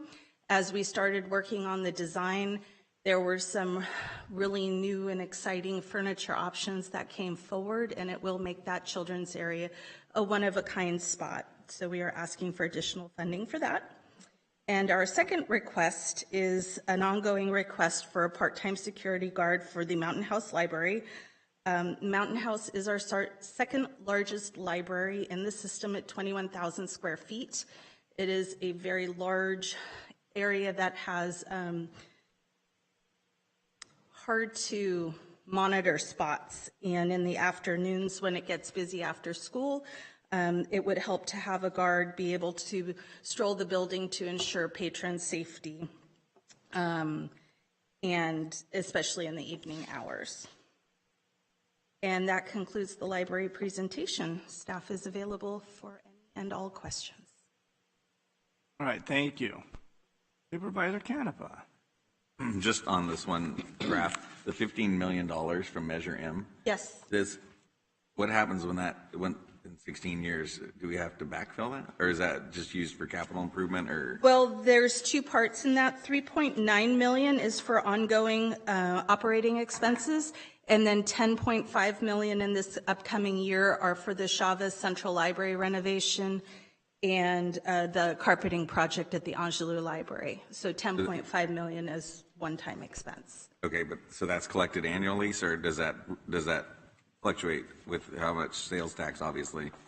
I mean, my concern is when the sun sets someday, that what backfills that 3.9? For wage and That is benefits? part of the City of Stockton's long-range financial plan, as they are building in what Measure M is absorbing at the end of the tax measure. They're working toward absorbing.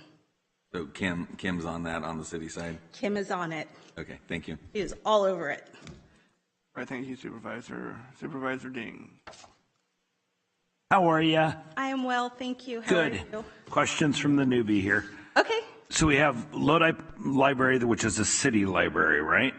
Lodi Library is their own entity. They are the renegades of the county. They run their own library. Okay, They're so not they are part a of our city library library. system. No. Okay. So when like Manteca, Mountain House, these are in the city limits, or are they in the county? How does that work? I mean, obviously Mountain House isn't in the city limits yet, but. There is one county library building, that's the Thornton building in the unincorporated area.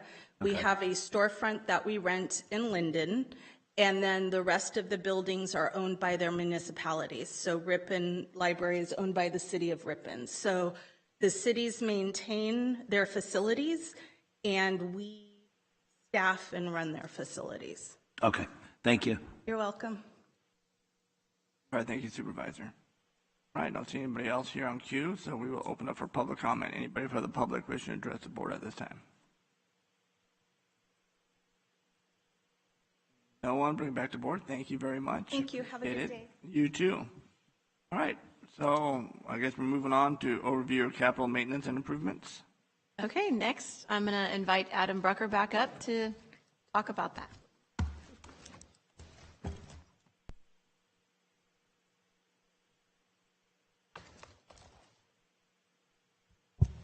Thank you, Susie, and good afternoon, Chair Rickman, members of the board. Now I'm going to provide an overview of the capital maintenance and improvements functional area. This functional area includes the budgets for general services administration, facilities management, capital projects administration, public improvement, and Air Park 599. The recommended appropriations for 23-24 total approximately $145 million, which is an increase of approximately $87.6 million as compared to the 22-23 adjusted budget. The increase is primarily due to the planned construction of several new county facilities. Approximately $57.8 million is to be funded with capital outlay fund balance. $44 million is from operating transfers in, including transfers from departments with projects, tobacco settlement funding, and county facilities fees. Funding received from state sources is approximately $36.5 million, and approximately $2.5 million is funded by interests and rents. The net county cost for this functional area is approximately $4 million.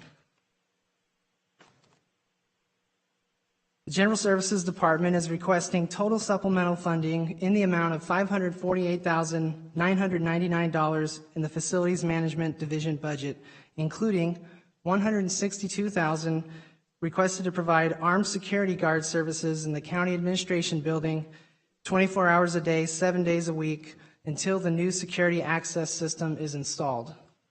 $300,000 is requested for maintenance and repairs at the old courthouse building if needed, and $86,699 is requested to add an office supervisor to provide additional administrative support and to supervise 3 senior office assistants. The recommended budget has been augmented by $548,999 in order to address these requests. The Capital Projects Administration Division conducts planning, contract negotiation, construction management, and fiscal administration. In 23-24, a total of 47 projects are proposed, totaling approximately $137.7 million. The 23-24 recommended budget for public improvement totals $137.8 million, an increase of $84.6 million from the 22-23 adjusted budget. The public improvement budget includes project funding from a number of revenue sources as summarized on this slide.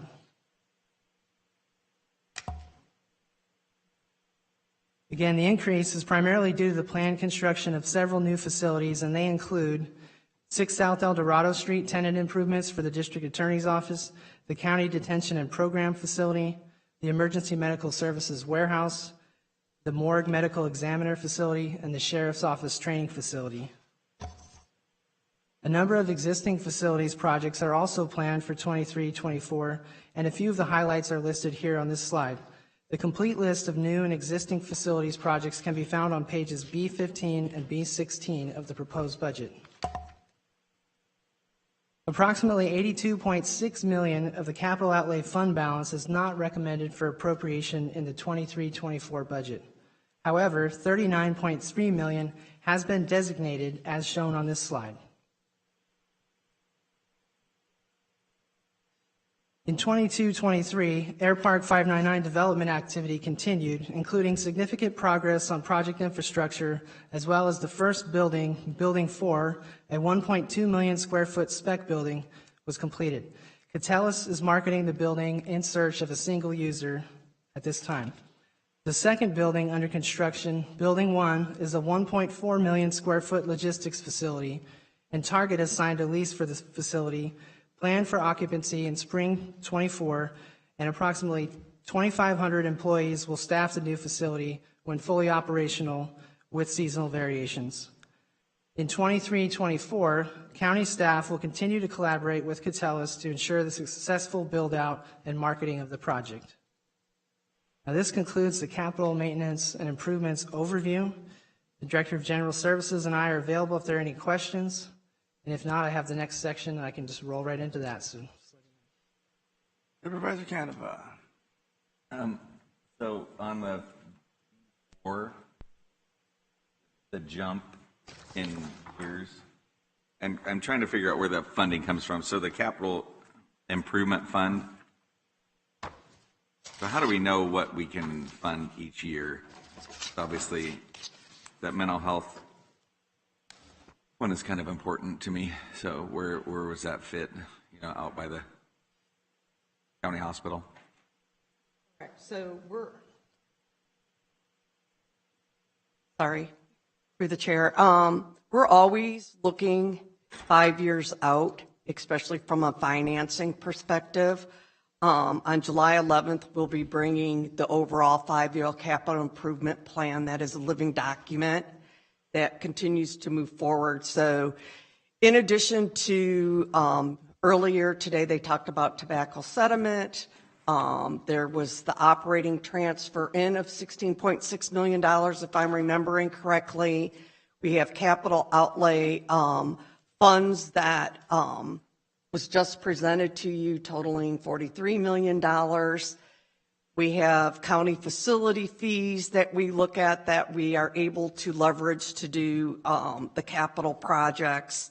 So there's a number of sources, but if you were to take every project that we had to do from a construction perspective, which is where we're at right now and why you see the bigger increase, because we, in the first year of the plan of the public improvement budget, 5-year strategic plan, we concentrated heavily on the design. Well, we're moving into the construction phase, which was the list that was displayed to you. So now you see that as we get into construction, obviously, the amount of money we have to budget is much higher than what it would have been in the previous year with from the design perspective. So does that make sense? Yeah, what feeds the capital outlay fund then? So how does that annually get fed? The capital outlay fund gets fed from whenever at the end of the year, whenever the CAO, and you can correct me, Brenda, if I don't get this quite right, whenever they look at what's left over from a general fund, from a discretionary revenue perspective, they make a decision of what's going to get split between, typically a percent goes to retirement, a percent goes to this board, always wants to have money in reserves to be able to have the money there for the future in case of economic downfall. And then there is a percent that goes to capital, and this year they're to the capital outlay fund. So this year they're moving $16.6 million as part of that. That number can change from year to year depending on where we've ended up overall at the end of the year from a discretionary revenue perspective. But that's where the main source of funding come from, other than tobacco settlement. And then, let's see, I want to make sure I got everything. And county facilities fees, which you mentioned. County facility fees, right. Perfect. Thank you, Chair. Thank you, Supervisor. All right, I don't see anybody else in the queue. Public comment, anybody from the public wish to address this item? And no one, bring it back to the board, so I guess we're moving on to overview of Parks and Rec. Right. Thank you. All right, all yours. Thank you. Next, I'll provide an overview of the Parks and Recreation functional area, which includes the Parks and Recreation Division of the General Services Department and Cultural Services. The 23-24 recommended Parks and Recreation functional area budget appropriations total approximately $9.2 million, which is an increase of approximately $1.9 million from the 22-23 adjusted budget. The 23-24 Parks and Recreation Division recommended budget totals approximately $9 million, which is an increase of approximately $1.9 million from the 22-23 adjusted budget. This change primarily reflects salaries and benefits adjustments, the addition of an animal care specialist position, and a cost allocation plan adjustment. The 23-24 Cultural Services recommended budget includes a contribution to the San Joaquin County Historical Society and Museum totaling approximately $653,000, an increase of approximately $25,000 from the 22-23 adjusted budget. This reflects an increase in base funding to support costs associated with the preserving and storing of a large collection of county records and administrative costs. At the end of my overview, I will invite up Philip Merlot, Executive Director of the San Joaquin County Historical Society and Museum, to provide a brief presentation. Approximately $1.8 million of Parks and Recreation funding is from charges for services, and $464,000 is funded by transfers from park funds. The 23-24 net county cost for the Parks and Recreation functional area is approximately $7 million of total appropriations. The General Services Parks and Recreation Division is requesting total supplemental funding in the amount of $244,115, including $84,483 to add an animal care specialist to provide additional support at Mickey Grove Zoo, $50,000 for additional arborist services to support recovery from the severe winter storm events, and $109,632 to reimburse the Facilities Management Division budget for the costs of a dedicated crafts worker 3 for the repair and maintenance of parks facilities. The recommended budget has been augmented by $244,115 in order to address these requests. This concludes the Parks and Recreation overview.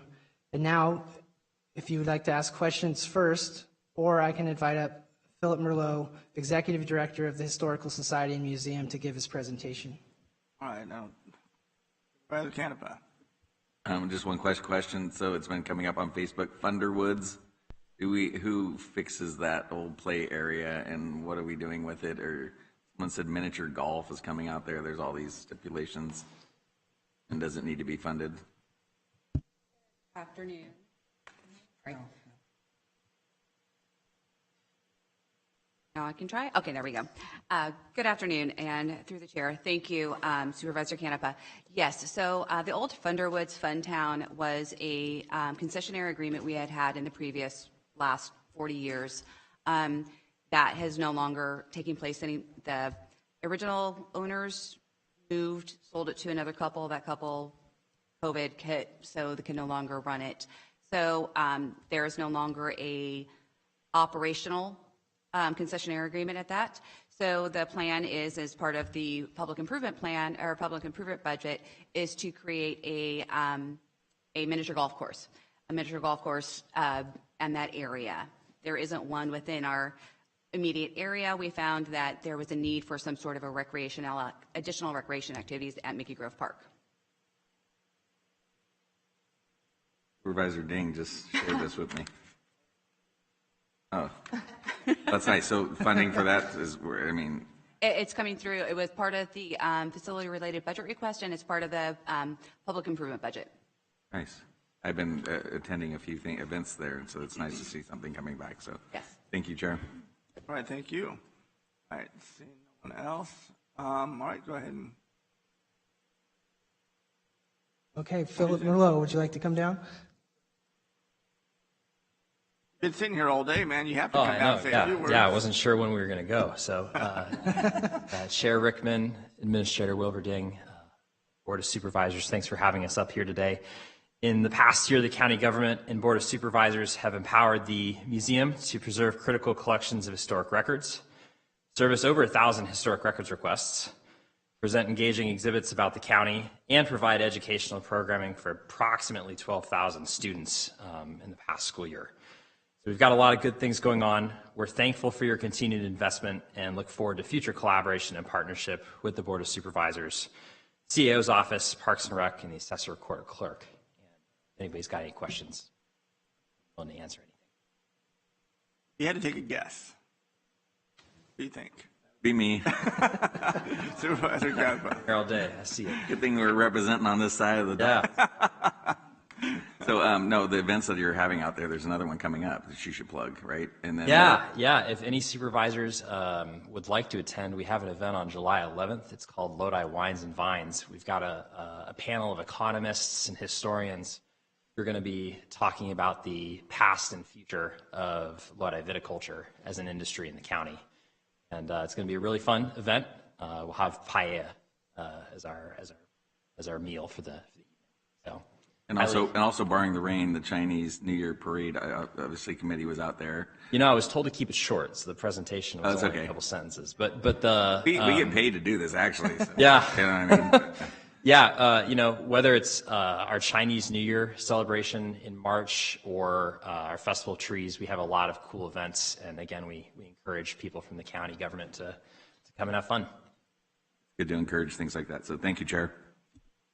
Thank you, Supervisor Canepa. Supervisor Ding.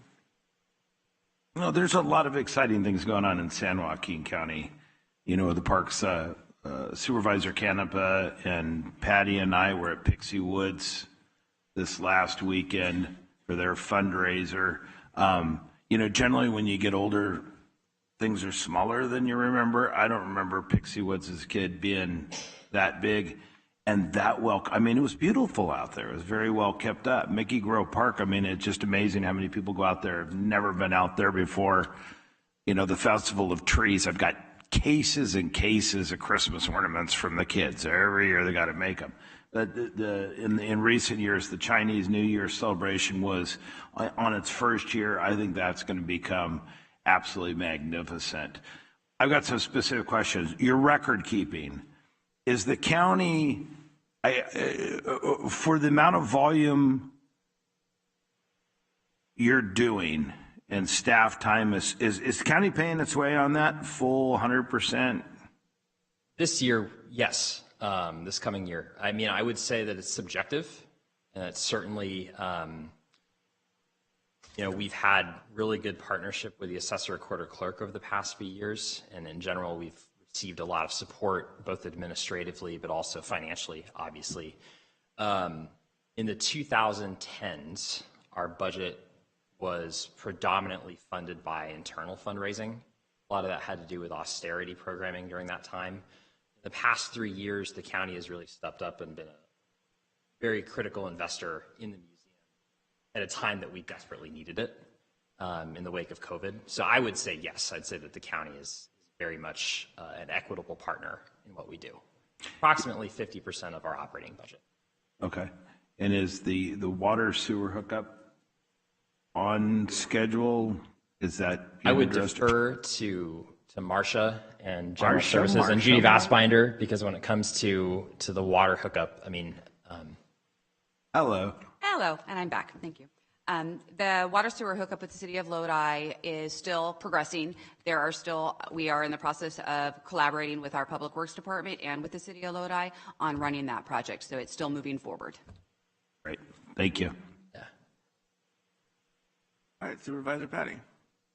And thank you, Chairman. Looking over the supplemental requests, and by the way, thank you. I got to applaud the very quick, brief, concise. However, I am a little bit disappointed. We usually oftentimes have people come in asking for a couple things that might be additional and on a wish list, and I'm not sure if you've gotten everything on the wish list, or as I always prod and ask, what else is on the horizon? What's new that you guys want to do? And I understand the records requests in the past and some of the foresight that we need to have engaging with the Historical Museum. But any other big projects out there? Yeah, I mean, I think that we have two classes of major projects that we have going on. The first have to do with internal programming. The one thing that we've been working on pretty diligently with volunteers, because we don't have enough staffing to do this ourselves, is putting together a total inventory of every document and artifact that we have in our collections. So pretty much from 2004 on, we have a very clear accounting of everything, but from before that, all of our collections were done via like an actual handwritten call card for like a library or an archive. And digitizing close to 100,000 of those so that we can scan them is laborious work. And, you know, I think one common criticism, or not criticism, but just a point that's been made is that we haven't provided a full inventory of all of the records we have since the 90s, because so much of it is on these printed calling cards. And so one thing that we've had volunteers working on is actually scanning them, but we've assessed that it would probably cost about $23,000 to pay for a scanning service to come and do it digitally, you know, on a professional basis. Beyond that, we're also working towards developing, we have a master facilities plan that we put together a few years ago with the support of the County General Services Department. And right now, we're developing essentially an investment prospectus for that project. And there are associated costs with that, specifically with the business planning and economic forecasting. One thing that's really important to note is that cultural services and parks have great return on investment, right? So if you look statistically, your cultural services budget, quote unquote, you know, it's 1/33% of the county's overall budget for the year, right? Parks and Rec is 0.5% of the county's overall budget for the year. Statistically, it's, you know, 650,000 divided by 2,220 million, right? But we do a lot of really great things, and if you look at where property values are high, where people are actually recreating, it's always going to be at county parks and things like museums. So we're hoping to really, through capital improvements over the next 10 years, provide a real keynote asset for the county at Mickey Grove Park at our site. And we've got very detailed plans about how to do that. And we've met with some of you already and met with Administrator Wilverding 2 years ago now to talk about it and what our plans were. But I'd be happy to come back and present more at your discretion. Well, I'm not sure about 10 years from now. I'm not going to be here for sure. Well, it's you know, the project we're talking about is a 9-figure project. So it's something that has to be done in phases. Right. This would be a great time to do something in phases, though, because is there something you could bring back to us and work through our CAO's office and Ms. Fassbinder and bring something to us? Because, you know, we're at budget time right now. Now's the time to chip away on that wish list. Well, I think I'd be happy to work through the established channels, and I can shoot you guys an email later. I don't want to go too cowboy here, right? So. Yeah, we are the channel that you should be going through. So, really, truly, I was hoping that you had some big picture ideas, that something we could help with. I think our big picture idea right now in the first phase of this project is that we have our program Valley Days. We serve about 6,000 students a year through Valley Days. There are a lot of schools across San Joaquin County that either can't attend or rather can't attend as it currently exists because of the spatial challenges that we have. And so we're working on developing a Pioneer Village. We're bringing in state funding. We have a few large donors in our, because of course we're a nonprofit contractor with the county. And we're hoping to build a Pioneer Village in the next couple of years. And we're probably going to begin fundraising for it this fall. What's your budget? It's probably going to be a $3 million project to build.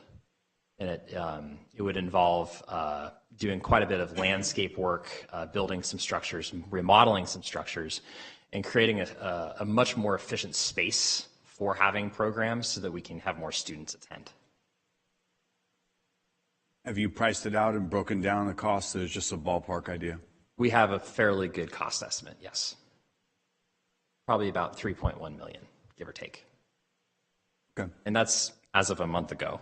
And these are the types of things that we want to look at. How are we enhancing and improving the quality of life for people here in San Joaquin County? Digitizing is great. I love it, and it's vitally important. But also, it's like, what are we doing here in San Joaquin County for the residents? If we have dollars and working through the CAOs and directing, looking at some discretionary funds, we want to enhance opportunities for quality of life here in our county. Yeah, I think that next fiscal year or the next budget cycle, we're going to have a full 30 or 40 page investment prospectus to talk about our plans. We wanted to be able to go to the Board of Supervisors with all of our ducks in a row before we make an ask, because oftentimes with projects in San Joaquin County in California, if you don't have all of your ducks in a row, things can die by committee, right? But we wanted to have audience research done, economic forecasting models done, architectural design, concept planning, design drawings done, so that when we actually make a presentation, we can make it happen. Understood. And also, bear in mind that a year from now, economically, things can change dramatically, and you can have a great, well-prepared presentation, True. But there's not going to be any resources available. So, you indicated that the plans you've got an effort that you're going to be putting together to raise money to meet maybe half of those goals? Yes. Well, so for the Pioneer Village project, which again would be something that we're planning, it's kind of phase one of a much larger project. We have the design drawings for the most part complete. We have, I think there's a concept of like a capital campaign, right? And right now we're in what you would call a silent phase, where you're preparing to make investment pitches to large funders, of which the county is one. So yes, if the county were to do a 50% match, do you think you could get the other 50%? Yes. Yeah, okay. I think that there are funders that already exist that that would be very eager to match the county government. All right. Private funders, including some major developers and industrialists in the county. Excellent. Well, we appreciate all the efforts that you're doing and look to enhance and maximize the possibilities. So thank you. Appreciate that. We appreciate your support. Supervisor Dane. One other question is probably for Jay more than anything else. When we're doing projects, for instance, what's Tom suggesting, coming up with half matching, budgeting wise, we would much rather do one time. In other words, build your village as opposed to invest into bringing 600 kids a year with ongoing costs over years. Capital improvements is our preferred method, I guess is what I'm asking. Are you hearing me? When we're putting something into a budget, I'm assuming that what we would rather do is one-time costs, capital improvements, as opposed to investing in programs, saying, bringing in 600 students a year at a cost of, to where every year we don't know the actual. We would rather do a capital improvement project. So Supervisor Ding, through the chair, two parts to the answer. I want to make sure I understood the question until I was listening. We typically do one-time capital because we use it with one-time money. And what we don't want to do is we don't want to get programs started that can't continue to be self-sufficient or self-funded. What we will do, and I think we've done for like Delta College and a couple of other one-offs, is we will give limited funding for a specific purpose that would be of an ongoing would be of an operational nature. So we'll fund 500 students for a year, or we'll fund a specific program for a year or something like that. But that's usually the exception rather than the rule. Most of it is what we've been doing, what you've seen with the ARPA money, which is one-time capital-based stuff. But we do both. Okay. And just to take off on what Supervisor Patty said, this is more than just for the residents of San Joaquin County. This is for our tourism industry. This is for, when I always tell everybody, when somebody's talking about locating a business here, there's a spouse sitting in the kitchen listening. And, say, I'm thinking about moving to Stockton or Mountain House or Tracy, and they're on the computer and they're trying to figure out what is there for the kids to do? What are the test scores? What's going on in the region? So having a Mickey Grove, park at its fullest capacity that we can participate, it's a sevenfold multiplication factor in benefits for us, not just for something for us to do as well. So I'd leave the scanning of the cards to somebody else, and let's get your village built and get some things that are sexy. We appreciate the support from the supervisors. Thank you. All right, real quick, I know we spoke earlier in the year, and so thank you for being here today. As you can see, I think this whole board thinks the Historical Society Museum is very important, and it means important to our history, of course, and to our culture here in San Joaquin County. I am very interested in and looking forward to when we were talking about marking historical sites here in San Joaquin County and letting us know, the board members know, when that does happen so we can go out there and participate. But we do have so many wonderful things here in San Joaquin County that many people don't even know about. The thing that popped into my head at Carnegie Park. People think it's just a state of California motorcycle track, but hey, that's where they had all these bricks that built a lot of San Joaquin County. Yeah. And I have like 1,000 of them at home, which I need to build something with. And also the preservation of historical materials. You guys do a great job with that. If there is an ask in the future, please let us know. We appreciate that. Thank you. All right, thank you. I'm going to open up for public comment. Anybody from the public wishing to address the board at this time? And none. Are we done with this? Okay, one quick question is community centers. I told you I was going to bring this up in that. When can we expect, I think last year we approved funding, correct? Some of the community centers to be updated and approved. I think it was $350,000, or was that for the outside? On our July 11th report, we're bringing a complete list of all the projects, where they're at, what's happening, what will be done next. We can get Chris Woods to also, I think he has used all his portion of what he was allocated based on the community center, but progress is being made and we are moving forward. But again, we had a presentation for today. We were asked to wait till July 11th. That's fine. Okay, but you'll be happy when you see it. Okay, but yeah, just because we approved it last year, and I'm thinking, I'm looking at South County, and I'm the one that brought it up, and then, we decided to do all the community centers, which is awesome, but yet we're still at the same spot here in Tracy. So we're approving money, and yet I'm not seeing anything being done, which is concerning to me. I think that's because some of it isn't visual. It's HVACs going on top of roof replacements, those kinds of things that aren't easily visible. And I know there were tangible things like equipment that was being asked for, those types of things that have taken place. Again, we have a full presentation. Right, okay, which is great. We talked about it like, hey, go to Tracy, and it looked like I'm watching the Brady Bunch with the kitchen that's in there. Right.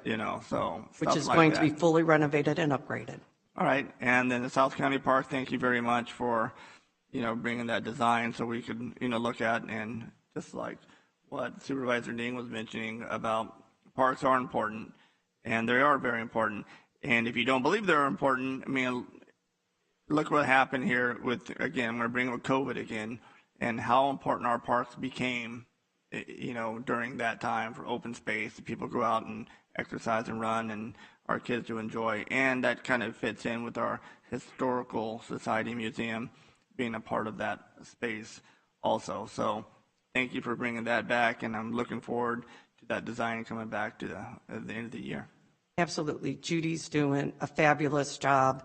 And Mickey Grove, has made significant progress on the sewer and water integration with the city of Lodi, which is critical for Historical Society projects and the projects that we want to accomplish at Mickey Grove. We love parks. Everybody loves parks. And, I think we all have something. I think my district's the only one that doesn't have a regional park. So But it's coming. It's coming. I know. I can, answer. Designs. I want it done, but I know it's so much more out there and stuff. So I appreciate all you guys' work on that. Everybody's work, back there. So thank you, Vice Chair. Thank you, Chairman.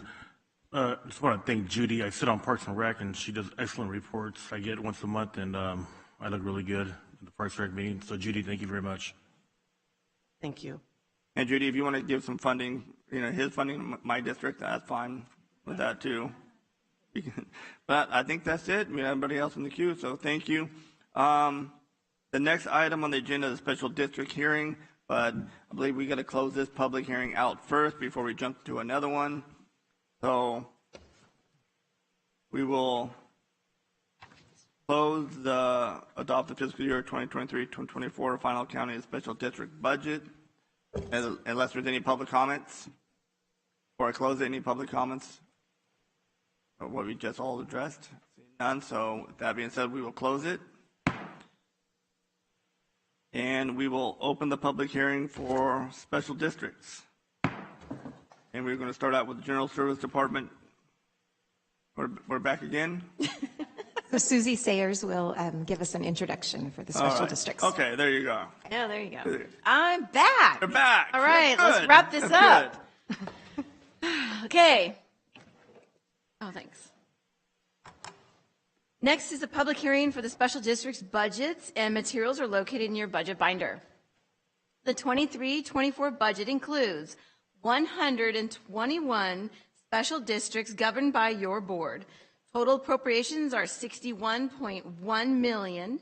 Special districts provide funding for the parks maintenance, street lighting, water sewer, storm drain, flood control, storm water, pollutant prevention, and hazardous waste collection. The purpose of today's public hearing is to adopt the budgets for the special districts for 23-24. Public notices were published in newspapers and posted within districts with copies of the budgets, assessments, and engineering reports available for review through the clerk of the board. Presentations will be made by Parks and Rec and Public Works for the districts they manage. Procedurally, it is recommended that the public be invited to make comments after each presentation, and then at the end of the public hearing, your board will take action on all the special districts budget at one time. Chairman Rickman, I would like to invite Judy Bassbinder, Parks Administrator, to speak on behalf of the county service area for Parks and Rec. Come on, Judy. Welcome back. I'm back. I know. Sorry, I couldn't help it. Trying to stay awake after lunch. Playing a little chair maneuvers here. I'm back. Hi. Good afternoon, Chair Rickman and members of the board. Before you today are the budgets for the 8 county service areas managed by the Parks and Recreation Division. During fiscal year 2023-2024, 5 of the 8 parks, which include Boggs Tract, Madison, Garden Acres, Ramus Village, and Woodbridge, will be utilizing fund reserves for continued operation in order to maintain the current level of services, with any remaining costs being subvented through Parks and Recreation and funded by the general fund. Woodbridge Community Park, which serves as service area number 48, contains an engineer's report which proposes the annual assessment on property taxes, which have remained consistent, with the exception of the 5% general benefit that must be funded from the general fund by law and will continue. As a continuation of the Parks and Recreation 5-year strategic plan, projects will continue at the community service area parks in 2023 and 2024 and will be managed by Parks and Recreation, Facilities Management, and/or capital projects.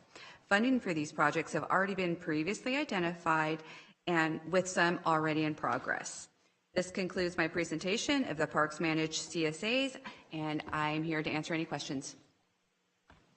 Supervisor Ding. Thank you. Great job. Well, 2 questions. One goes back to, I keep wanting to say Toontown, Fun Town. Fun Town. Not for this discussion, but do you have a budget yet for the miniature golf? We have an estimated ask. We have a budget. It's an estimate of the cost that it was provided with the PIB budget. And that's about how much? About $1.3 million. Okay. Woodbridge Park, which, by the way, is taken care of meticulously. I mean, I'm still in shock. Every time I drive by and you hear about all the things going on in other parks or what have you, Grounds County, they take care of that park. It's gorgeous. The only thing that needs to be done, I mean, the playground equipment, there's not graffiti on anything. It's meticulous.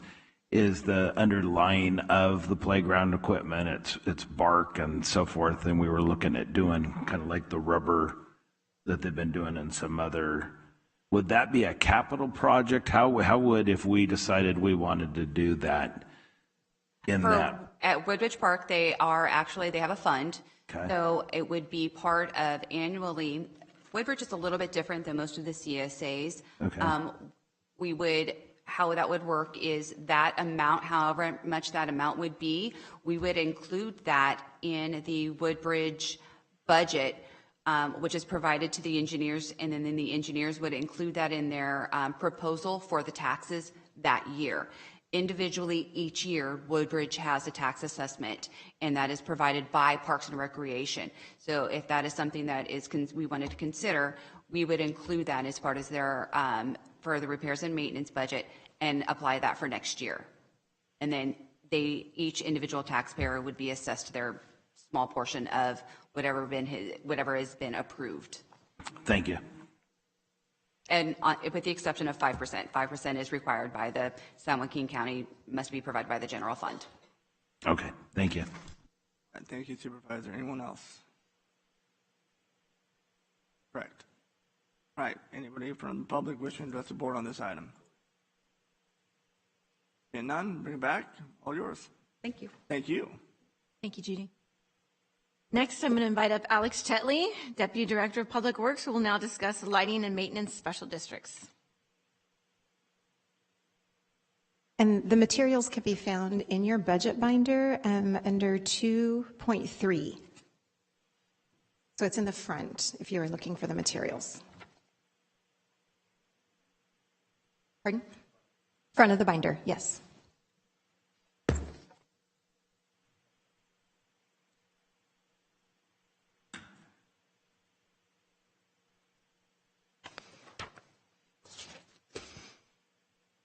Good afternoon, Chair, members of the Board of Supervisors. Alex Chetley, Deputy Director of Public Works. Chair Rickman and members of the board, the item before you is found within tab 2.3 of your budget materials and comprises consideration of more than 100 special districts budgets. These districts provide services such as water, sewer, storm drainage, street lighting, household hazardous waste, and or other special services to properties within the respective district boundaries. The proposed special district budget appropriations total $38.3 million, which is approximately $6.1 million or 19% higher than the 2022-23 fiscal year. This is primarily due to an anticipated increase in operations and maintenance expenses in a number of the districts and an increase in planned capital improvements. Each special district is funded through one or more service charges depending on the particular services provided, which are paid by benefiting property owners. Property owners in districts previously approved multi-year rate increases or annual adjustment factors for 71 service charges, and of these 71 service charges, 21 of the service charges are a fixed schedule increase, 15 service charges are proposed to include a fraction of the maximum inflationary adjustment, and 35 service charges are proposed with no rate increase whatsoever. The proposed rates were determined by evaluating operation and maintenance costs along with current reserve levels. Providing cost-effective services within small districts continues to be a challenge due in large part to limited economies of scale. Developing long-term financial sustainability continues to be a significant challenge for a few districts given increasingly strict regulatory requirements, particularly for water and sewer services. And the property owner approval requirements is also a challenge for increasing rates under the Proposition 218 rules. To help ensure financial viability, a number of districts are being considered for rate increases during the next several years, the timing of which will depend on the duration and outcome of outreach efforts to affected property owners. Note that due to the success we've had in recent years securing property owner consent for rate adjustment, rate increase proposals in the coming years will primarily or mostly be inflationary in nature. Staff will work with board members regarding outreach strategies that are tailored to each district's demographics and the nature of the proposed rate increase. We anticipate completing the process for at least 6 additional districts in the coming fiscal year, and we currently expect most districts will achieve financial health by 2025, with 3 of the districts anticipated to recover over a longer time period. Funding for planned capital improvement projects is proposed within 49 districts, totaling approximately $17.7 million. And these projects are listed in Attachment C to the board letter and include repairs and replacements, enhancements to improve service and reduce costs such as meter installations, a water filtration system, and a streetlight acquisition from Pacific Gas and Electric Company.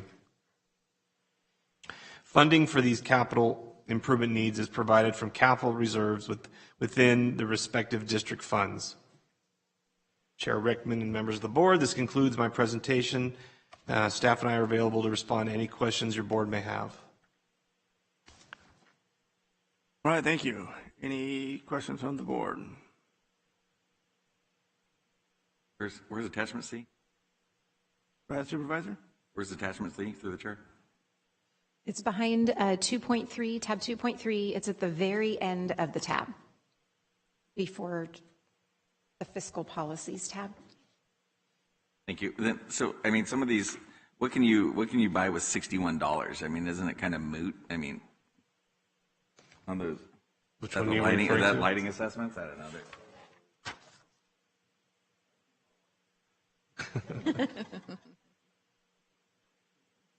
Do we have to make a motion on this separately? Or this just the public hearing portion of it? Do we have to make a... Appendix A3. Is that lighting, or what is that for the assessment districts? You said there's 70 of them?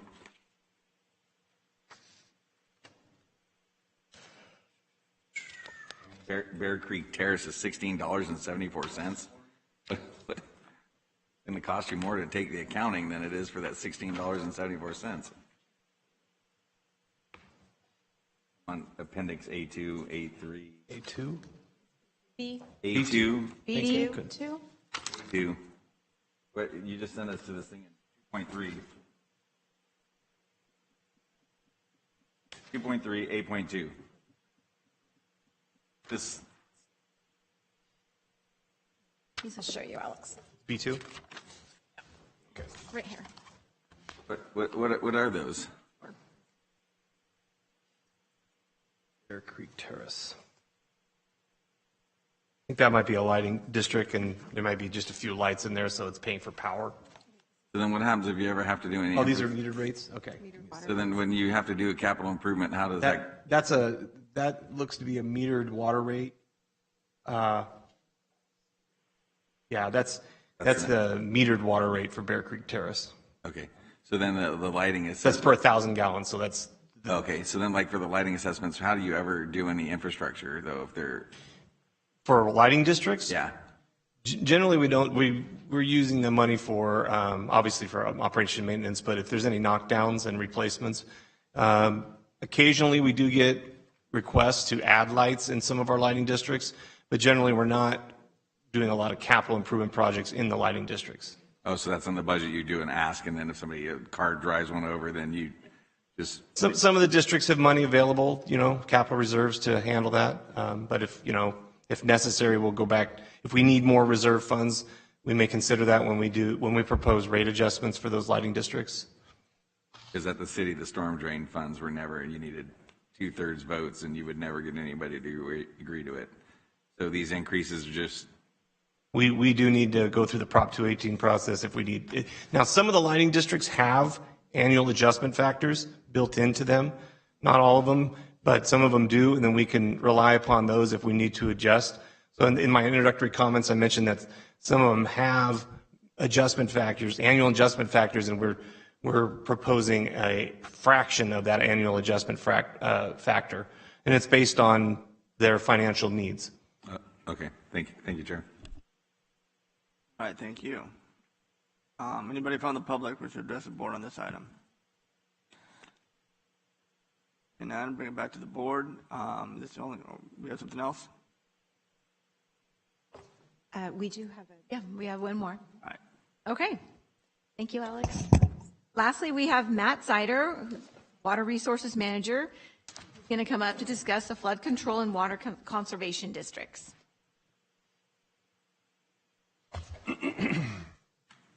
Greetings, Mr. Chairman, members of the board. Glad to be here today. Good afternoon, Matt. The Flood Control and Water Conservation District budget is at tab 2.2 in your package. It include the budgets for the district itself, the parent district, along with the budgets for special districts 2, 9, 10, the Sejavka District 96-1, and the Mokelumne River Water and Power Association. These budgets fund what are probably, as identified to the citizens, two of the more important programs related to flood and water resources. They're described in the board package and presented today for your consideration. Key activities in the areas of flood management include updating the county's flood ordinance to meet the FEMA requirements and maintain the national flood insurance eligibility, working to identify flood risk reduction improvements for Acampo and Coral Hollow, which we saw a lot of issues on this winter.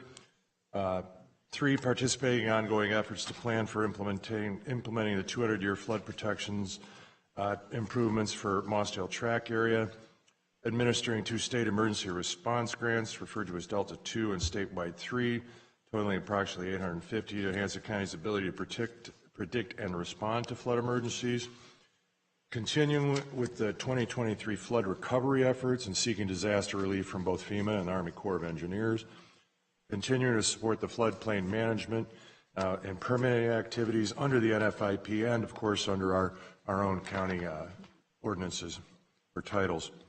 Levee maintenance priorities include coordinating with Sejavka on delivery of the Lower San Joaquin River Flood Risk Reduction Project, or this region's flood management plan under the Central Valley Flood Protection Plan, implementing $10 million in state grants for deferred maintenance projects to repair approximately 100 pipes and other through levee facilities, implementing projects to repair flood damage from the 2022-23 winter, and maintaining active status of all of our project levies in the PL 8499 program, which pays to rehabilitate storm damaged levees, and that's the core program. On the water resources front, implementing Sustainable Groundwater Management Act requirements in both the Tracy and the Eastern San Joaquin Subbasin, and really moving to implement our groundwater sustainability plans.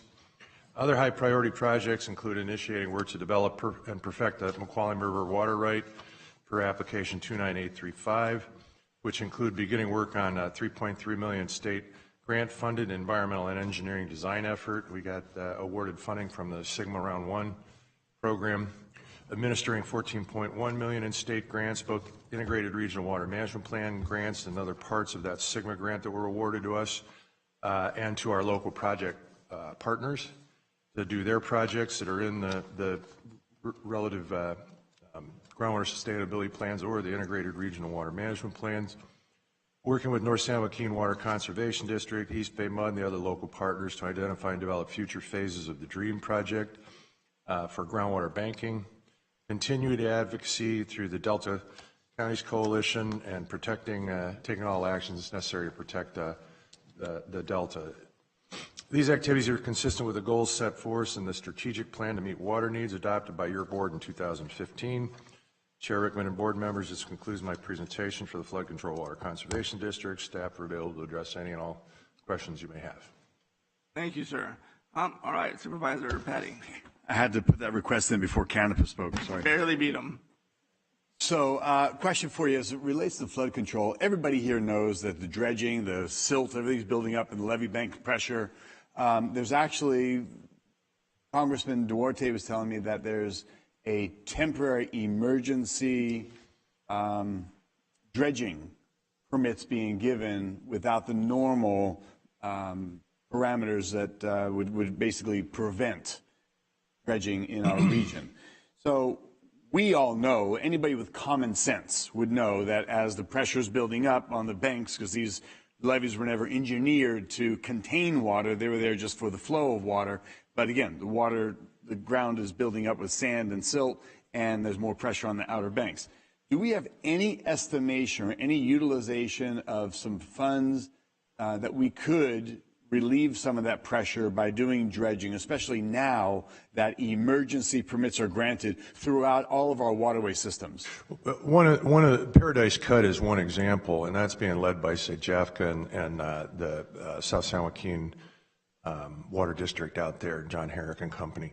And they're looking to do actually even larger than just Paradise Cut. They're pushing for a South Delta dredging program to increase the channel capacity. It's not the materials that settle in the channel that cause the pressure. It's that there's less room for the flow and the water levels then get up on the levee. And that's the danger there. And that's really kind of a pilot project. I was unaware of any temporary dredging stuff. There's a lot going on with temporary diversions for water in flood years like this to get that into the ground or get that into use. But I was unaware of the temporary dredging. Yeah, when we were back on the One Voice, one of the great benefits going there and meeting, and they just said, listen, you guys should know that they're giving emergency permits for dredging. So I had told Chris Newdeck the same thing. He's like, well, there's material people out there would love to get the sand. But my question really is there anything to take advantage of this? Is there anything that we know? Because every channelway, over by Stockton Golf and Country Club, I drive that road and you just see more and more silt and buildup and invasive weeds. So if there ever were, the reality is, if there was ever a fracture to our levees, there's so much buildup around it, you couldn't bring in emergency barges for dumping and recovery and for closing up that breach. So have we, at any capacity, I'm just asking this because we're looking at budget right now, could we actualize or mobilize a dredging effort rather quickly if we had some funding? Likely, yes. And I realize that out in the Delta, most of the RDs are the ones that are doing that. And what we try to do is consolidate those efforts and bring them together through the Advisory Water Commission. So this is something I think would merit additional research and then some dialogue at the AWC where we have the chance to bring together all of those RDs, say JAFCA and us, to say what if and how about. Okay, and I would maybe encourage that maybe in the next several weeks you can do a meeting like that, reach out while these emergencies, because it's going to expire. They're not indefinite, obviously, and since the snow melt and the big rush of the flood of water that was going to be coming down through the valley between here to Fresno, that's going to be subsiding, but they recognize that we need to get that money flowing out, that water flowing out. So it costs money, obviously, and a lot of these RD districts do not have adequate funds for a dredging effort. We can kick that off and have those discussions at the AWC in July. Okay, and if there's anything you can bring back to this board, I think each of us would be very much cognizant and aware that you're going to get when the getting's good, and there's an opportunity for us to do any dredging to maintain really the integrity of our levee system with undue, because at some point the pressure is going to get so much that we're going to have breaches. But if we can buy some decades of time by doing dredging that hasn't happened for decades, that would be wonderful. Thanks. Thank you, Chair. All right, thank you, Supervisor.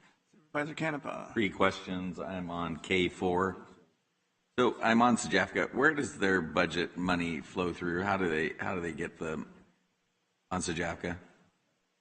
They have their own assessments, and then they pay us through the 96-1, and we have some part of that. It's kind of shared programs for things in the legal delta where we are working as the LMA and cooperating with them.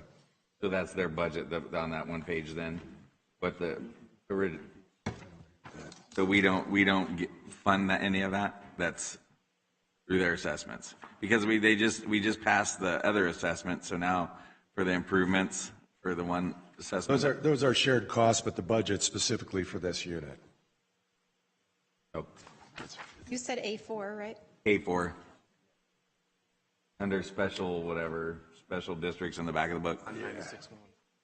I'm not sure of the split, but there is money from both sources that go into this fund. So we do fund it? Yes. And then the next one, I think I went on the, they do the water banking, and I think that's District 9. Why do they have so much more money than all the others? That's Zone 2. And it's a larger assessment. It covers the whole county. I believe if you're talking about the DREAM project. Where they put it in East Bay muds? Yeah, and really, that was funded by about $4.5 million, $5 million of East Bay mud to demonstrate that, and was a cooperative effort between the Eastern Water Alliance, which is North San Joaquin Water Conservation District, Stockton East Water District, and Central San Joaquin, and us. And then East Bay Mud funded the lion's share of that. So it does reflect money that comes, we invoice East Bay Mud, and it comes through to that fund. So you're seeing that total budget. So they have 7 million as opposed to everyone else has 600,000, a couple 100,000. And then the last question. Wait. Hold on. I'm just going to give him the. That's fine. No, I'm just saying the other one, all the other ones don't have much money, and then some of them have. The zone, you're talking Zone 9. I'm sorry, that is the levy maintenance and assessment district. Yeah, they have so much. That's everything to do all, taking the goats out there and doing the insect or the rodent control, clearing debris and vegetation. So it's pretty intensive, especially in a year like this. That's all of the levy maintaining agency responsibilities to comply with the requirements of both the Corps and the Department of Water Resources to keep them certified. Okay, and then 2 down from that, see there's 0, 0 at the ends. So what does that money mean? One's for construction. The 0 in balance, so they're going to spend all that money in 1 year. The $6 million, second from the bottom. Flood control construction. Yeah, some of that, a lot of that will be passed through, and that's an accounting function. So some of that money gets moved between these funds, and it's strictly for so we have nothing construction. Okay, perfect. Thank you. Thank you, Supervisor. Thank you, Chair. Thank you. Of course. All right, we'll open up for public comment. Anybody from the public wish to address the board on this item? And none, we will bring it, before we bring it back, I mean, that concludes our special districts, right? Close our presentation. All right, so. Okay, thank you. The County and Special District 2023-2024 budget hearing is now closed. So we'll bring it back to the board for any final comments.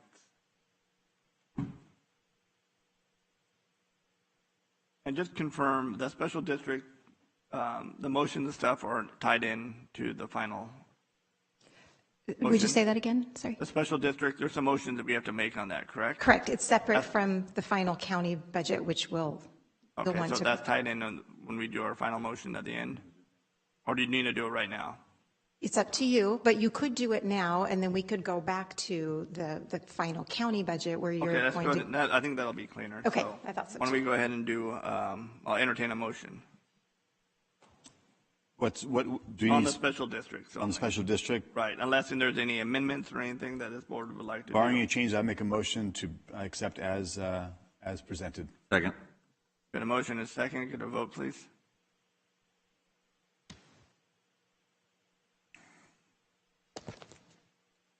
Right, it is adopted 5-0. All right, now we're going to go back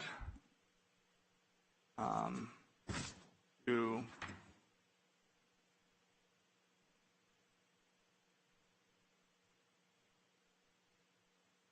Counselor, do we have to open up the fiscal year budget, or can we just roll right into it?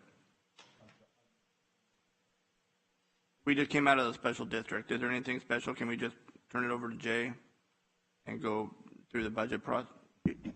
Did you adjourn as a board and go into? No, we didn't adjourn as a board. We just okay, closed the then public you can. hearing. Okay, yeah, you're right. All right. With that being said, I'm going to turn it over to you, Mr. Wilverding, for concluding the report before it comes back to the board. Thank you, Chair. Before we do that, we also had a special meeting agendized for one item for approval. I just wanted to remind about that. All right, thank you. Yeah, let's finish this agendized item, then we'll hit the special meeting. Okay. Appreciate it, though. You have anything? Just a comment. As I mentioned in my opening remarks, I'm grateful to everybody for working in such an outstanding organization with top-notch leadership and dedicated staff. Our budget here that we presented represents our challenging goals and objectives, which we've collaboratively developed for our organization. I want to thank everyone who contributed this and want to thank our board for your part in the process. And I'm going to turn it back over to Brenda. Thanks. You have anything? At this time, we would just take your policy direction, if you have any, and then we'll approve the budget. If you do have any changes to funding, if you have funding recommendations, then we can talk about where those would come from. So I'm open to what you have to say. All right. Thank you very much. So we'll bring it back to the board. Anybody would like to add, amend, changes? Supervisor Ding. So for instance, if I wanted to make a motion, Supervisor, I think Patty hit it right on the mark as far as getting some of these projects going with Pioneer Town, Mickey Grove Park. I think it's good for the whole community. It's good for, obviously, it's all about, it's for the children, right? But it's also good for job creation. It's good for volunteerism. It's an economic development project. If I wanted to make a proposal that not more than 1.2 million in matching dollars be appropriated, do I have to have an offset? How does that work? Or do I just add it out of the piggy bank? Okay, so we have a balanced budget. We have a couple of options. Generally, we would take recommendations up to, I'm thinking up to about $2 million.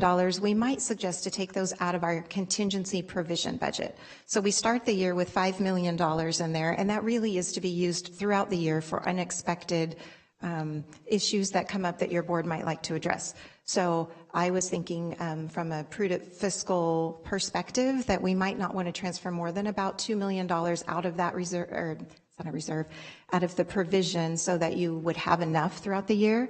So I was thinking that. And then if there's anything that exceeds the $2 million, we have some options. I think I would recommend, because we're transferring some of our general fund balance, I talked about those transfers to reserves, we might want to look at the transfer that we are allocating to the unfunded pension liability reserve. We're transferring $16.6 million there. If you have additional requests, we might look to that, maybe decrease that transfer to provide some funding for the other requests that you may have. So those were my thoughts. But we do need to have a funding source for whatever increase you might be requesting. Okay, so I'd like to, so do I entertain a motion or just make a motion? $1.2 million matching, not to exceed $1.2 million to the Mickey Grove Historical Museum for the building of Pioneer Town? And that's coming out of contingency? Is that where you wish that to come from? Well, she gave us two options there. It's up to you. Well, no, it's up to you. You're the one with the spreadsheet. I don't care which piggy bank you take it from. Well, then I would say we would take requests up to $2 million out of contingency provision. All right. Brother Patty. Yeah, thank you, Chairman. Yeah, and I appreciate it. I think we'll kind of go around the horn and see if there's things that stick out. Great job all around, everybody, for this. And I think we make suggestions and how you guys want to massage or recommend the use of the funds. But I've got a couple things stick out to me, my notes for the day. One of them, to our purchasing director, we've got slated 89 vehicles to be purchased for the Sheriff's Department. Fleet services? Was it? Wasn't it fleet? Was it? Yeah, fleet services. Okay, thank you. I'd like to encourage, and I think we do have a local purchase provision so that we're making sure that we can utilize our local network of auto dealers versus going somewhere else. We usually have a local match, an opportunity for somebody, a local vendor, to match a lower price perhaps. That's something that we established years ago. So just a reminder to make sure that we keep that local. Secondly, came up, the assessor's presentation today, to me, I'm cognizant of their efforts to be efficient and effective and modernize what they do and the positions that they identified. And while HR may not have gotten very specific information from them to include in the budgeting process, I appreciate, and I know that Mr. Rizvi that's here has been with us for quite a long time, I understand that the spirit of what they're asking for is efficiency and effectiveness. So if we're going to make any amendments, I'd like that to be considered by this board, that we do fund those two positions.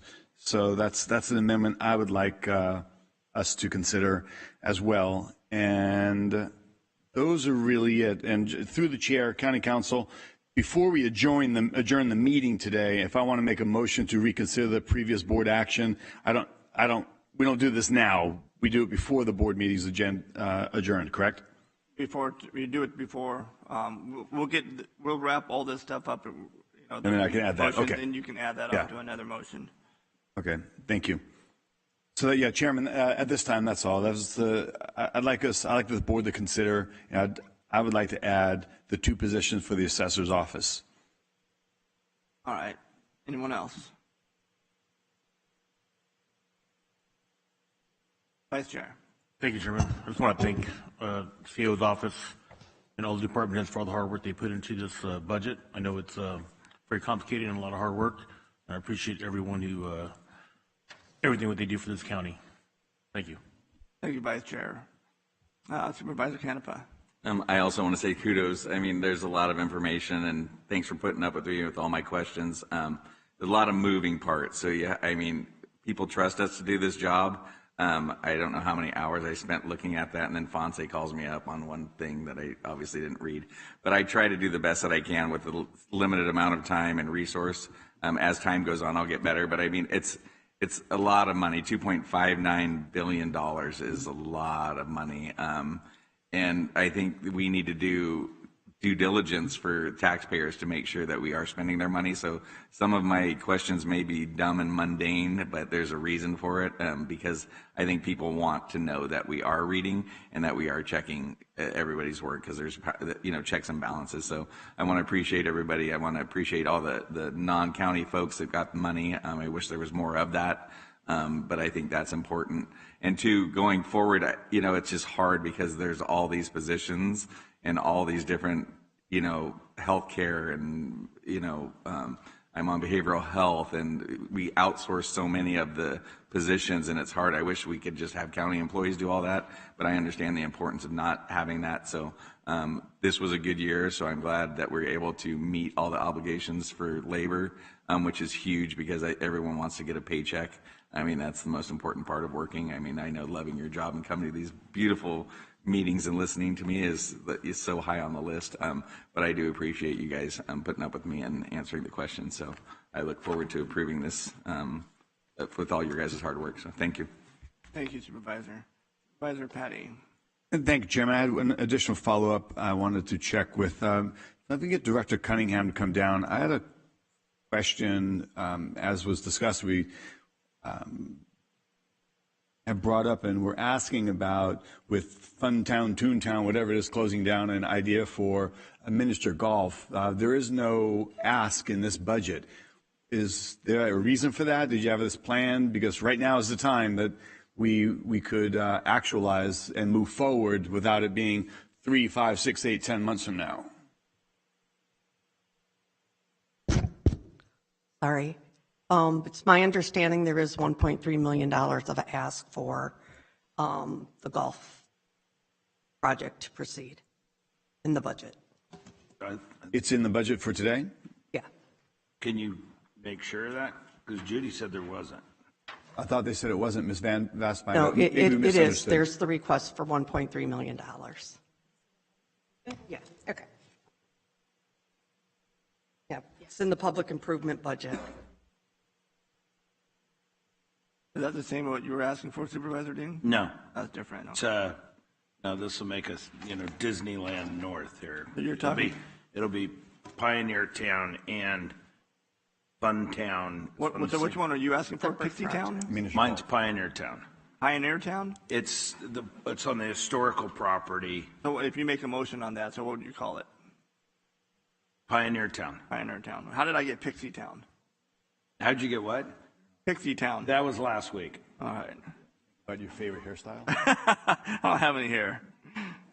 So we have on public improvement, we have a $3.3 $3 million request for park improvements. It's included in that part of that request. That's in that, okay. It is. So I'm always looking for what else we need and what to maximize, and it's now's there. a chance. You have an attentive board, and we can come back later, but We have been very thorough in our asks, and it is already there.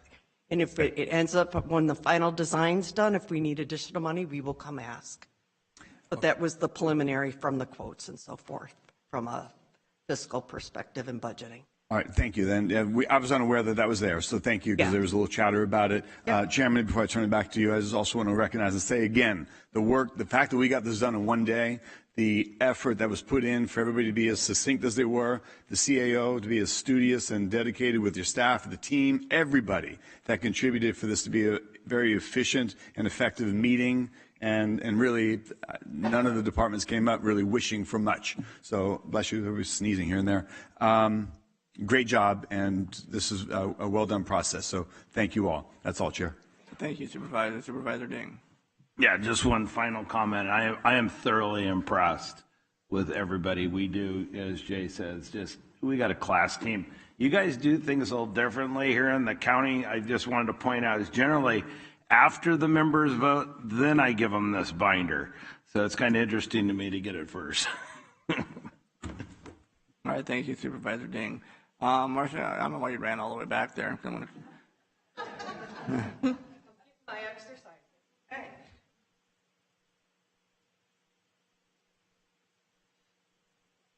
I just thought in my head, I was like, I'm just messing with you. And once you get back, I need you back over here.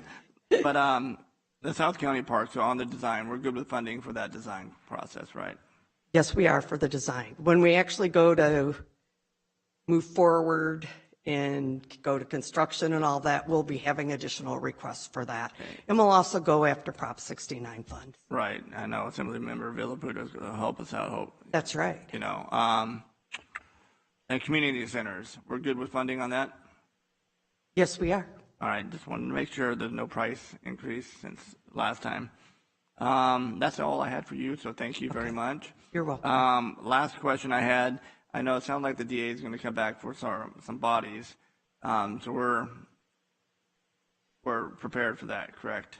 Right. So anything that you approve after you approve the budget will come out of. We'll have to talk again about a funding source. So if you want to take that out of contingency provision at that time, we could think about other funding sources at that time too. But that's generally where we would take additional requests. That's the funding source we would go to first. All right, cool. I just wanted to make sure. Yep. That, and they're working with our office really closely, right. So we appreciate that. All right. All right. Before I close up, Supervisor Canepa. I just have one question. So the 5% of the reserve, is it off the total budget or general fund? So is it off the 2.59? It is. The 5% is 5% of the total budget, the 2.59 budget. Okay, perfect. Thank you. All right. Supervisor Patty. Thank you, Chairman. Before we close out on all the budget stuff, I did have a question for our CAO through the chair. Our teeter tax fund, if I remember correctly, some counties roll that into the budget annually so that it zeroes out at the end of the year. What's that current balance of the teeter tax? Am I naming that correctly? I know we keep asking that. It's to Supervisor Patty. It's actually called the Tax Resource Fund. Okay. And we're obliged to keep a certain percentage in there because our property tax floats every year, and then we have gaps in between our appropriations and our cash receipts. I won't get into all the details of that. We generally want to keep about a $30 or $35 million balance in that. I'm not exactly sure. It's probably around 60, 65. We have not ever rolled it into the general fund, and you're correct, some counties do that as a part of their budget process. We have never gone down that path. Understood. Okay, I just want to make sure see where we were, make sure you had enough reserve or what that balance was. So My understanding, I talked to our auditor controller, I think he's in here somewhere. There he is. Hey, Jeff. We probably have, if we needed it for a reason, which would generally be a one-time capital-based reason, probably $30 million we could tap if we wanted to, if we needed it. We're not there, so I'm very satisfied with where we are. I just wanted to find out